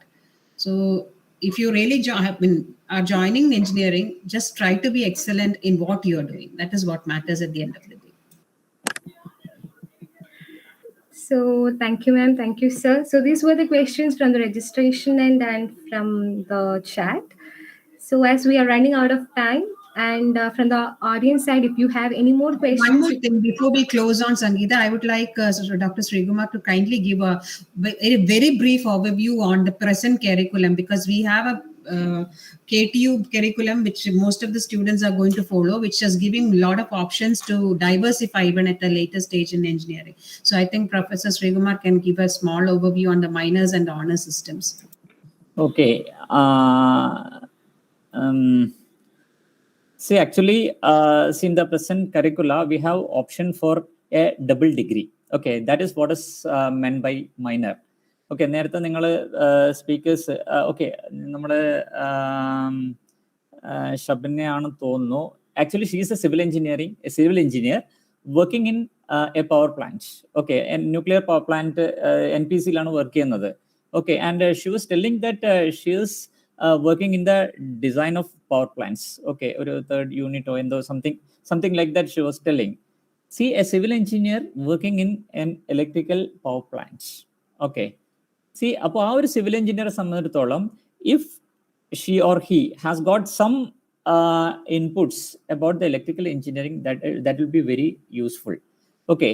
അപ്പോൾ അതുകൊണ്ടെന്ന് വെച്ച് കഴിഞ്ഞാൽ, see, now the students are going for the options. Okay. See, I have the electrical engineering in front of me, civil engineering is there. Then അത് രണ്ടിനിടയിൽ I cannot distinguish, or I cannot set the preference. ഏത് എനിക്ക് എടുക്കും എന്നുള്ളൊരു preference വരുമ്പോൾ, see, you can have both. Okay, that is the concept of minor degree. Okay, so from the third semester registration onwards, a student in Kerala Technological University can opt for a minor degree. Okay, so the main, നിങ്ങൾ first ഇയറിൽ join ചെയ്യുന്ന degree എന്ന് പറയുന്നത്, that is the major degree.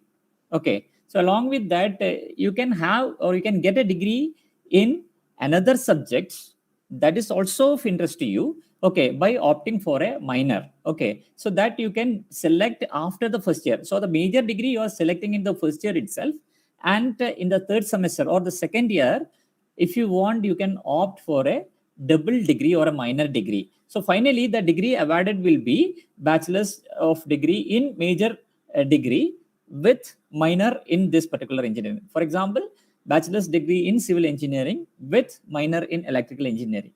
Okay, so you are getting, so അപ്പോൾ ഇങ്ങനെയുള്ള ഒരു ജോബിലൊക്കെ വന്നു കഴിഞ്ഞാൽ you will be getting the preference. Okay, so that is the concept of minor. And see, as I told you, the minor starts from the third semester. So in the beginning of third semester, along with the registration, you can select the minor degree course also. And in each and every subject area, major area, normally there will be 1 or 2 or 3, at the max 3 baskets corresponding to a particular subject. Okay, and in the minor area also, you can select a specific area, specific basket, and you need to earn 20 credits in that particular basket. Basically, you will have an option to select 3 courses in that particular area. അത് prescribe ചെയ്തിട്ടുണ്ട്. ഓരോ ബാസ്ക്കറ്റിലും ഇന്ന course ആണെന്ന് already prescribe ചെയ്തിട്ടുണ്ട്. 3 courses anyway you have to take from those courses.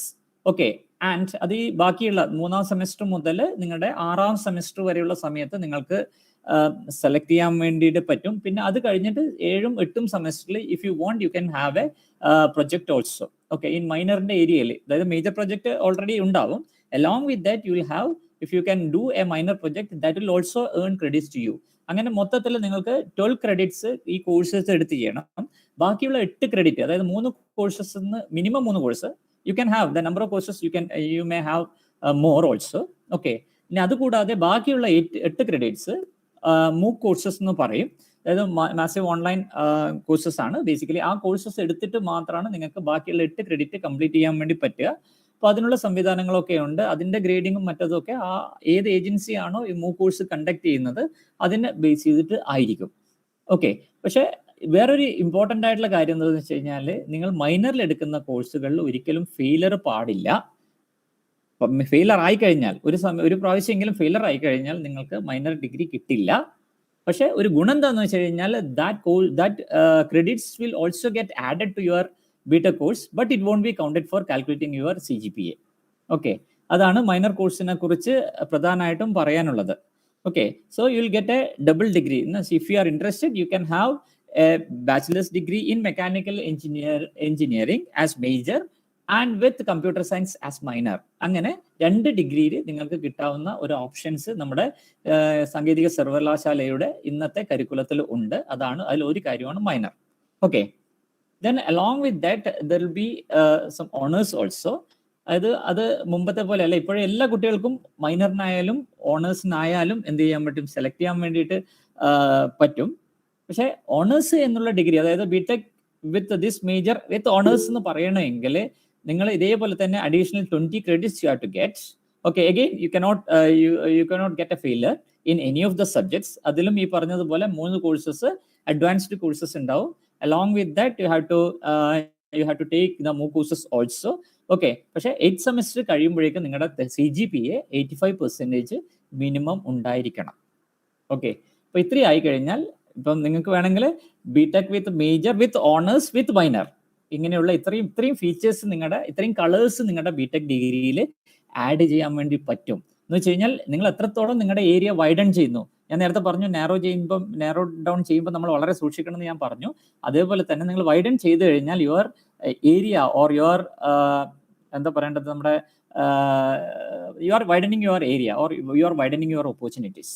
Okay, അപ്പോൾ നിങ്ങൾക്ക് ജോലി കിട്ടാനുള്ള ചാൻസ് അല്ലെങ്കിൽ നിങ്ങളുടെ ഇഷ്ടമുള്ള ഏരിയയിലേക്ക്, ചിലപ്പോൾ ഈ രണ്ടും കമ്പൈൻഡ് ആയിട്ടുള്ള ഒരു ഏരിയയിലേക്ക് തന്നെ നിങ്ങൾക്ക് എന്ത് ചെയ്യാൻ പറ്റും. നിങ്ങളുടെ പാഷൻ അതാണെങ്കിൽ you can end up with that career. Okay, so that is the importance of minor as well as honours course. ഇപ്പോൾ ഓണേഴ്സിന് 85% CGPA മസ്റ്റ് ആണ്, ഫെയിലർ പാടില്ല. എല്ലാ സ്റ്റുഡൻസിനും ചെയ്യാം. അതിലെ ചില കോഴ്സസ് എങ്കിലും അത് MTech ലെവലുള്ള കോഴ്സാണ് ഓണേഴ്സിന് വേണ്ടിയിട്ട് നിങ്ങൾ പഠിക്കേണ്ടത്.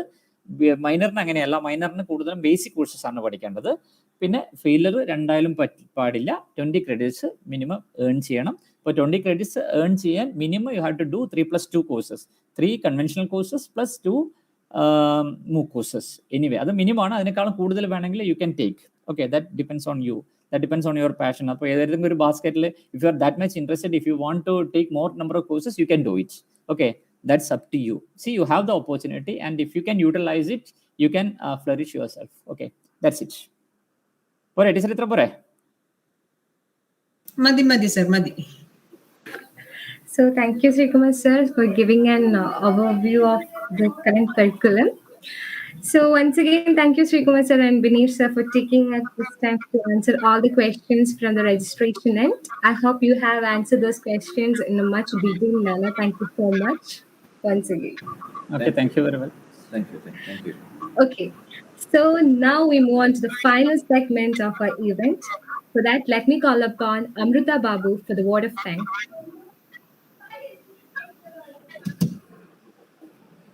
Amrita? Hello.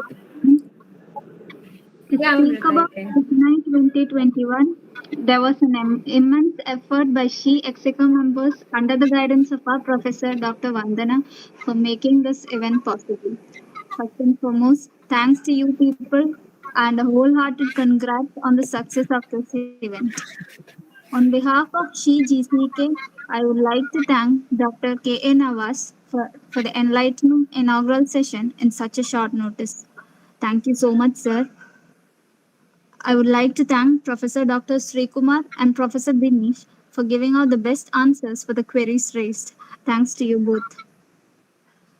I take this opportunity to extend my gratitude towards all our beloved speakers. We are grateful for Dr. Nikita Hari, who despite her busy schedule found her way to enlighten the gathering. Thank you, ma'am. My heartfelt thanks to Ms. Shabina Bhaskaran for her valuable contribution to Ignite by being present today. Thank you, ma'am. Ms. Nikita Malia, your words were indeed encouraging to each of us. Thank you so much, ma'am. Our gratitude towards Ms. Liana Sahir cannot be explained in some words. As always, she is present with us for the event without any complaint. Thank you so much. I also like to extend my thanks to Aisha Nazina for her enormous cooperation and guidance to Ignite 2021. Thanks to you, ma'am. We are sincerely thanks to Ms. Infor George for her motivational speech. My heartfelt thanks to you, ma'am. We are extremely thankful to Ms. Fawzia Aman for her support and inspiration to all of us. Thank you, Fawzia. Once again, thanks to all our speakers for the time and effort they took today to enlighten our dear sisters and brothers. This event wouldn't have been a success without our participants. Thank you so much, guys. I'm sure that most of your queries have been cleared. So once again, thank you one and all. Thank you, Amrita. So a big thank you to all the speakers, the guests in the panel, and the audience for your continuous support. I hope this event has met all the expectations and standards which you have looked for. Finally, a big thank you to the whole SHE team of GCK for the countless effort. Thank you so much, guys. Hope we will once again meet again in yet another event. Until then, it's me, Sangeeta Hegde, signing out. Thank you all. Thank you, everyone.